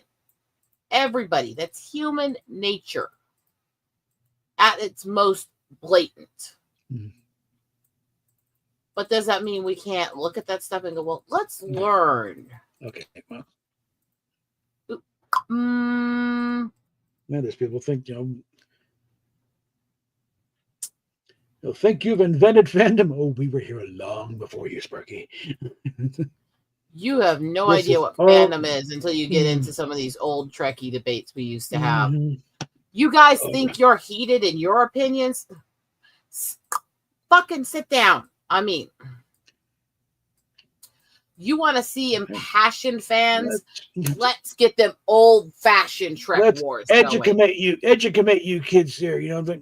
When word broke that Spock was going to die in Star Trek II, some fans got together and purchased a full-page ad in Variety saying why this was not a good idea. Look up the ad rates for a full-page ad in Variety. Even in 1982, that ain't cheap, okay? And then when you look up that rate, check inflation and what that would actually mean today. Yeah. Or just check what the current rate is. That'll be right there. But it's like, these are industry, like one thing, because when I was, again, when I was in the, working the base mail in the Air Force in England, one of the things to show up is copies of Billboard magazine. Or no, it's Billboard. No, they also Radio and Records. I think also Billboard. And I thought, well, hell, I'm still getting over, wanting to be in radio, but that kind of flaming out a bit. So I looked up what that was to subscribe to, to Radio and Records. It's like a subscription to like Billboard magazine was over $100. This is in the mid '80s. Okay. See, that's what you guys don't get. You don't get how many side jobs, side hustles, grind points we've done just to get to where we are now, to sit here in front of you and run our mouths as fans. You got no idea in this modern generation how difficult, expensive, and hard to find this shit was back then. Yeah. You got everything at easy access. I can scroll Amazon and find weird, obscure Japanese stuff from different cultures and fandoms and stuff, including old shit. I freaking got a copy of the Felix the Cat movie recently on Amazon. You've got access now to shit we dreamed about having easy access to back then.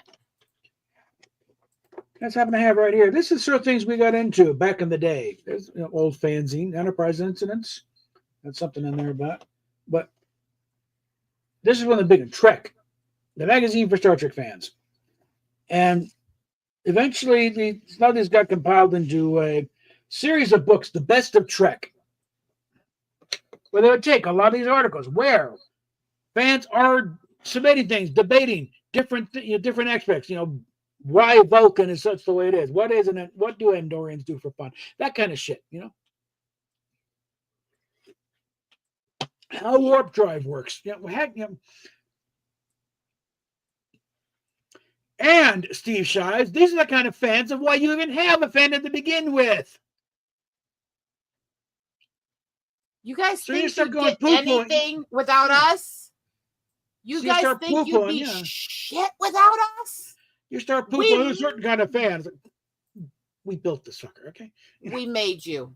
Without us fans, you don't mean shit. You couldn't masturbate. Kiss the ass of those who have given you a career, bitch. Yeah. Because we are your lifeblood.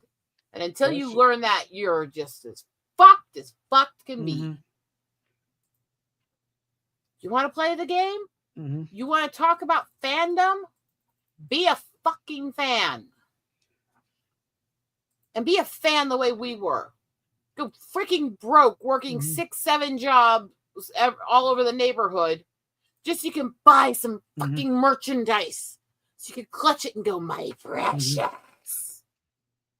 There's a little thing about the history of the Klingons. When I was in Job Corps, and you want to talk about financial function. Yes, we had housing cared for. We had basics cared for. Most of the stuff I needed was not covered. Our pay beyond our work training was $20 every 2 weeks. And I would scrounge that money, and I would work side jobs, and I would work paid crew and camp crew and other jobs to get extra money while working full-time and schooling full-time, just so I could buy nerd shit. And I scrounged that money for a year in Job Corps to get a solid gold version of the One Ring from Lord of the Rings. You want to talk about what we did for our nerddom? There's a little something. A little myth about, the legend about, when they sent the promotional materials out when Star Trek first off, and they airbrushed out Nimoy's ears. Here it is. Yep. Nope. This was the part. This was the part of the promotional thing that the network would send out to stations. Hey, here's what's coming up. And someone got nervous and airbrushed out the points on Spock's ears a bit and rounded his eyebrows. And they're still with the second pilot cast. You've got Dr. Piper. Scotty didn't even have a first name at this point. Communications officer Lloyd Haynes. So yeah, black guy on the bridge. So they're still going with that. Physicist Sulu. I don't remember George Takei and PT-109, but okay, I only saw the movie once a long time ago. And Yeoman Smith. That's some of her stuff she was in. Yeah. You want the whole thing that's reproduced in the Inside Star Trek, mainly the hardback. We did so much for our fandoms. Mm-hmm. This was our cultures. This was our lifeblood. And if you think this stuff was ever just made for kids, you are smoking crack pipes, baby. Yeah, because also this is back when we didn't have any studio support or anything. We had to do this all on our own. Paramount did not produce this. This is a fan. All these things are fan effort. They put these things together. That fanzine I was going. Someone typed it up on their cells and mimeographed it off and sent copies out around the country, around the world somehow. Welcome to fandom. Welcome to what we really are. Buckle up, bitches, and enjoy the ride. That over there in my R2, cooler, I got all but one episode. All but one issue of what started off as Inside Star Trek. It was the closest thing to an official Star Trek puppet because this was done by Lincoln or Star Trek Enterprises. Then I'm only missing one issue. And let's get on to this discussion about nerd guys having trouble getting dates. And do you want to know how many nerd guys I knew who refused to date because they couldn't afford to pay for dates and their hobbies? Mm-hmm. This was not they couldn't get dates. This is they would turn down girls who were literally asking them out. Because I can't afford to take you out and also buy my shit. To paraphrase Peter Griffin and Family Guy, yes, I love you, but I also love Star Trek, and to be fair, Star Trek came first.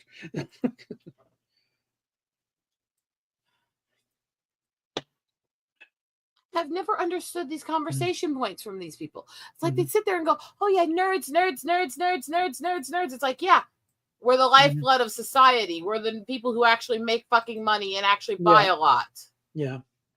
Our economy is booming and it's expensive shit. This is why I tell people don't get too down on the furries. You have no idea how much money they're putting into the coffers of these artists. Yep. Okay, we may not like the stuff they're into, but guess what? They're not hurting anybody. Well, and the ones that are, we can call out. Yeah. But the average furry is not hurting anybody, but there's a lot of money they're putting into society. Like I said, it's like about the several $100s worth of reference books I got back there. That, oh God, the latest edition of the encyclopedia was a couple hundred by itself. That's a boat anchor, and I still got to go through that and highlight certain parts. And nope, that's Kelvin. That doesn't go there. Nope, that's wrong. But starting with the one that kind of set the pattern really was the concordance. And I've got every version of that one. It's time for these original people fan to version, stop bashing on fans. Yeah. You're nothing without us. Get that through your fucking little heads. And we're talking. You're nothing without us fans. And we're talking well beyond the casual, oh, I like it. But no, the ones who do shit like these deck plans back on the wall here.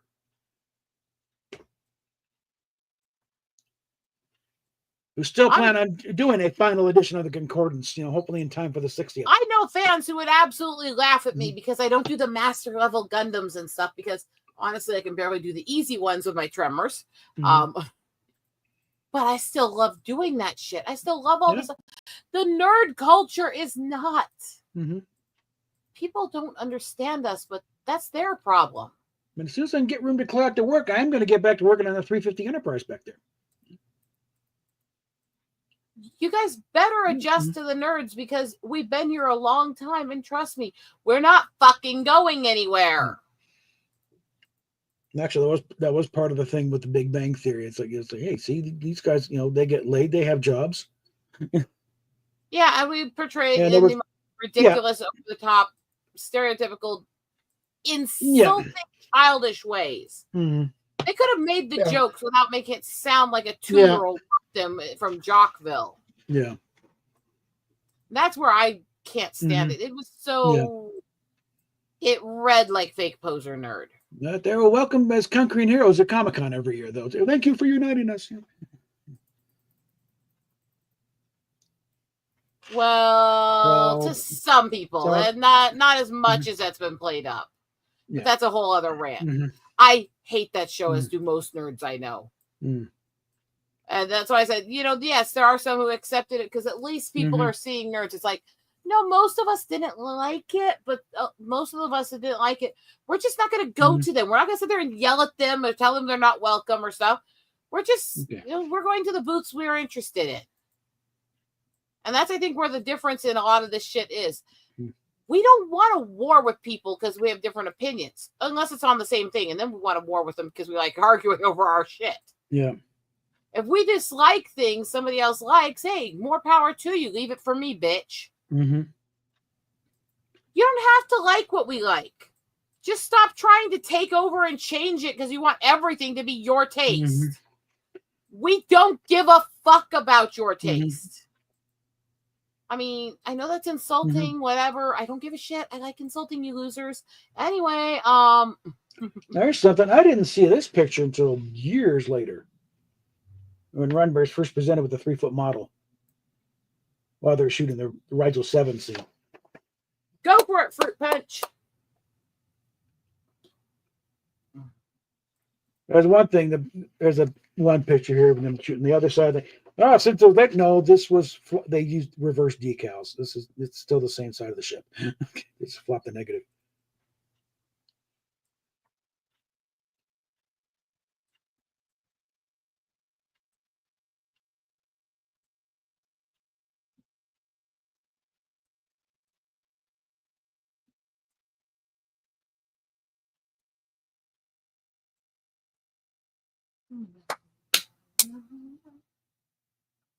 Oh, dear God. Yeah, I'm not calculating that kind of math. Bob, that's you now. 1/6 scale of the Enterprise. I'll bite. I'm not a math nerd. I ain't trying to calculate that shit. That's why I got a calculator here. All right, 947 feet long. Simple. Divide by 6. We're still talking 157 feet long.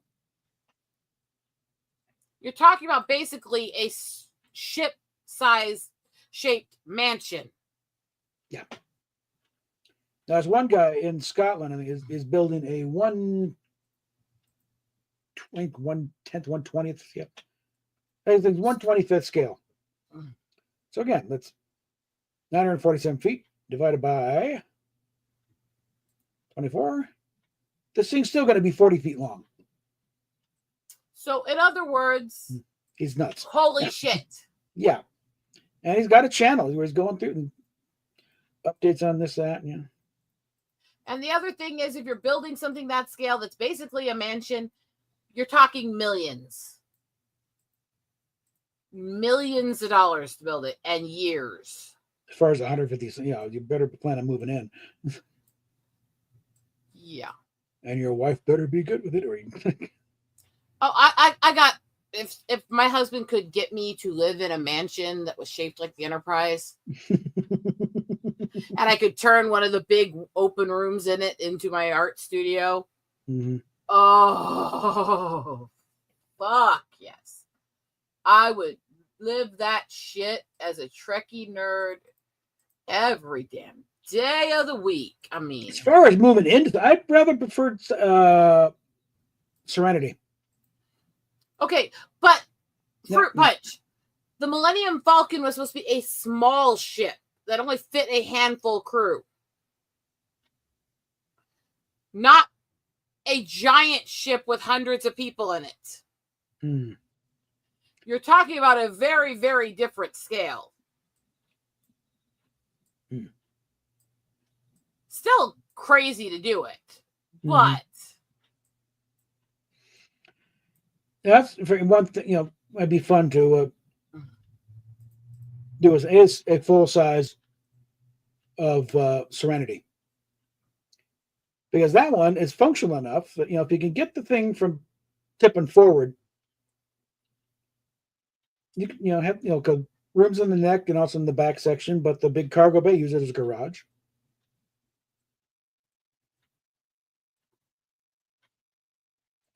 So it'd be kind of functional. And certainly you got your tourist attraction thing because geeks would come from miles around to see this firefly sitting up top of the hill. And considering local, because we still got the Flying Saucer House from Sleeper, that's just up I-70, close to Evergreen. I mean, look, let's be honest. Most of us as nerds, we're batshit crazy. Mm-hmm. We're doing stuff that's not a smart idea usually. Mm-hmm. We're building a culture and a life that's expensive. Mm-hmm. We don't know what we're doing, but I've had to put the Batmobile on hold for a few months. So they got shipment coming in, but that'll be it till like April. 1/6 scale. I think 1/12, frankly. So you can use a G.I. Joe figure, and also wouldn't take up the entire house. But oh dear God, I'm still trying to picture the 1/6 of the other, but 1/6 scale Millennium Falcon. Actually, no, 1/6 is G.I. Joe scale. So 12-inch figure. So.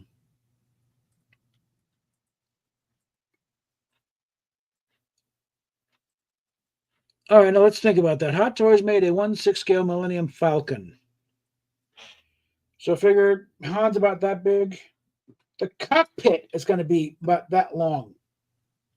Yeah, that's a much different scenario.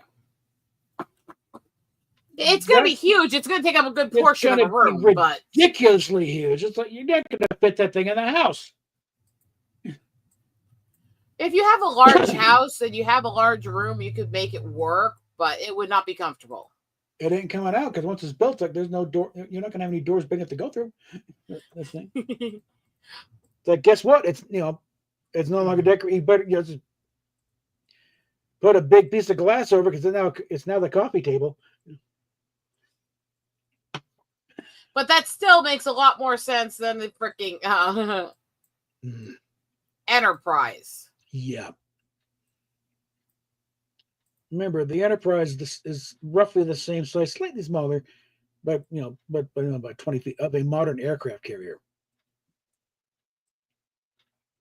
That was kind of the appeal of having a 1/350th scale model of the Starship, because that's a common scale for big ship models.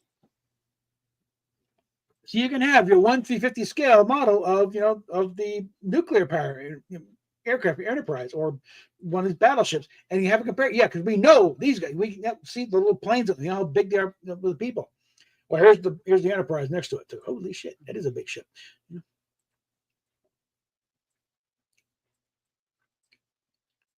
that's one thing I get She's about a beautiful lady, and we love her. Yeah. And one of them I think it was during Ed Mariaki's ham-fisted, restoration of the model, is they set up little figures of the red scale around the model. Just again, give an idea just how big the stupid ship is. And especially up in the bridge dome. And that's because you're going to tell me seriously, there's not enough room inside that dome to have that thing facing forward?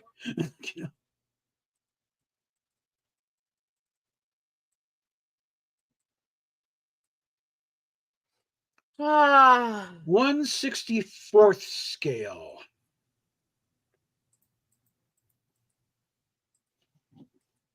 Once again, fill out the calculator. Now, again, 947 feet is the length, okay? Divided by 64. But still 14 feet long, just slightly bigger than the filming model at 11 feet 2 inches. This is just 14.79, almost 14.8 inches.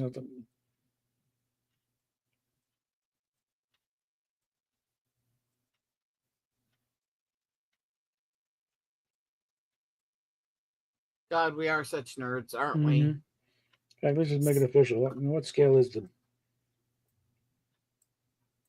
like 947 feet divided by, let's just call that 11 feet. Yeah, the filming miniature is about 186 scale. So, make of that what you will.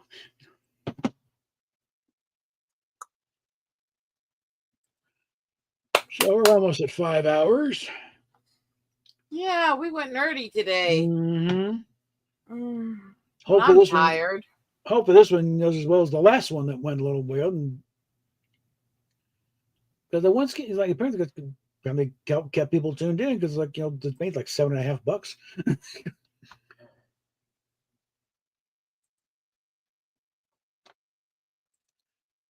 Well, again, the fun. The Galileo is only about 24 feet long to begin with. Okay. Yeah, some context into that. It's really, really, that's the way it is. So 1/64th, you're talking maybe about that size. Okay. The other thing that's interesting in YouTube is I've had 2 people talk on my channel the entire time we've been doing this stream. But right now, analytics is saying I have over 60 views. I'm showing 27 viewers on my end. That you've had during it? I haven't but it's usually run around there. But like the model kit out from round 2 now is like 1/35th scale. I mean, and it's maybe about yay big. Yeah.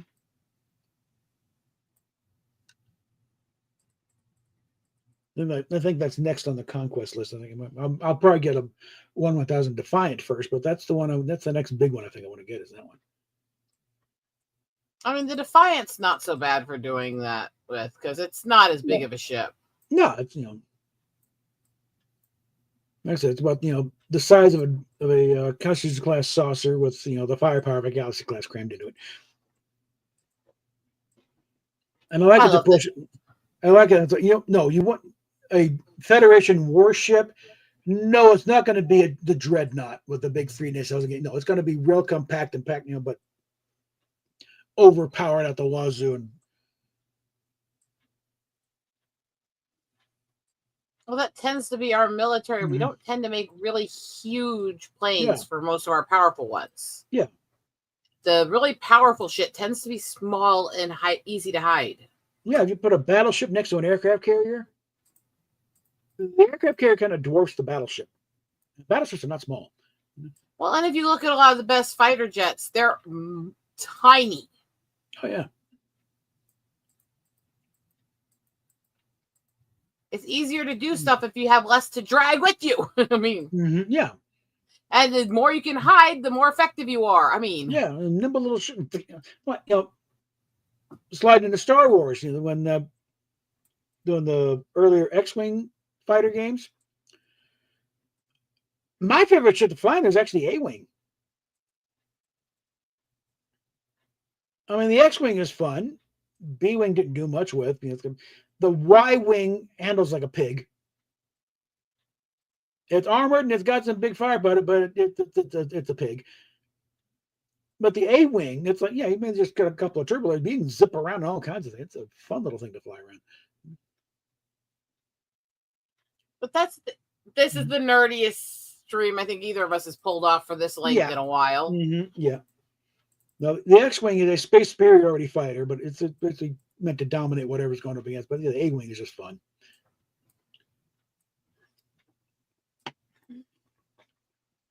My husband's come in a few times, checking on me, listens to me talking, and walks out. Yeah. I'm not interrupting. Victory. What else we got here? See, the difference is when my husband sees that I'm busy, he leaves me alone, usually. Not to say that I'm saying that about anybody that has a tendency to yell when we're trying to do serious conversations. Yeah. Not to say that we don't love her to pieces, but holy crap, sometimes shut your mouth, woman. But I was thinking about the 3rd season publicity photo. They tried a little something spacing out Spock's braids a little bit. We're only seeing this in two pictures. This one and one where Kirk, Spock, and Scotty are in engineering. When they got back to regular series, nah, because we had to change everything. Just put it back. Yeah. See, that's the thing. It's okay to experiment a little. I think that's one thing we do suffer with as nerds a bit, is we have a bit of a subculture that gets really pissy anytime they ever experiment. Mm-hmm. To the point where they've gone after things that were fine. They were just trying something new. Mm-hmm. It's like, do you have to be a complete prick about it? Mm-hmm. I see this a lot with music too, where it's like bands, well, if you play the same exact music your entire career, you're going to get stagnant, you're going to get boring, your career will eventually tank. Mm-hmm. But when you try something new, fans hate on you for selling out, even if you're still in the same spirit, you know? Mm-hmm. And I think it's an unfair thing that does happen a lot. Mm-hmm. The pigeonholing is real in so many ways, in so many different parts of culture. And it's an unfortunate to me, because I think we could get so much better if people weren't afraid to try new things. Part of that's gotten worse because of all the crap about people bashing on and changing things and violating the actual culture behind it and stuff. That's made people even worse in that regards. And that's an absolutely justifiable, understandable position. Mm-hmm. But it kind of sucks at the same time, because it kind of limits our ability to expand and try new things, all because some people are giant flaming assholes who don't know how to respect the thing that they're fucking with. I mean,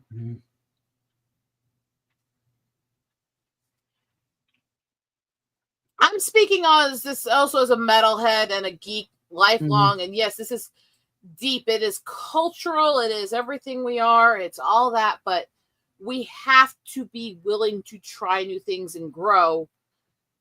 And we can acknowledge that didn't work. Never mind. Sorry about that. Let's do something better. But we do need to try to at least expand and grow.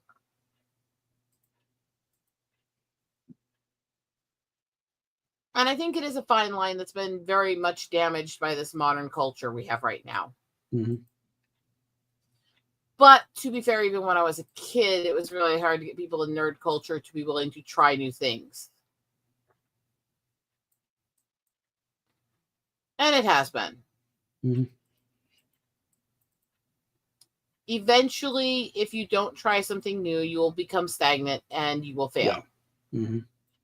That's the nature of the beast. It's why we have to continue to grow as people. It's why we have to continue to expand as people.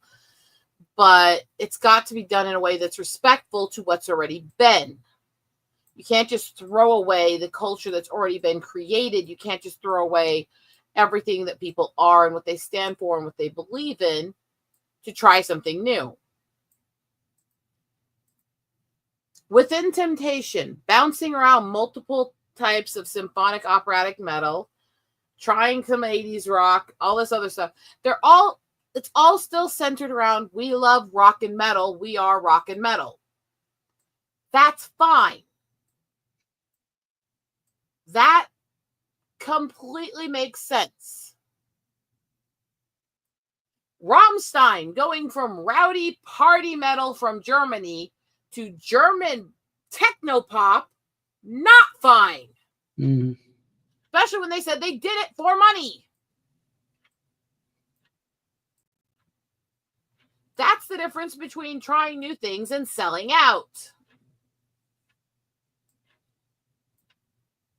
And I think it's a valid conversation to have. Where does that line begin? Where does one end and the other begin? Mm-hmm.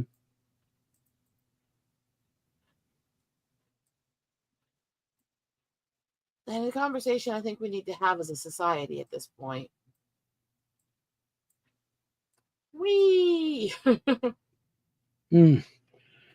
And I did not see the comment in chat, but that's kind of where I've already rambled. So you kind of got my opinion on that stance.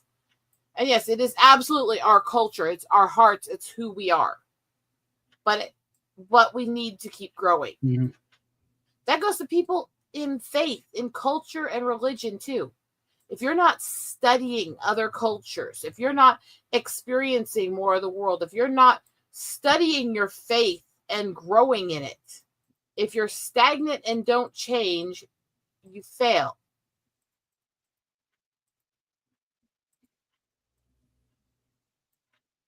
You'll fail. Mm-hmm.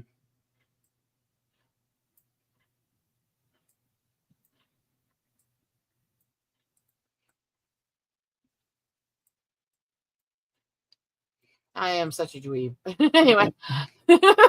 Going through some of the stuff, oh, the picture of the Galileo when it was still kind of wandering in the darkness out there in the wilderness on somebody's front lawn for a while. Yeah.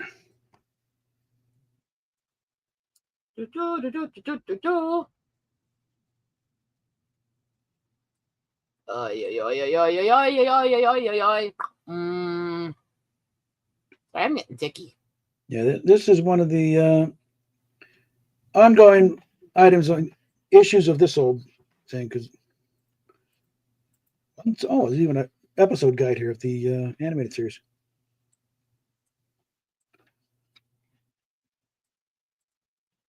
That's the thing. Pity poor Jimmy Doohan because there are some episodes where he is voicing half the cast, especially the counterclock incident.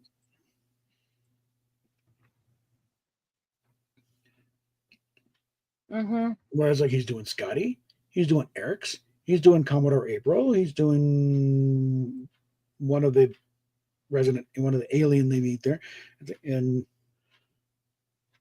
Nichelle Nichols is doing Uhura, Sarah April, and the gal that gets him in the mess the first place, I forget the name. But it's like, was Majel not available? Nichelle always sounds like Nichelle, okay? At least Majel could mix it up a little bit. Yeah. Some, although she's always easy to recognize. You can still tell. But Nichelle really was not good with doing voices. No. And that's not a dig. No. Some people have that ability, some people don't. That wasn't her skill. No. She was a singer. She could do an impersonations of people, but it's different becoming a total character voice.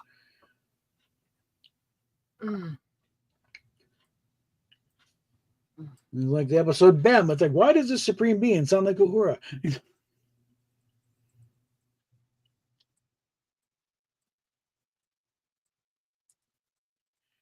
But yeah, we're just crossed 5 hours here. I think it's a good point to wrap it up here. So, what you think we should finally shut up? Well, if I want to do something else, and just want to get it off of this thing and come up with a different subject matter. I mean, go backstage and bullshit for a while. Yeah, Takei also did a few. That is one thing with more troubles.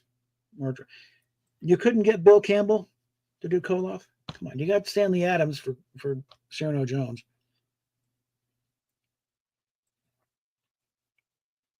But yeah, I think we'll just let it there because we get too long and it's going to get people are going to tune in the first place. So we'll talk.